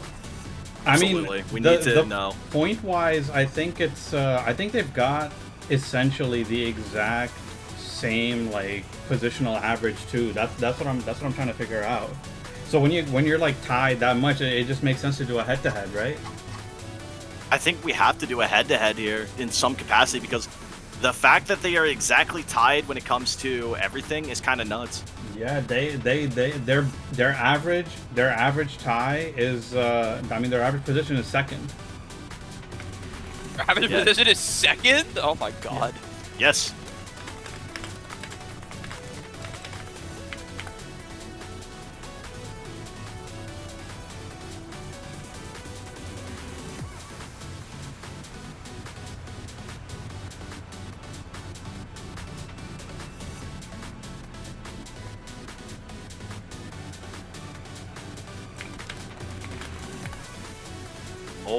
I'm conferring with the teams. I'm trying to get their I'm trying to get their ideas on this because this is like a tie normal procedure. I think in other games dictate just like a head-to-head, and but also being cognizant of time, I want to make sure that we're giving them the good right, just the right option. It's EU. We're keeping them up late, so yeah, this is again it's just unbelievable to say the least. Like seeing a perfect straight here on the ties is just kind of insane. Helio, if we're going off of the point totals, I guess we could do point totals actually. But yeah, I mean, entertainment, right? We gotta do a head-to-head. Honestly, could be point totals, but again, I personally think if we wanted to, if there's a team, one of the teams didn't want to actually perform, probably. But again, in terms of entertainment, I think both teams might be wanting this head-to-head sudden death. All right, one more race, right? Let's hear it, everybody. One more race. One more race. With the fact we're getting one more race. Random head-to-head? Is that what we're planning? I do believe. Yeah, we're gonna do one more race this time. It's gonna be. This is insane. I don't think we ever would have thought that this, of all things, was gonna be what ended up happening here. Out of everything, seriously, out of everything is just unbelievable. Let's so we are randomizing a track here with we're being cognizant of the bans for this set as well. So what is the final track, Knight? I'm leaving it up to the random function in the game. Oh, I see. Full random. Yeah, we're going full random. Let's go it's going ahead. Full random. Okay. Make sure it's 6. Yep. All right. And here we go. We're gonna do one more race. Blue Inkwing no longer your blue team. Unfortunately, they're now yellow Inkwing and TLR sticking to their TLR red.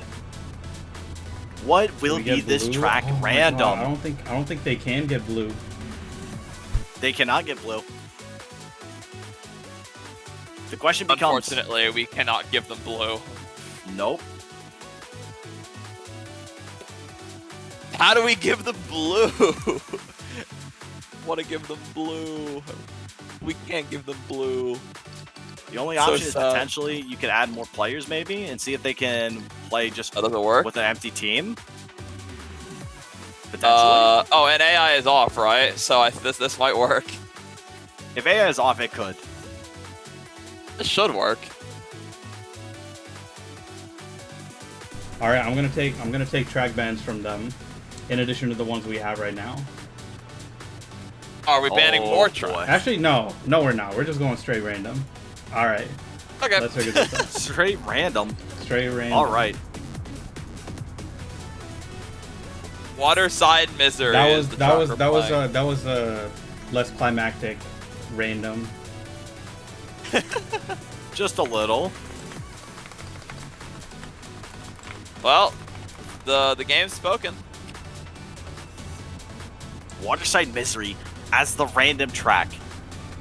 This is a track that, unironically, it's narrow, it's got some crazy turns, it's kind of insane, and the shortcut is definitely a little goofy. The fact that this is the track that was picked at random is the most shocking thing out of all of them. We could have had Cradles, we could have had Tire Burner, we could have had just about anything else. But we got the claustrophobic combat track that is Waterside Misery. Let's hear from Chad. Is this cinema or not? Honestly, we got some cinema in this? One more time, right before we begin. One more race. Let's do it. Let's do it. One more race. One more race.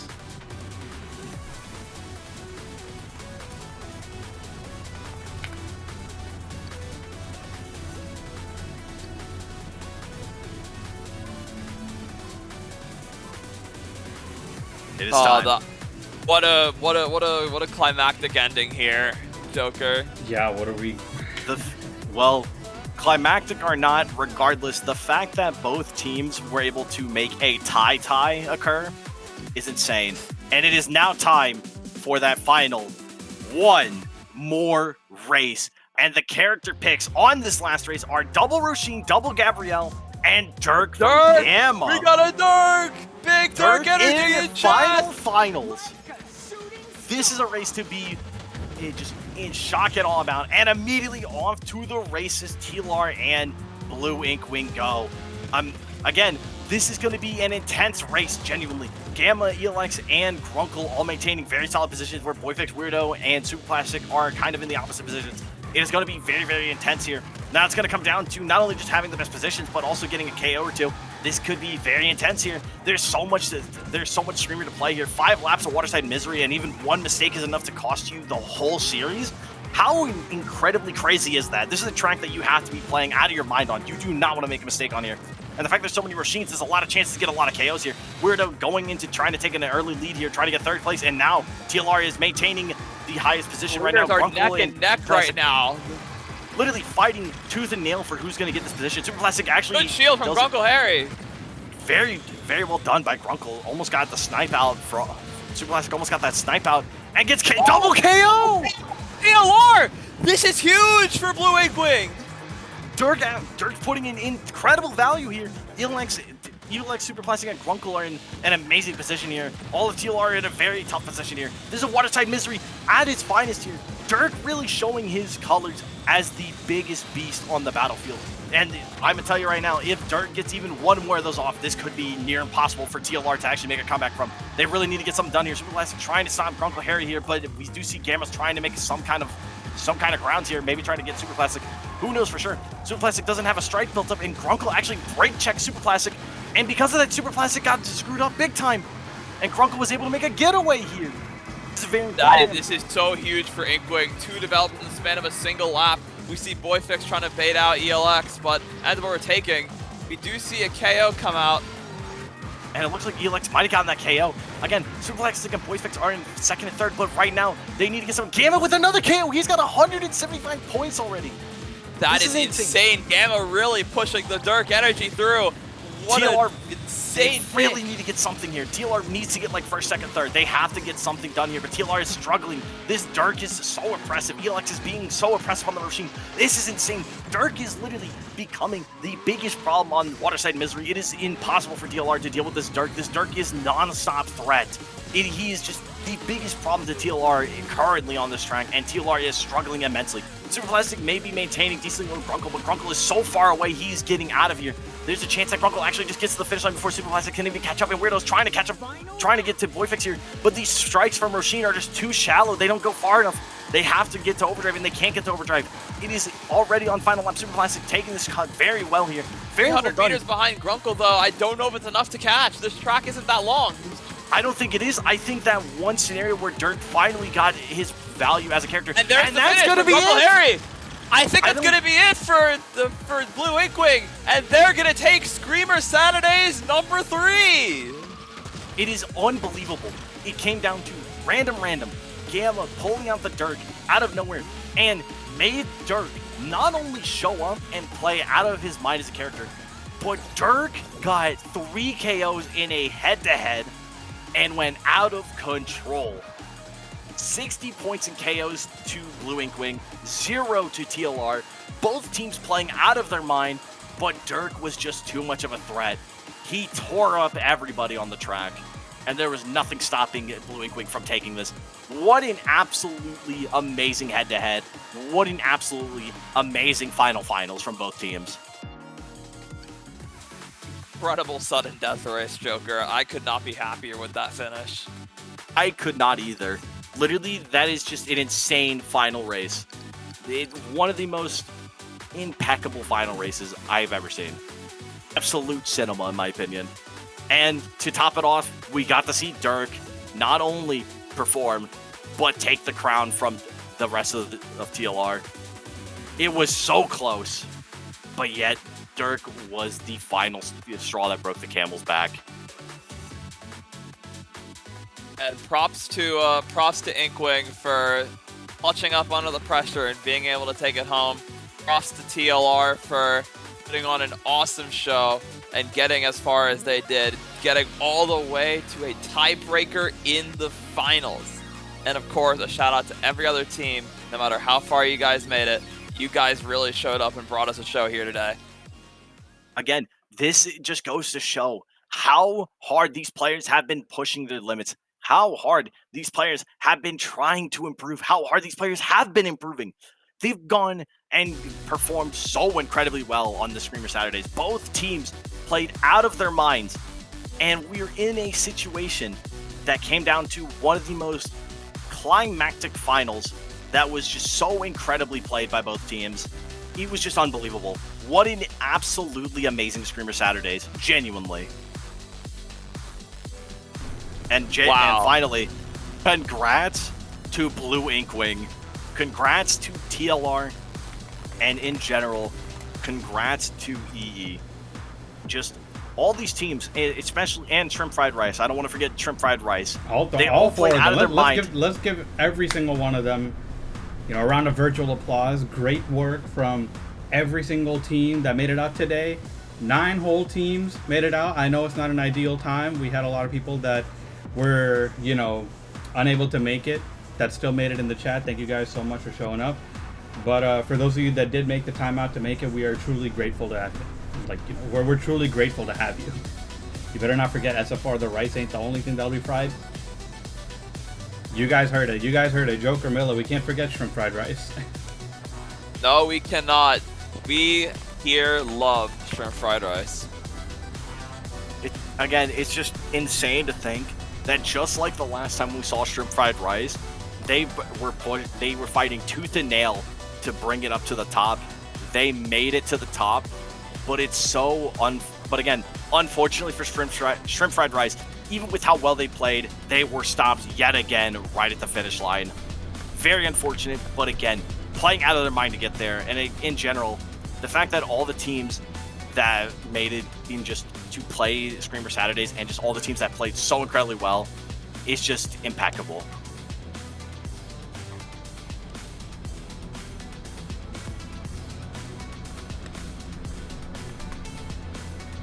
just getting this final scoreboard up for Screamer Saturdays number 3.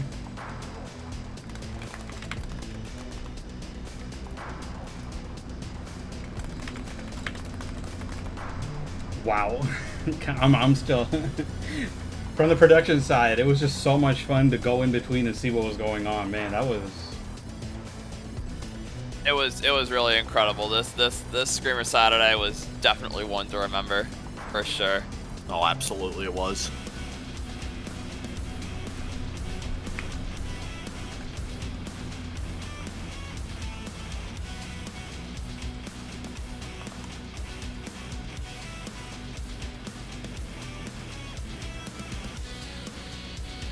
All right.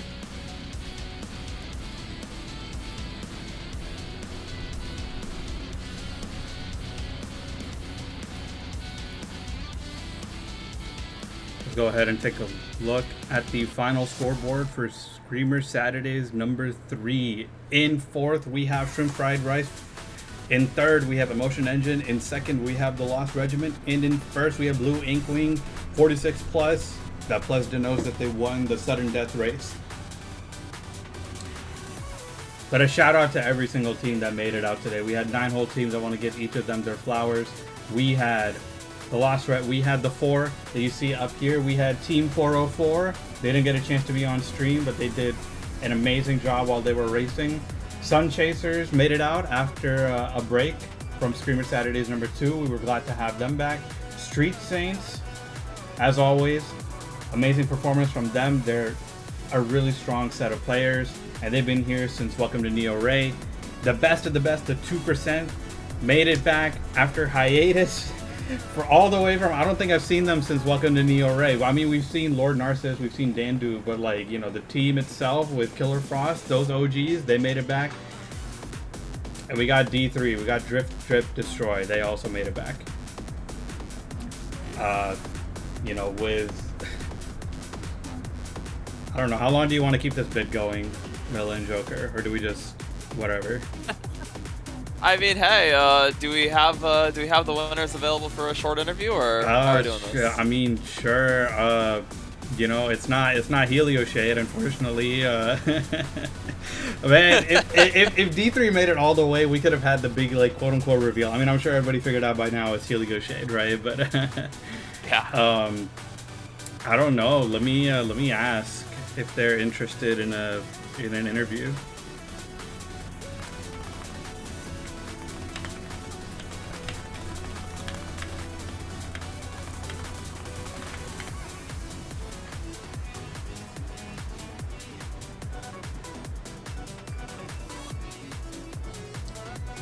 Let me take a look at chat in the meantime. Sun Chasers are hoping to be back with a vengeance next time. I'm sure you guys are. Sleepy Saf. I mean, Emotion Ninja, you guys killed it today. Saf, you were going crazy with Noboru. So I'm hoping. I'm looking forward to seeing what's next. And Rambini, of course, it was unfortunate we didn't get to see you guys this time, but next time around we are definitely going to have you. Garfeed, it's a bi-weekly, so we are going to have people, so it's going to be on the 27th next time around. And for anyone who's on the fence about possibly joining a tournament, listen, like, so many of our tournaments today, so many of our teams today were just people looking to play. They didn't know if they were going to be good or bad at the game. They had no idea like where they stood as far as the game was concerned, right?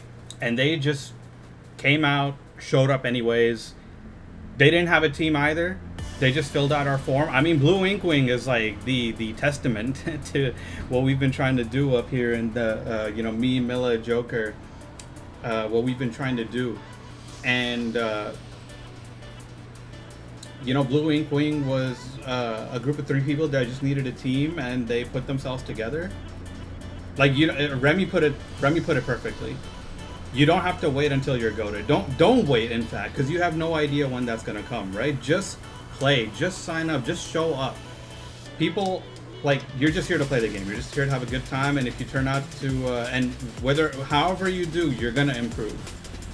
We've got a bunch of teams recruiting as well, so please do consider signing up. And at the very least, if you're not signing up, show up in Screamer Online. They've always got a lobby up. You know, mixtape's a good way to play, but if you're trying to play with the best, if you're trying to play with a consistent group of people, definitely show up to the server. Screamer Online, great place to be. And I have just gotten word that I've just gotten word that Blue Ink is down for a brief interview, so I'm going to go ahead and bring them over to our voice chat. Let's do it. I want to hear how they feel about the tournament, and be sure to for everyone in the chat, be sure to stick around for their words, because who knows, maybe you'll be inspired by them, inspired by their cause.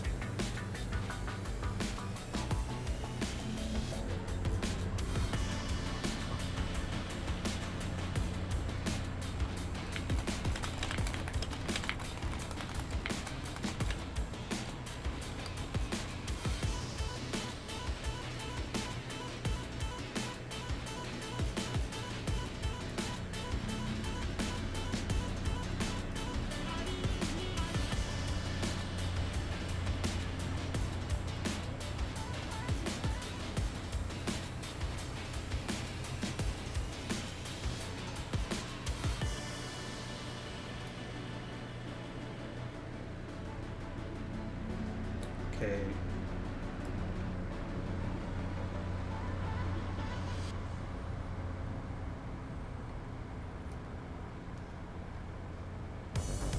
I believe we are only waiting on. Yeah, let's. Yeah, we've got it ready. So I'm just gonna bring them over to our voice chat. Oh yeah, bring them over.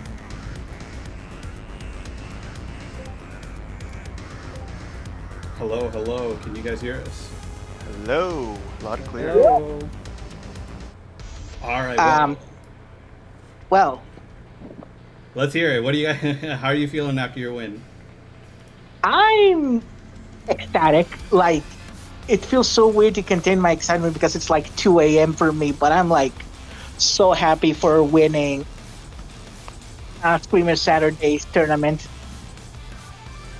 Yes, it's been insane. Like, we got it pretty close on the semis, I think. We almost got eliminated. We won by 1 point, I think, and it was pretty close. So it's been pretty hard to contain our excitement. Yeah. I am not going to lie, I feel lightheaded right now. I am so honored I got to sub in for these two amazing people. Those some of the moments we had were so hype, and I'm also really happy we got to play in the first and maybe only head-to-head tiebreaker on a grand final. That was amazing. So yeah, Gamma, your play there on Waterside Misery, like the entire booth went crazy seeing you do that as Dirk. Trust me, I was going pretty crazy too. I need to rewatch your reaction on stream. I need to watch the stream. Yeah, I heard Gamma pop off in the VC, and we were like so excited. I was like, I don't mind, I'm first. As long as I can get a lead, we should be fine. Yeah, I mean, Joker and I on commentary just we at that point we knew how it was gonna end after that double KO with Dirk. I mean, just honestly incredible stuff from you, Gamma, and also from the other two. Like, you two did such a good job on on front running and playing support, mostly front running from Harry and ELX, I feel like, but yeah. Thank you. Yeah, these two are amazing. I can definitely tell I fumbled all the leader races I had, so I am so happy to have these two. Yeah, just being able to front run those races and get those points for us. It was you guys a nail biter of a set. I'm not gonna lie, because on that final race on Burning Plains, I mean, you had to get second and TLR had to get first, right, for the tiebreaker to happen. And exactly. For the first half of the race, I mean, I was just watching from the back, and you guys brought it back, but it was a little touch and go there, wasn't it? I have to be completely honest, that first half of the race I was not having fun, but then I took a look at the scoreboard and I saw that I just had to like keep my head down and scrape whatever points we could, because I could see, yeah, we were all looking at that score sheet right before the final race and we were thinking of the possibilities. So just getting that second place just felt crazy at that time. Yeah. That was honestly an insane outcome because yeah, we did notice as soon as that race ended when you guys got second. I'm like, there's 3 points separating them before the final race. I think this ended in a tie, and I was just like, what happens? Because we just didn't have any protocol for this because we didn't think it was gonna happen at all. So we had to. We kind of had to improv that. Are you guys gonna come back for future Screamer competitive events, especially our future Screamer Saturday stuff? Definitely. I think so. Yeah, definitely. We're running this again. Absolutely. Hell yes. We'll see where I am next Screamer Saturdays, but I definitely plan on playing again. That is awesome to hear. Are there any other things you want to say to us, say to the audience? Like just give us your thoughts. Should I go first? Yes, go for it. Yeah. Also, by the way, like say your name when you're Yeah. speaking, so everybody knows who's talking on the mic. I don't know Okay. if everybody knows your voice.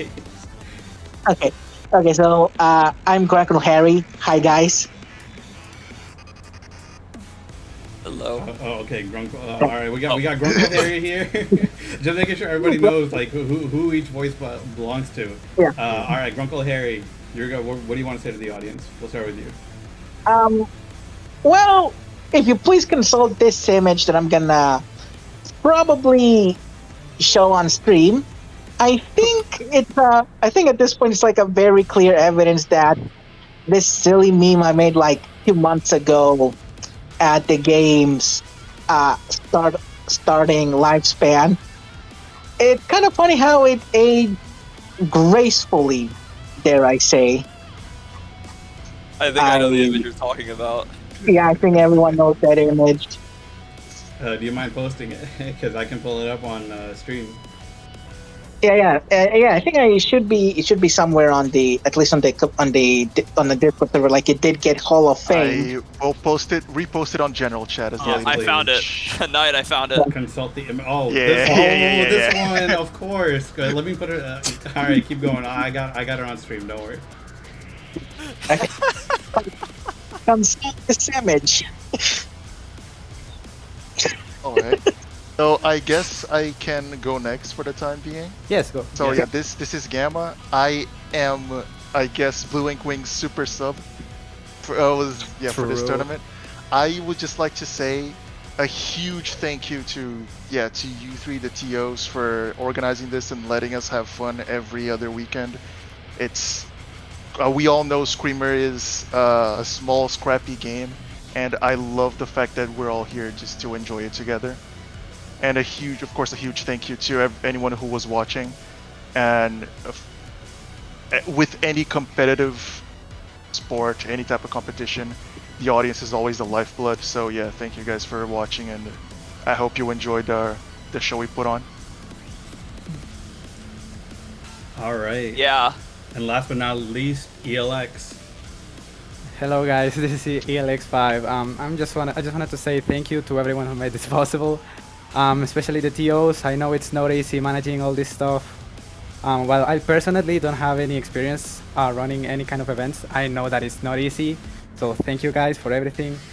Thanks to everyone as well in the community, from the Discord server as well, and to those I've encountered online as well. Thank you so much to everyone. I've learned so much from everyone. Special shout out to Rambini, Bonds, BFXD, Grunkle Harry, and Stingblaze, who pretty much taught me everything I know, and pretty much thank you for everything. A pleasure, man. Thank you guys so much. Thank you for your being kind work. here. If I can just get you guys to say one more thing, because I know you guys were formed by the forum, right? You guys signed up on the Google form, and that's how you guys started. For everybody in the crowd, do you have anything to say about just like the idea of just joining the tournaments? Like, If you have any doubts, just fill out the form that these guys sent for the tournament. It's a bunch of fun.